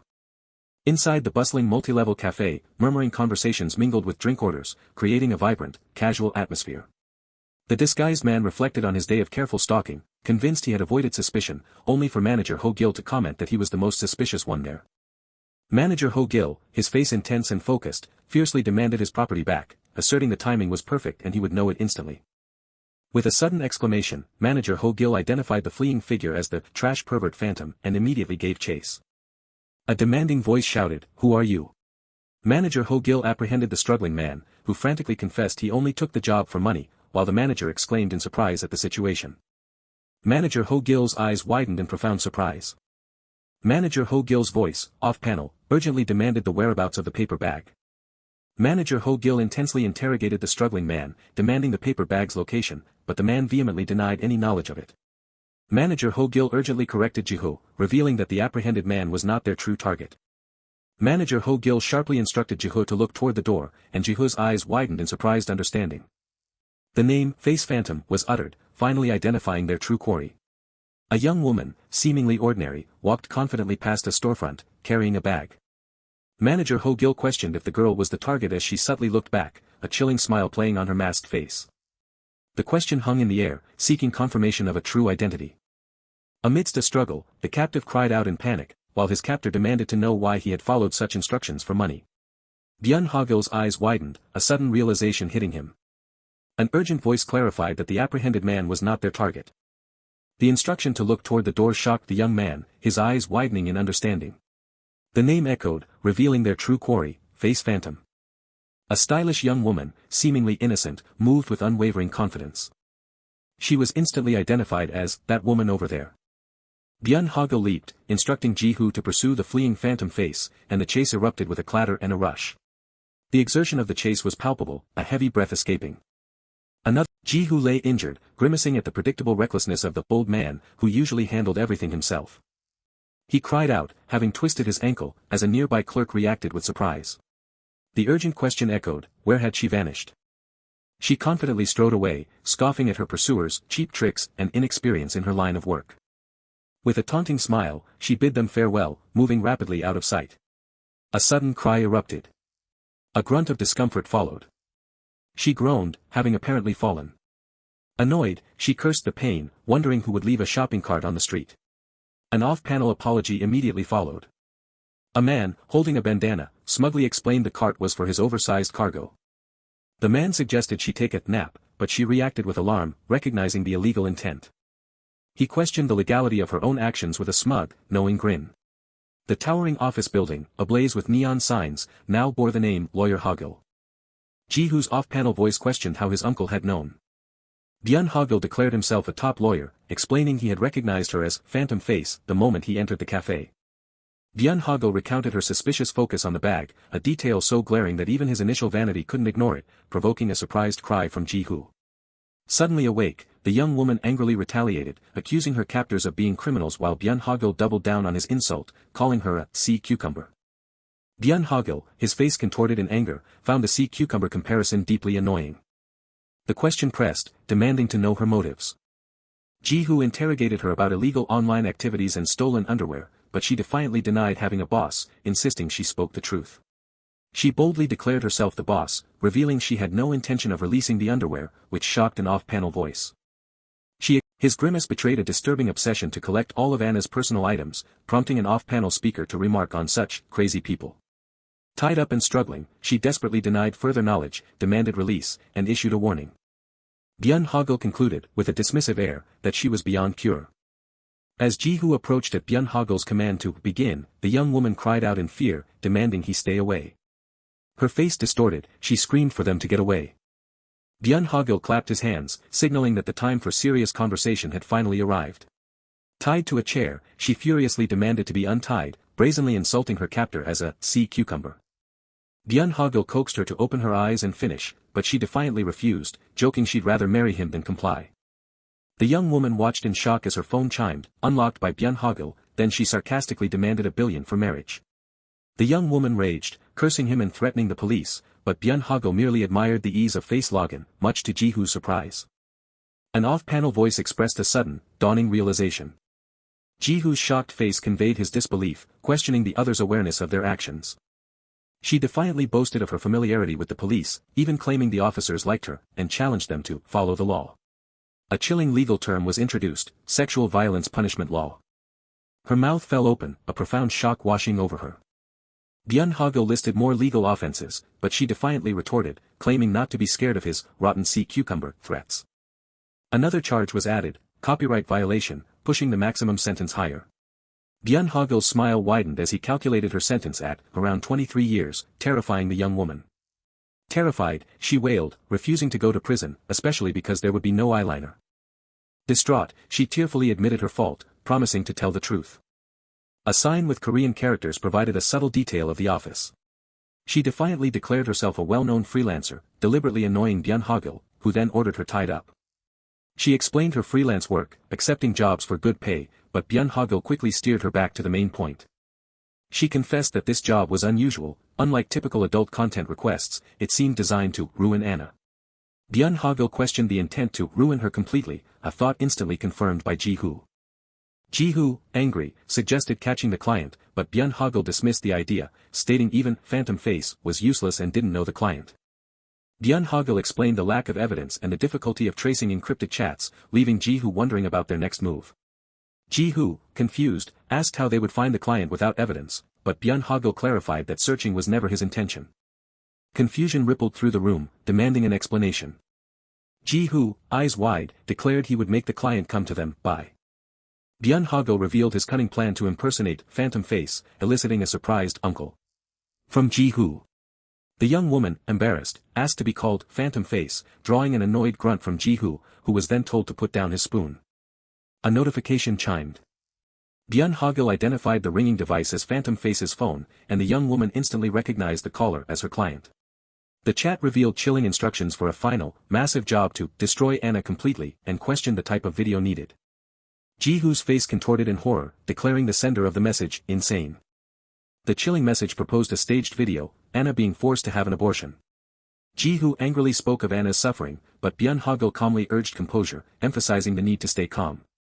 Byun Hogil, with a determined expression, declared they now held the trump card and instructed Phantom Face to return to her position. The immediate concern was the video's whereabouts. The red-haired man confirmed his instructions were being followed, expressing satisfaction at the prospect of completely destroying his target. The red-haired man, eating popcorn, gleefully admitted his love for such manipulative games. On a stage, two worried men were mocked by an off-panel voice as best friends at the execution ground. The off-panel voice assigned them monetary values, deriding them as debt-filled fools. The red-haired man, holding 3 popcorn pieces, chillingly threatened them with organ harvesting if their debts remained unpaid. The two men desperately begged for their lives, offering anything, a predictable plea that an off-panel voice found tiresome. The red-haired man sarcastically feigned soft-heartedness, offering them a great deal to clear their debt. As he ate popcorn, the red-haired man smugly suggested his proposal was deceptively simple to understand. A tight grip clenched. The two men trembled in extreme fear, their faces contorted. An off-panel voice announced the dramatic beginning of a new phase. Two terrified men knelt on the stage, facing 2 daggers planted upright before them. With eyes wide in excitement, the red-haired man commanded them to fight each other. Trembling, the man tearfully pleaded that they couldn't fight their 17-year friendship, but was met with an ominous "then" from an off-panel voice. Something collapsed heavily. A briefcase dropped, slamming onto the floor. As money spilled from the briefcase, an off-panel voice announced 300 million won and debt erasure for the survivor. A single word escaped as the briefcase overflowed with cash. One man insisted he wasn't that kind of person, while the other pleaded that they could repay the debt normally. The red-haired man watched, a smug smile playing on his lips as he ate popcorn. As the two men walked away from the daggers, an off-panel voice dismissively assured them they would somehow pay it all back. One man walked away, his thoughts consumed by the grim realization that if neither fought, both would surely die. His clenched fist trembled as he rationalized that one should survive to send money to the other's family, convincing himself it was the only right choice. He affirmed his grim decision, then a dagger swiftly moved into position. Screaming, one man lunged forward with the dagger, declaring, "Let me handle it, my friend." A wide, terrified eye reflected pure shock. One man screamed in terror, raising his dagger at his friend, who also held a blade. A single tear traced a path down his cheek as he uttered a soft, "damn." As screams and pleas echoed, the red-haired man calmly crunched popcorn, insulting someone as a greedy useless bastard. The man inquired about Byun Hogil, but the director dismissed him, confident the lawyer was busy, taking the bait. Byun Hogil, intensely focused, acknowledged the bait, knowing a far greater threat lay waiting below with its mouth open. The scene descended into an ominous, shifting gradient. Kneeling amidst bloodstains, one man held a briefcase, terrified, as an off-panel voice declared an unimaginable consequence awaited. The question, "Are you insane?" hung in disbelief. Her hand clutched her clothing, trembling, as she questioned her own role. She wondered why she was involved in something like this. Casually, the young woman sat on a couch, stretching her leg. An unknown observer thought someone had absolutely no idea what was truly unfolding. Byun Hogil, grinning menacingly, declared to the man what he was fishing for. The narrator continued, referencing the open mouth waiting right under that leaf, a trap he could not see. The target couldn't even begin to imagine it, while another person crunched popcorn greedily. A frantic voice cried out in disbelief, "Are you insane?" Another, filled with frustration, demanded to know why they had to do something so unwillingly. The young woman, sitting defensively on a sofa, retorted that it had clearly been her own choice, questioning how anyone could complain when someone was setting everything up again. She pleaded that if the situation forced a uniform, she would be compelled to wear it, fearing everything would fall apart and land on her if she didn't, while a young man reacted with confusion. A thought ominously suggested, "Just watch." The narration revealed a relentless killer eliminating everyone connected to a case, from the idol's team to the director, describing the actions as both reckless and obsessive. Byun Hogil, with a smirk, taunted the terrified young woman, implying she was the next target as even her editing involvement included her. Startled, the young woman anxiously asked what they should do, just as Byun Hogil slid forward a large cardboard box he had prepared. With a sudden reveal, the young woman questioned what the weapon-like object was, but Byun Hogil insisted this decorated box, proclaiming, "Spread love and kindness," was the only weapon that could catch their target. As the three examined the mysterious box, the young woman wondered why such an elaborate plan was necessary, to which Byun Hogil replied that if his suspicions were correct, it would be essential. Byun Hogil looked determinedly at the cardboard box, confirming its necessity. An aerial view of the city at night showed the Mate Entertainment building, calm before the storm. Byun Hogil mused about inviting the target to the representative's room and wondered if the young woman could handle it when he arrived, prompting her angry demand to know what she was supposed to do. A direct voice questioned, "You're Phantom, right?" The large muscular man, smirking from the floor, questioned why his face needed to be seen before handing over an item, shocking the young woman. The young woman reacted with profound shock and bewilderment, wondering what was happening. The muscular man stood confidently, revealing himself as Face Phantom, a Class B with primate-level grip strength 5 times stronger than average, remarking that true honesty only went so far. He continued, stating that he had expected to meet a smelly old man. The man expressed surprise at the weird turn of events, as the terrified young woman begged for forgiveness, offering to hand over anything he wanted.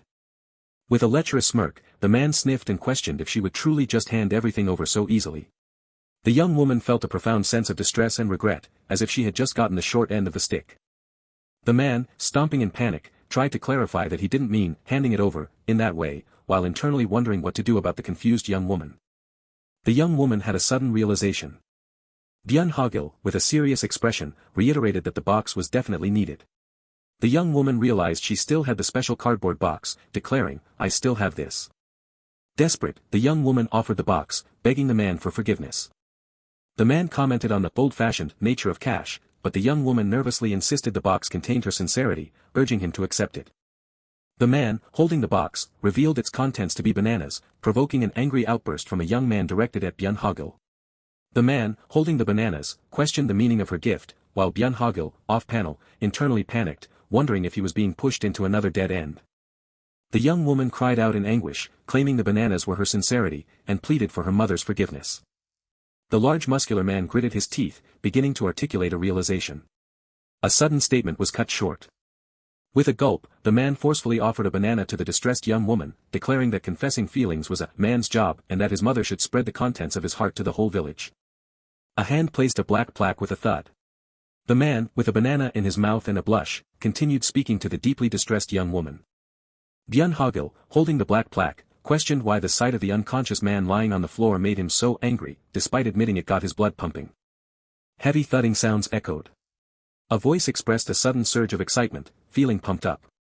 Byun Hogil, glaring, expressed intense anger, stating that just looking at someone's face made his fists want to explode. He taunted the unconscious man on the floor, revealing he had slipped a sleeping pill into a banana and asking how he liked that.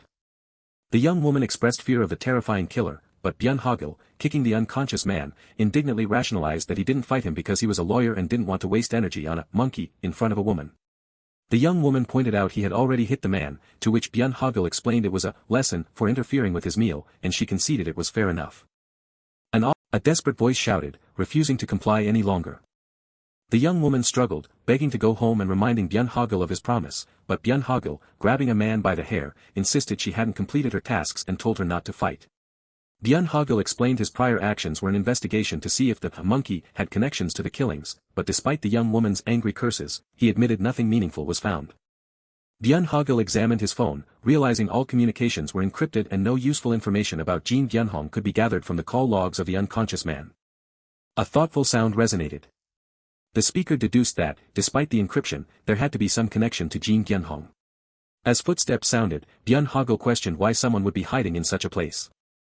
Byun Hogil wondered if the creature had been trying to kill him, but the young woman, annoyed, told him to have empathy for animals before dismissively telling him to forget it. Byun Hogil had a sudden, significant realization. With a thwack, Byun Hogil suddenly stopped, prompting the young woman to ask what was wrong now. Byun Hogil instructed Phantom to act, but she vehemently refused, repeating her unwillingness. The young woman complained about how scary the situation was, while Byun Hogil impatiently told her to stop, questioning who would open a door for a suspicious person. Byun Hogil, smirking, teased the young woman that perhaps a pretty idol might be standing there, opening the door, causing her to react with shock. The young woman, pouting, reluctantly decided she had no choice but to proceed. As footsteps approached, a frightened woman wrapped in a blanket on a squalid mattress called out, demanding to know who was there. The man with a short beard reacted with shock and suspicion, questioning the true identity of the person before him. As the door creaked, the man with a short beard claimed his older siblings had kicked him out, but the young woman, standing in the doorway, confusedly stated she hadn't done anything wrong either. The man with a short beard hesitantly invited her inside. Byun Hogil tried to push through the doorway, surprising both himself and the man holding the door. Byun Hogil angrily demanded to know who wanted him there, shoved the man with a short beard, and questioned if he knew the person on the young woman's phone. The man with a short beard gasped in sudden recognition upon seeing the picture of a red-haired man on the phone screen. The terrified woman screamed and cowered, trying to protect her scattered money, frantically denying any knowledge or wrongdoing, as Byun Hogil watched, surprised. The young woman kicked the cowering woman, who desperately yelled that she was not the culprit or killer, insisting the money was rightfully hers. Byun Hogil calmly told the woman not to be scared and to simply reveal who had given her the money. The woman insisted she truly knew nothing, to which Byun Hogil playfully replied there was nothing to talk about, despite her desperate claims that she wanted to talk. With a sudden whoosh, the woman frantically revealed that Jin Gyunhong had given her the money, begging Byun Hogil to stop harming her children. The off-panel woman sobbed, reflecting on her hard work to earn her money. Byun Hogil coldly thought that a beast like Jin Gyunhong held little value, even in death. The narration condemned the manipulative act of making friends slaughter each other, deeming it truly unforgivable and beyond all limits. An outraged voice exclaimed that Jin Gyunhong had truly lost his mind. Byun Hogil and the young woman discussed the sheer evil of treating cruel acts as everyday occurrences, with Byun Hogil noting her line of work deserved prison, while she retorted that he was still just a pawn. Byun Hogil, looking down in deep thought, realized the more he investigated, the less he understood Jin Gyunhong's motive, finding no connection to Anna in anyone they looked into. Byun Hogil's thoughts lingered on Jin Gyunhong, sensing a connection despite lacking evidence, as the red-haired man himself smiled confidently. The narrator posed the central question of why Anna was being tormented to the brink of survival. Byun Hogil, with a casual tone, answered his phone, remarking that Ji-hoo had called just as he was about to call him. Ji-hoo angrily confronted Byun Hogil for not answering his phone, declaring a huge problem, but Byun Hogil retorted that he had his own massive problem concerning Anna. Ji-hoo then revealed that Anna had suddenly disappeared, leaving Byun Hogil utterly shocked. The tall, modern office building stood silently against the night sky. Boots walked purposefully on a tiled floor. Anna, a woman with long black hair, looked upwards with a serious and determined expression. A bewildered voice questioned what was actually happening. Anna narrated her resolve to hold herself together, no matter how bad things became. Anna's mother, distraught on the floor, questioned why Anna had come home so soon, while Anna narrated her determination to remain strong so her mother would always have someone to lean on.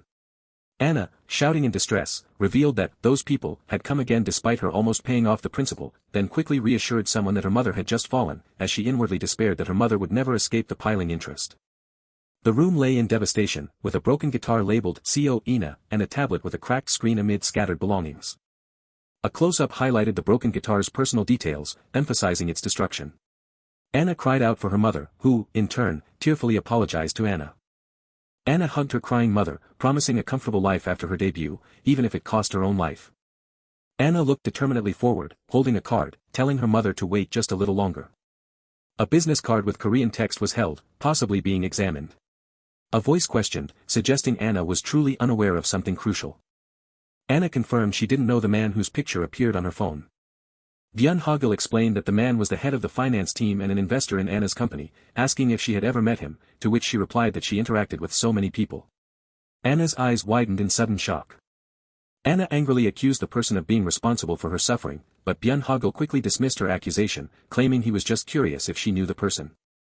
Anna looked down thoughtfully, a dawning realization slowly forming. The narration highlighted a business card belonging to the finance team leader. Anna declared her determined intention to go there herself, clutching the business card. The scene transitioned through a dark, empty space. Anna stood determinedly before a large, modern building at night. An unseen speaker told Anna he had been waiting for her. The red-haired man, smiling, revealed himself behind Anna, greeting her by name and causing her to react with shock. With a gasp, Anna identified the man as Jin Gyunhong. Anna questioned how he knew she would come, and Jin Gyunhong, holding money and smirking, confidently replied that he had known for certain. Jin Gyunhong, smiling slyly, offered to invite Anna to eat with him, claiming his mother had coincidentally just finished preparing food. Anna's eyes observed her surroundings intently. Jin Gyunhong asked if the food suited her taste, and Anna, looking around, replied that she liked a lot of it, to his pleased affirmation. Jin Gyunhong praised his mother's cooking and loudly called for more food, while Anna politely noted that her own mother would be very happy as well.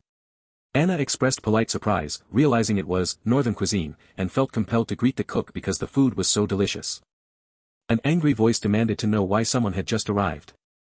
As a hand served more food, Jin Gyunhong's off-panel voice expressed happiness when important guests ate well, while Anna continued to praise the delicious northern cuisine. Anna reacted with subtle shock and surprise. Anna's eyes, intensely focused, observed something unseen. Anna looked down, calling out to her mother, who stood surprised, holding a plate of food and wearing an apron. Jin Gyunhong was pleased it suited her taste, and the unseen woman agreed. Anna's mother was a good cook, she said, but Jin Gyunhong loudly demanded more food from his mom, overriding Anna's polite objections with a confident wave. From off-panel, a sharp voice demanded to know why someone was only just arriving. Anna's mother expressed her happiness that the guest enjoyed the meal, but Anna insisted the cooking was simply too good. Then, a profound shock registered on Anna's face. Her eyes widened with alarm, a dawning, unpleasant realization taking hold. Anna, stunned, hesitantly questioned if the woman serving them was her mother, who also looked flustered and surprised. Jin Gyunhong clapped his hands together, feigning surprise and asking if the two were mother and daughter. With a sly smirk, Jin Gyunhong revealed he had paid off Anna's mother's debt, effectively enslaving her to work for him until it was repaid, leaving Anna shocked and helpless. His eyes, reflecting cunning amusement, confessed that he had become quite attached and Anna's mother had become his mom. Anna, processing the disturbing implications, looked confused and deeply concerned. Jin Gyunhong leaned into Anna's terrified mother, mockingly suggesting that he and Anna were now siblings. Enraged, Anna lashed out, shoving Jin Gyunhong, who cried out in surprise as her mother tried to intervene. Anna's mother frantically tried to pull her daughter away, desperate for them to leave and discuss it elsewhere, while Anna looked determined. A violent impact struck Anna, her face contorting in pain and shock. Anna's stunned and pained expression was evident, tears perhaps welling in her eyes. Anna's mother grimaced, displaying her intense emotional distress. Humiliated and desperate, Anna's mother frantically demanded that Anna apologize to President Jin for what she had done. From off-panel, Jin Gyunhong's voice addressed Anna, signaling a shift in their cruel game. His smirking mouth proposed that they do a little calculation.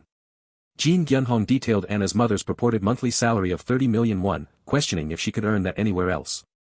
In a disorienting, inverted view, Jin Gyunhong further belittled Anna and her mother, asserting their inability to earn such money. He then cruelly reminded Anna that she probably hadn't received any settlement due to the trainee debt she had accumulated. The thought lingered, are rich people truly happy? Amidst a room full of teddy bears, Jin Gyunhong asked if Anna was unhappy, leading to the narration of her father's 1.7 billion won gambling debt. Anna narrated that she was merely curious about being rich, as she had never experienced it, recalling her childhood where, despite instability, she was not unhappy, just like her mother. Her mother believed that as long as they relied on each other, money didn't matter. Her mother's hands mending a teddy bear further emphasized her loving care. Anna's mother, smiling peacefully, held a conviction that Anna knew, deep down, was a denial. Young Anna and her mother shared a joyful embrace amidst teddy bears, reinforcing their close bond with laughter. But Anna's mother's face, contorted in anguished screams, revealed the harsh truth, that conviction was merely a refuge for the poor. Anna identified the unseen speaker, realizing the architect of her torment. Kneeling, Anna directly accused Jin Gyunhong of creating the deepfake of her. Fury distorting her face, Anna demanded to know why he was doing this to her, what had transpired between them to warrant such cruelty. Jin Gyunhong, smirking, dismissed her questions, finding it more entertaining to keep her in the dark. Feeling generous, he offered Anna a special hint about human nature, declaring that humans, by nature, can't be strong in front of money, he asserted, his hand reaching out to emphasize the absolute power of wealth over Anna. Jin Gyunhong continued to humiliate Anna, claiming her pride meant nothing against his money. With a sinister smirk, Jin Gyunhong whispered a cruel statement to Anna, claiming money could even buy a mother's love. He then announced an even bigger hint for Anna, gesturing expansively. From off-panel, he provocatively asked if she remembered. With a menacing smile, Jin Gyunhong presented a small pink cosmetic bottle, hinting at a past connection. Anna's eyes widened with shock and sudden recognition. She realized he was President Jin Gyunhong. A jagged thought bubble confirmed Anna's shocking realization: he was that guy back then. The scene transitioned to a new moment. In a flashback, Anna, resolute and slightly angry, firmly refused. Anna's agent, flustered and desperate, pleaded with her to listen carefully.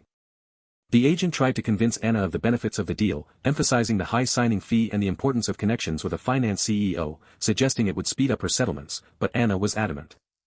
Anna defiantly declared that her group, RIA, could not take on an ad for a loan company, repeating that her answer would remain the same, regardless of the offer. She offered an apology.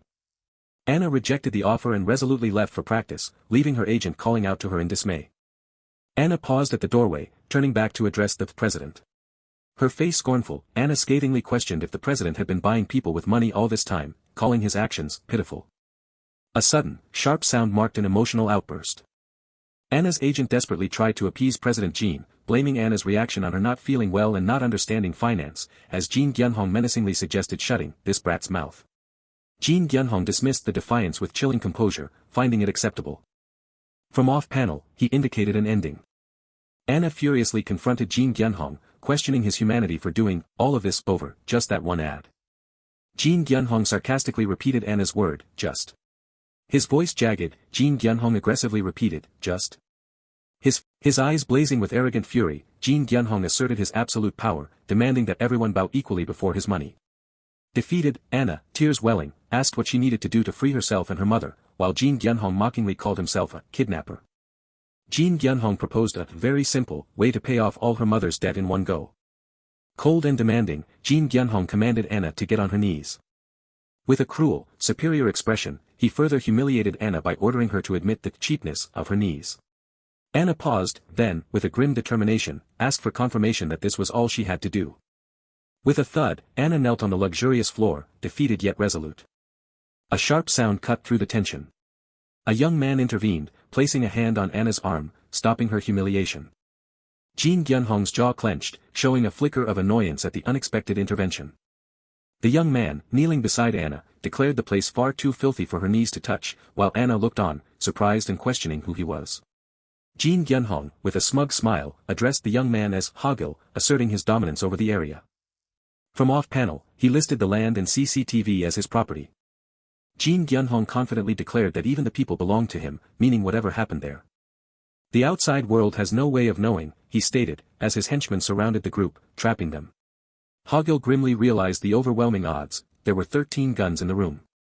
He contemplated the increased danger, ready for action but aware of the people he now had to protect.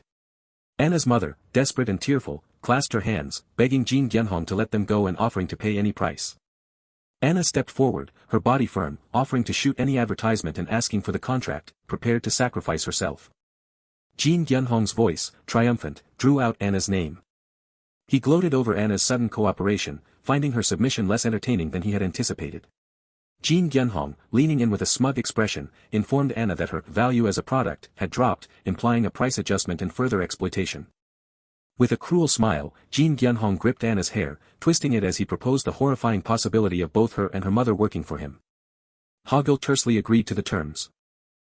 Hogil, serious and intense, sought confirmation from Anna about what she had witnessed. Anna, looking grim and resigned, stated her desperate need for money and her decision to accept the situation. Hogil dismissed Jin Gyunhong, who responded with a taunting wink, claiming he wouldn't go far. Hogil abruptly silenced Jihu with a forceful gesture, cutting off his protest.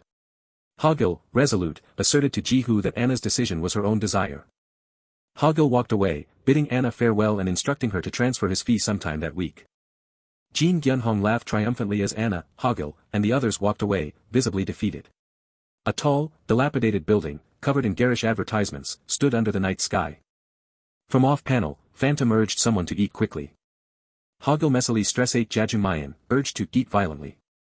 Hogil bickered with Jihu and Phantom, telling Phantom to wipe his mouth while Jihu expressed agitation about their situation. Jihu blamed Hogil for Anna's sadness, prompting Hogil to announce they were going to the police station. Hogil explained his rationale: Jin Gyunhong, though trash, paid off Anna's mother's debt, and once Anna received her settlements from high-paying ads, she wouldn't suffer over money anymore, making the situation darker and darker. Hogil expressed frustration over the lost billion-won success fee and asked Ji-hoo for more ramen. Phantom, annoyed, told Hogil to boil his own ramen, declaring that he could still fit more in. Phantom and Anna rummaged through boxes, unexpectedly discovering something alarming. Ji-hoo and the idol group member reacted with profound shock to something unseen. Ji-hoo shouted in shock and anger at an unseen person, calling them sea cucumber. Frantic and desperate, Ji-hoo and the idol group member pounded on a closed metal door, demanding to be let out. Hogil instructed Ji-hoo to listen carefully. Hogil instructed Ji-hoo to hide in the bunker, safe from Jin Gyun-hong's killers, as they would not find it. He gave detailed instructions for survival, assuring food and a makeshift toilet, and outlining a contingency plan for the police if he didn't return within a day. Hogil bowed his head in a moment of heavy thought. An unseen speaker reiterated their desperate need for money. Anna, with resolute sadness, reiterated her decision to accept her fate, driven by her desperate need for money. In a raw outpouring of anguish, Anna cried out about her love for music, feeling like a betrayal, as if the stage itself wanted to kill her. Tear-streaked and desperate, Anna questioned if anyone could truly understand her pain. Hogil bowed his head, contemplating Anna's words and his own heavy thoughts. Hogil calmly gave instructions about food rationing while Ji-hoo frantically banged on the door, complaining about the shared bathroom. Phantom and Anna, confined and annoyed, expressed their frustration with the predicament, particularly the lack of a private bathroom. Phantom's eyes widened with a sudden, alarming realization about a plan. An imposing skyscraper stood illuminated against the dark, cloudy night sky. A large muscular man's shout echoed, "Come here, you." Two large, muscular men stood ready for a tense confrontation in a dimly lit outdoor area. Byun Hogil walked confidently towards the group, giving them 10 seconds to surrender or face his later retribution.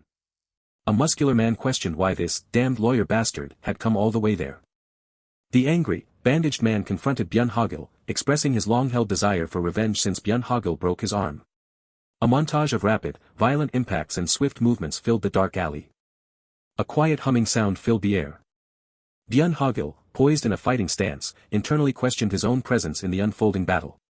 With glowing eyes and a determined expression, Byun Hogil rationalized his actions. A manager came to pick up his idol. Papers scattered into the air as Byun Hogil's kick sent a man careening backward. A heavy thud nearby caused several men to tense, their eyes widening. Byun Hogil rhetorically asked if they had ever caught flies before. He declared that they were no different than flies to him, stating that even 100 of them would be like swatting a mere 100 insects. While two men questioned his words, noting there were only 20 of them, Byun Hogil mentally prepared for an intense 100-on-1 battle. An older, plump man casually dismissed the situation. The young man in the suit commented with clear sarcasm, "Very cool, Mr. Hogil." As footsteps approached, an unnamed speaker questioned if he'd forgotten something, to which Byun Hogil casually replied he forgot to give Anna his account number, causing the surrounding men to twitch with unease. An unseen voice chastised the men, deeming them pathetic idiots for their collective inability to handle one man, making them tense further. The young man in the suit, microphone close, suggested a fun little game for everyone present. He then offered 500 million won for an account number, a manipulative proposition that tightened the tension in the hall around Byun Hogil. Byun Hogil responded with a simple, exaggerated affirmation. The young man in the suit revealed the reward was for whoever killed Byun Hogil first, causing the numerous men to erupt in a violent battle cry, rushing forward to claim the 500 million. Byun Hogil made a concise observation, "Vital point." He then posed a rhetorical question, challenging them to name the deadliest vital point on a human. One man arrogantly listed vital points, boasting of his training and profession, then confidently challenged Byun Hogil to break his solid guard. Byun Hogil responded with a sarcastic smirk, eager to test the limits of his opponent's solid guard. An opponent yelped in pain as Byun Hogil delivered a powerful kick, coolly remarking that it felt pretty squishy. One man screamed in agony, as the full, terrifying realization of Byun Hogil's power dawned on them far too late. The young man in the suit gave a menacing smirk, realizing that Byun Hogil was beyond anything they could realistically handle. Byun Hogil swiftly defeated multiple opponents, proving that some in the world were even more. He continued to strike down his opponents, demonstrating them to be utterly trash. A flurry of powerful kicks and punches rapidly sent several more opponents falling. Another powerful strike from Byun Hogil sent an opponent flying decisively. An older, plump man cocked his gun, making threatening statements about a girl's financial entanglements and offering a grim one chance. Byun Hogil stood confidently on the stairs, mocking his armed opponent by demanding an apology if he wished to live. The older man furiously dismissed Byun Hogil's challenge, asserting that he was the one holding Byun Hogil's life in his hands. In a sudden, violent move, the older man was struck, his gun instantly disassembling as he yelped in shock. Byun Hogil continued his thought. He delivered a powerful kick, mocking the older man for not taking the chance he'd offered earlier. Byun Hogil delivered a brutal blow that promised a complete loss of manhood.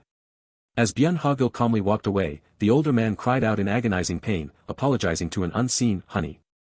The scene shifted to an opulent, spacious room overlooking a city skyline at night, displaying 3 high-end sports cars under a grand chandelier. A man with red hair, wearing sunglasses and a suit, furiously shouted into a microphone, "Come on then." He aggressively declared that the contract was signed and the game was over, all while a woman with long dark hair silently observed. The woman with long dark hair expressed her confusion.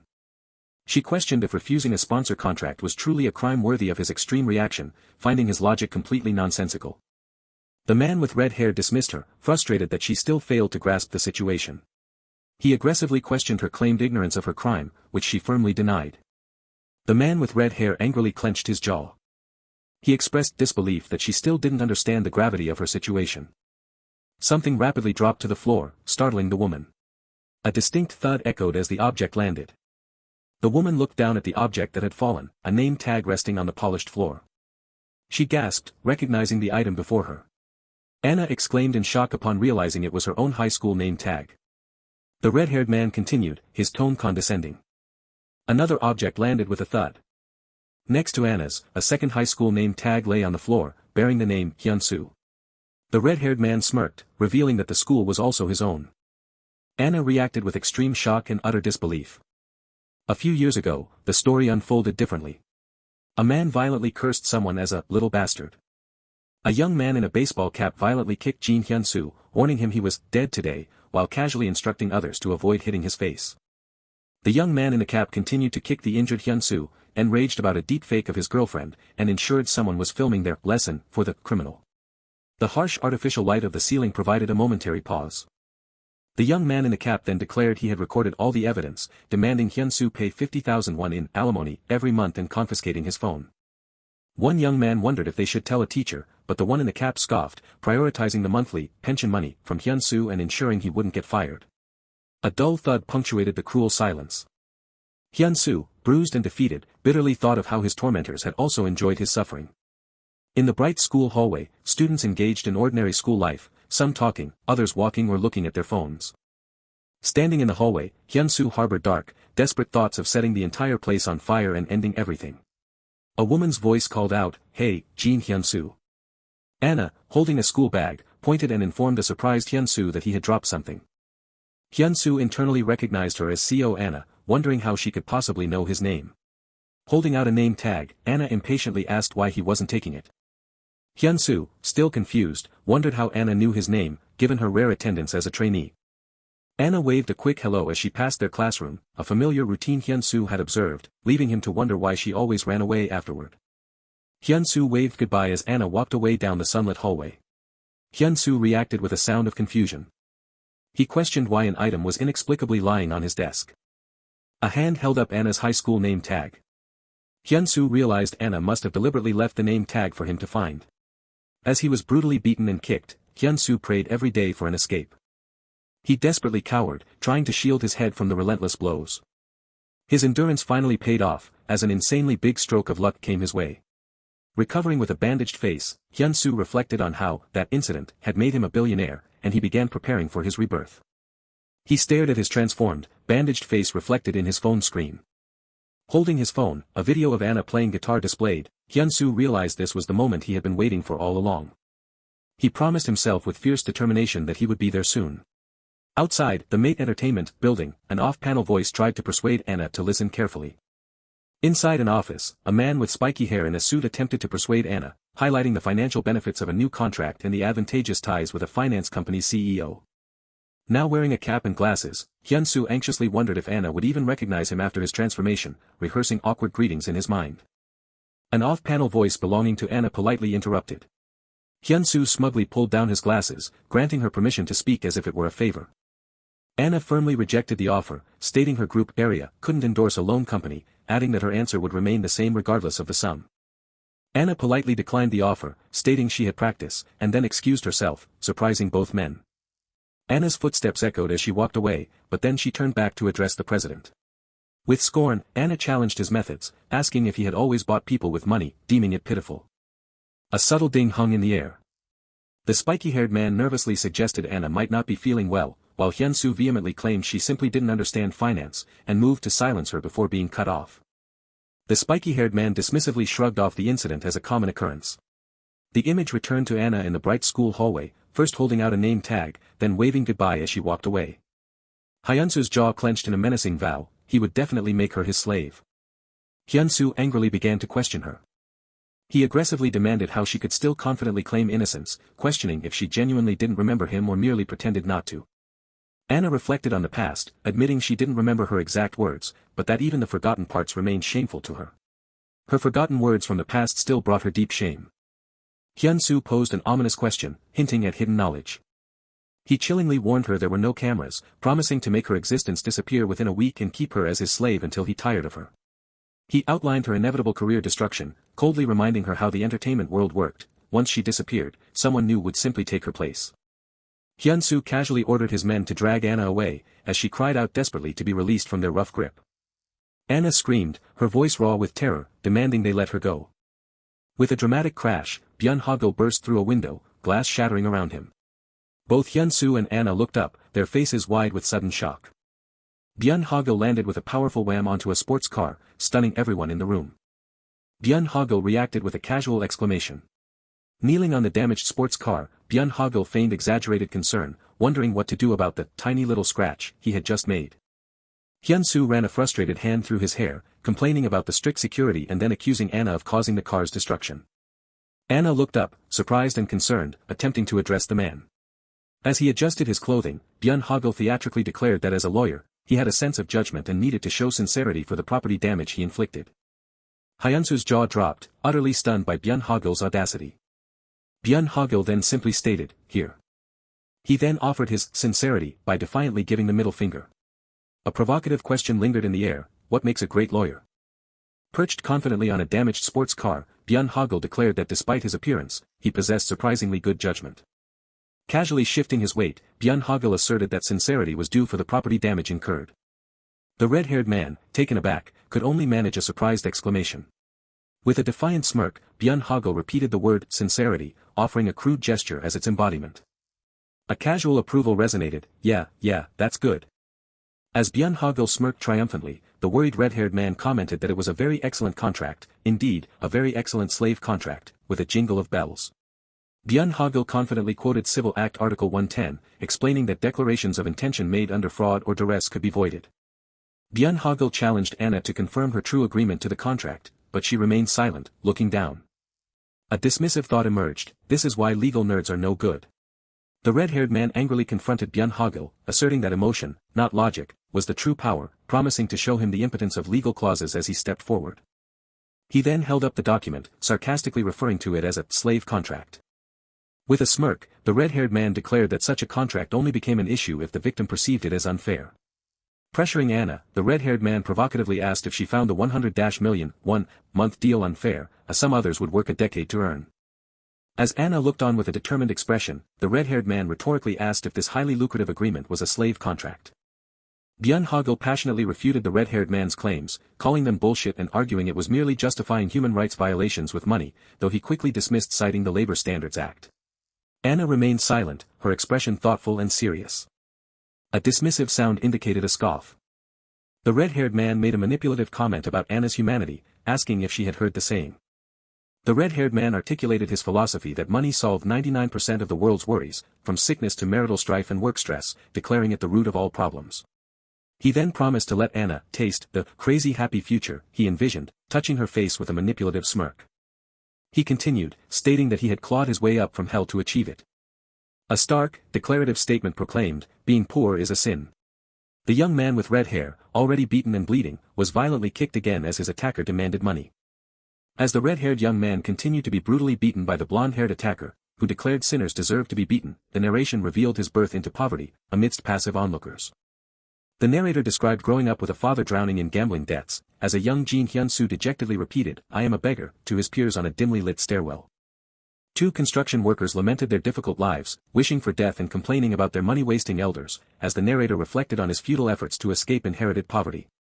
A young Jin Hyun-soo, startled by a call from the police, feared arrest for a past misdemeanor, only to learn they were calling about his father, Mr. Jin Hyun-soo.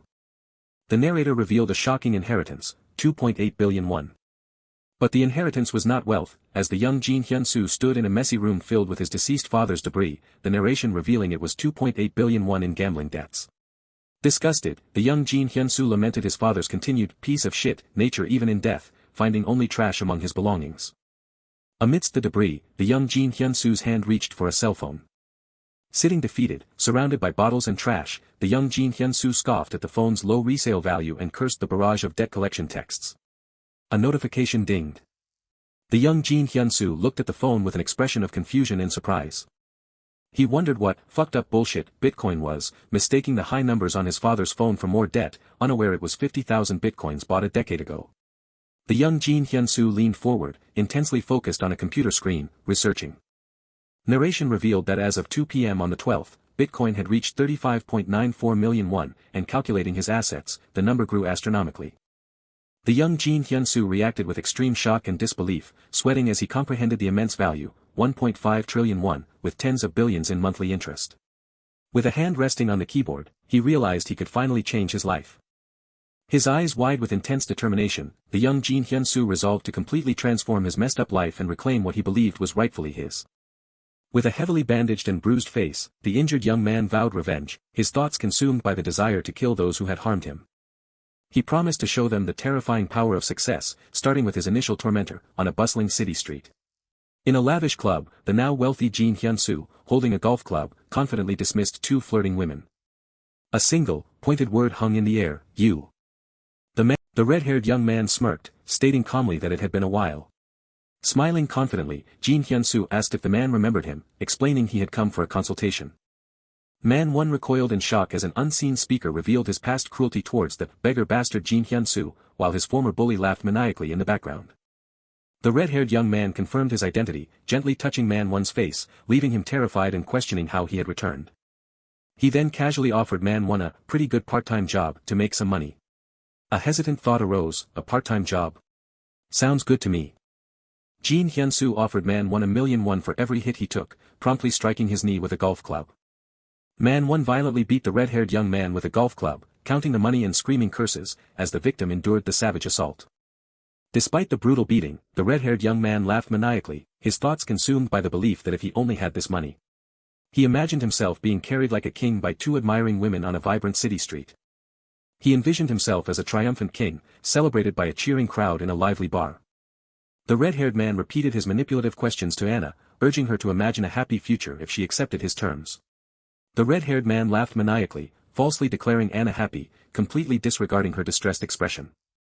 The narrator described the fleeting nature of an idol's career, from underground concerts to street performances and autograph signings, questioning how long such a golden scene could truly last. The narration painted a grim picture of a life of constant fear and unacknowledged effort, ending with a woman cowering in a messy room and Anna sitting defeated, portraying a life of ultimate failure. A dramatic interjection cut through the tension, so. The red-haired man manipulated Anna, telling her she deserved compensation for her past hardships, as Byun Hogil observed from the background. Anna, seemingly resigned, agreed that the contract compensated her, concluding it wasn't a slave contract. The red-haired man's eye widened in sudden shock. Anna shouted defiantly, her voice raw with anger, declaring it a fucking slave contract. Anna angrily walked away, blaming Jin Hyun-soo for her current situation, dismissing his varying names. The red-haired man, accused of gaslighting, casually shrugged it off, noting that getting angry made him hungry. Anna furiously threw a plate of salad, striking the red-haired man in the face and calling him a pathetic fucking loser.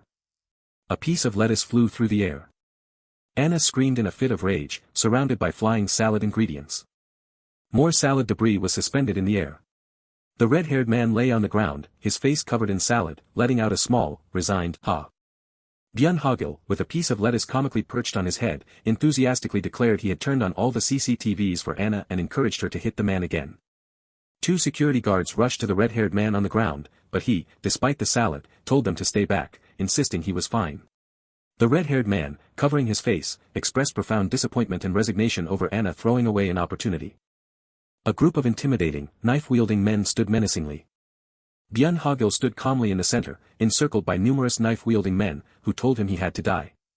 3 of the men expressed their eagerness to kill, repeatedly stating money as their motivation.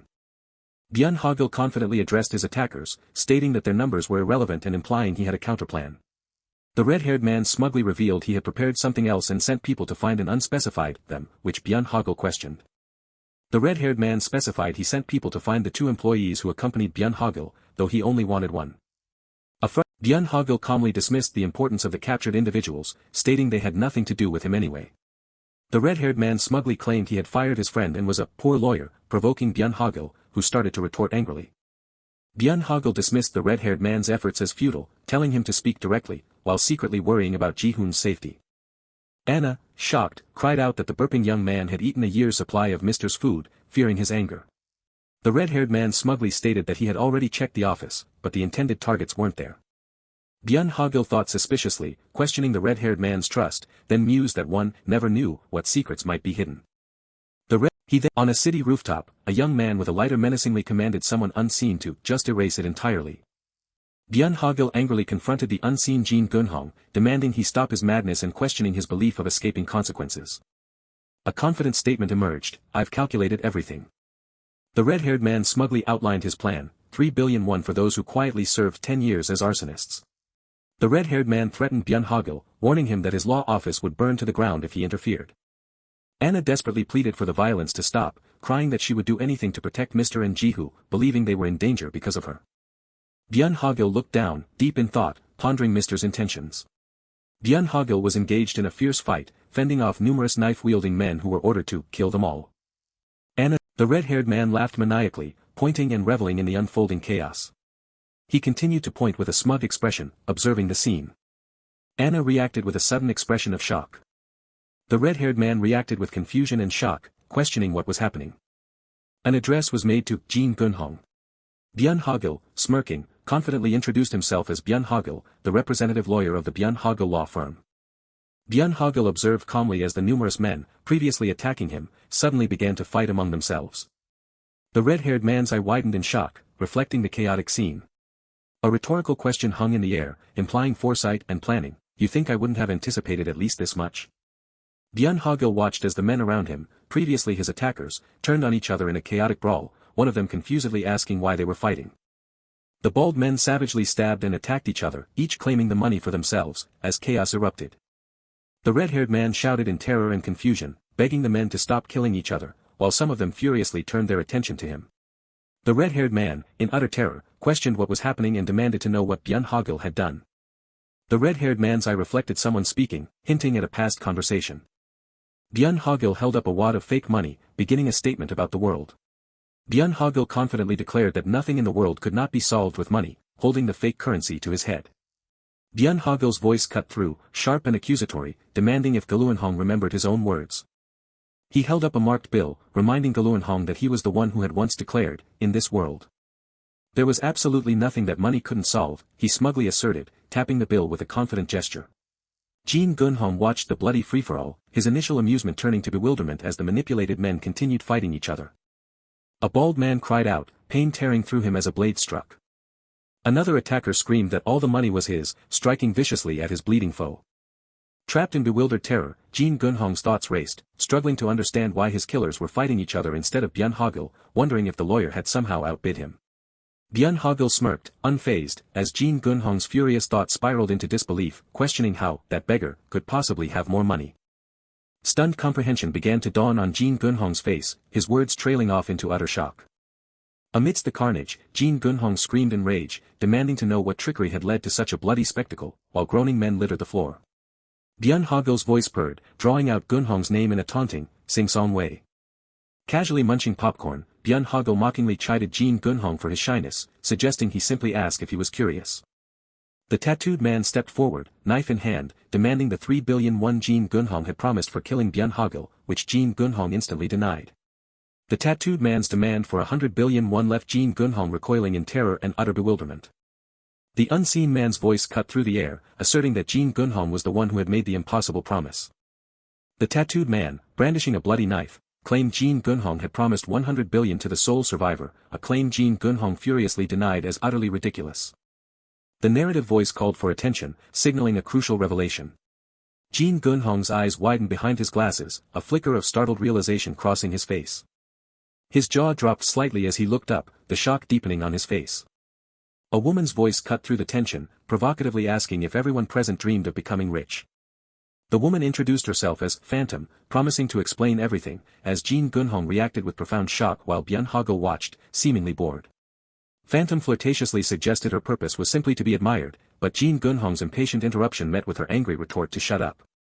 Phantom tried to announce that Jin Gunhong, our great general, was offering a chance for killer comrades to change their lives, but Byun Hogil repeatedly corrected her with pointed interjections, infuriating her. Despite Byun Hogil's persistent interruptions, Phantom finally announced that our very great general, Jin Gunhong, would be hosting a fun game. From his lavish golden chair, Jin Gunhong began his address to our dear murderers, his smug tone setting a chilling prelude. Introducing himself as the rich Jin Gunhong, he announced a very small show to reward the murderers for their hard work. With a chilling smirk, Jin Gunhong gave his brutal command, kill each other, and the sole survivor would receive 100 billion won. His own words were suddenly twisted back on him, leaving Jin Gunhong wide-eyed and utterly confused, his sentence cut short by disbelief. A tattooed man, a sly smile on his face, informed the unseen CEO that the filming of the elaborate charade was complete.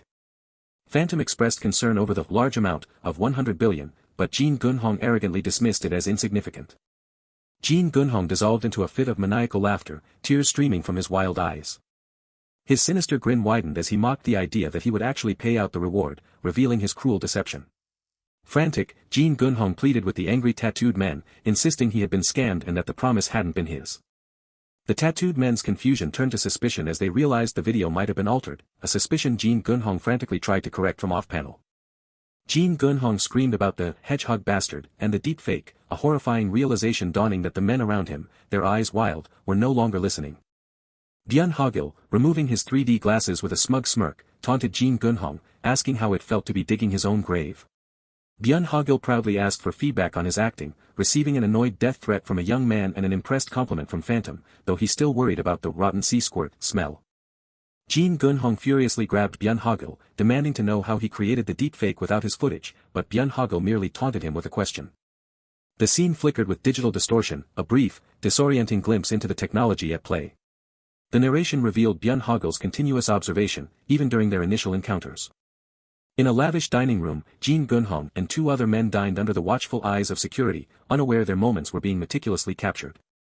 One young man ate, but his suspicious gaze darted around, betraying a deeper, unseen observation. The chilling revelation came that his face had been recorded, capturing every detail. To create the perfect mimicry, every detail of Jin Gunhong's appearance had been deconstructed and analyzed, down to his most minute features, a horrifying process that now twisted his expression. The narration continued, explaining that the deepfake video was made from footage gathered during such seemingly normal encounters. In the dim light, a young man was engrossed in his smartphone, while another lay incapacitated on the floor, a banana in his mouth. The deepfake video had then been sent directly to the Korean Chinese killers found in Haishin's phone. Digital chat messages confirmed the killers had received their instructions, meet at the financial building by midnight. And just as planned, these killers would then turn on each other, a brutal strategy known as using barbarians to control barbarians. Byun Hogil confidently declared his plan's success, while Phantom shrewdly observed that the targeted men, accustomed only to knives, possessed no wider understanding. These men, the narration concluded, simply did not understand how the world truly worked. Jin Gunhong frantically tried to explain deepfake technology, screaming that it was a fake, but the confused tattooed men merely stared down, utterly clueless. Sweating profusely, Jin Gunhong desperately pleaded for their belief, insisting that the incriminating video truly wasn't him. The tattooed man accused Jin Gunhong, challenging him to prove his innocence, to which Jin Gunhong responded with a frustrated, exasperated cry at the impossible demand. A horrifying realization dawned in Jin Gunhong's eyes, he had been utterly outmaneuvered, completely had. As Jin Gunhong's thoughts reeled from being utterly played by that thug lawyer bastard, Byun Hogil casually asked if he should prepare the 100 billion. Jin Gunhong frantically accused Byun Hogil of making the deepfake, but Byun Hogil played innocent, deliberately misunderstanding deepfake as pancake. With a sinister smirk, Jin Gunhong declared he still had one last shot, a desperate plan to completely finish everything. An unnamed young man stood on a ledge, lighter poised, following Jin Gunhong's furious off-panel command to set it on fire. Jin Gunhong's eyes behind his glasses widened in sudden confusion and unease, his words faltering. His desperation mounted as he frantically searched for his missing phone, realizing his last plan was now jeopardized. Byun Hogil's off-panel voice coolly delivered a single word, manners. Then, Byun Hogil appeared, holding Jin Gunhong's phone, smugly declaring that, manners mocketh man, just like Hogil.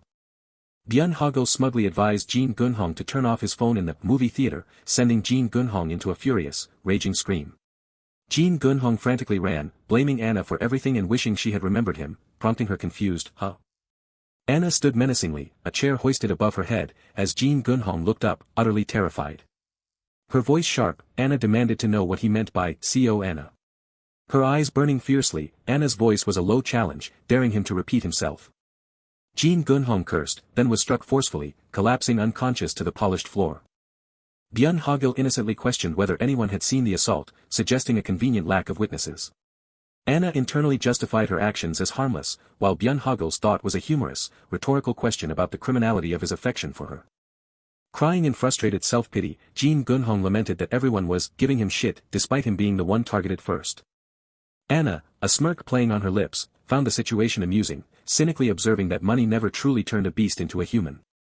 As Jin Gunhong angrily tried to reassert his authority from the floor, Anna simply cut him off with a chilling, direct threat. Byun Hogil's off-panel voice casually remarked on Jin Gunhong's predicament with feigned concern. Byun Hogil knelt beside the distraught Jin Gunhong, asking with feigned politeness what they should do now that their own business was concluded. He then observed, with a casual air, that the violent men surrounding them seemed to be just getting started. Jin Gunhong desperately cowered, offering to give them the money, but the tattooed man, distrustful, believed it was just another trick, leaving Jin Gunhong screaming that he too had been tricked. His voice cracked into a final, desperate shout, begging them to simply talk it out. Given the sudden halt of withdrawals from Jin Gunhong's coin account, police presumed he had either fled the country or died, splashing water adding to the mystery. The narration concluded with a cold, definitive statement: the world had simply cleaned him up. Due to its massive social repercussions, the trial proceeded swiftly, bringing Anna and a young man to the defendant's seats. Phantom's demonic deepfake AI technology, undetectable even by specialized firms, was finally revealed to the world, though her crime of cornering a person remained very serious. The court's ruling stated that, as a first offense with signs of remorse, Miss Anna had magnanimously forgiven them. As Anna sat crying and claiming sadness, the young man beside her pointed out she was crying because of him. Having been so generously forgiven, Phantom too repented her crimes, promising to live a clean life from that day forward. Jin Gunhong's frantic off-panel screams about being forgiven were met with the harsh reality that forgiveness did not erase punishment. Anna thrashed on the prison floor, screaming Byun Hogil's name, while other inmates cautiously observed her, gossiping about her reputation as a killer. When a correctional officer announced a visitor for inmate 8410, Anna instantly surmised, with rising anger, that it could only be Byun Hogil. Byun Hogil appeared with a bouquet of bananas and a wink, prompting an exasperated curse from the off-panel Anna, who immediately demanded to be returned to her room. Byun Hogil teased Anna about being shy, eliciting her disgusted cries of goosebumps and demands for him to choke on his bananas and get lost. Internally, Byun Hogil simply found her outburst cute. Anna screamed, her whole body erupting in goosebumps from sheer revulsion. News reports circulated that Ms. Co Anna had issued a statement regarding malicious commenters. The news reported Anna's decision to show leniency and forego further legal action, prompting a young man to praise her amazing forgiveness. Byun Hogil passionately declared his lifelong regret that he couldn't jail malicious commenters for 500 years, prompting the young man to question if that was something a lawyer should say. An unseen chorus of voices desperately apologized to Anna. 2 idol group members knelt before Anna, tearfully confessing their wrongdoing, driven by jealousy and fear of becoming nothing without the group. Anna sternly demanded a promise that they wouldn't mix wasabi into her food anymore, prompting an exaggerated pledge to eat only wasabi for every meal. Anna walked away thoughtfully, leaving the drama behind, while a young man sat contemplatively on the steps. Anna confronted her surprised mother, who flustered and attempted to explain her unexpected presence. Anna's mother poured out her profound regret and shame, declaring herself unfit as a parent, but Anna simply cut through the emotion with a pragmatic "I'm hungry." Anna, walking away, calmly reiterated her hunger, leaving her mother surprised. Her mother offered to make her favorite kimchi stew, to which Anna, still off-panel, requested meat instead of ham, a request her mother readily agreed to. The narrative transitioned to a new beginning, charting Anna's future as an idol and Byun Hogil's as the representative lawyer of the Byun Hogil law firm. Anna's furious shout suddenly cut through the air, "Hey! Byun Hogil!" Anna burst through the door, demanding the whereabouts of that rotten sea-squirt bastard, Byun Hogil, furious about months without makeup and daily torment from a monkey bastard. Anna furiously pointed at Byun Hogil, vowing to kill him, while a concerned young man muttered that she seemed to have completely lost it. Byun Hogil calmly stated he had been waiting, surprising the young man off-panel. Byun Hogil, gesturing grandly, declared his need as a successful lawyer to stay cutting edge with the evolving world, utterly perplexing Anna. He attempted to recruit Phantom, offering her a position as his colleague, but Anna vehemently refused, declaring she'd rather work for the thug upstairs. He elaborated on his need for a hacker who was beautiful, cute, smart, and possessed a broad perspective on the world. With a smirk, Byun Hogil concluded, pointing directly at Anna, just like you. Still flustered, Anna dismissed his flattery as bullshit. Yet, a smug look crossed her face as she conceded there really was no one else but her. A jagged thought bubble revealed Anna's internal surprise. This actually works. Anna inquired about Byun Hogil's unusually good mood, to which he burst into hearty laughter, teasing her about revealing the reason. The screen flashed, declaring, breaking news. Shocking news from the financial market detailed the sudden, sharp decline of the once sky-high blue coin, which had ultimately lost all its value and hit zero. Byun Hogil watched the news, cynically musing about those who obsessed over such financial matters, wondering if such bastards were even human. The young man reacted with a puzzled, huh? The young man, shocked, pointed out Byun Hogil's previous statement, leading Byun Hogil to a sudden, alarmed realization, he wasn't human. Byun Hogil erupted in exaggerated fury upon realizing he had dumped all his retainer fees into the collapsed blue coin, vowing to kill everyone who scammed him, as Anna dryly observed his jealousy of Jin Gunho.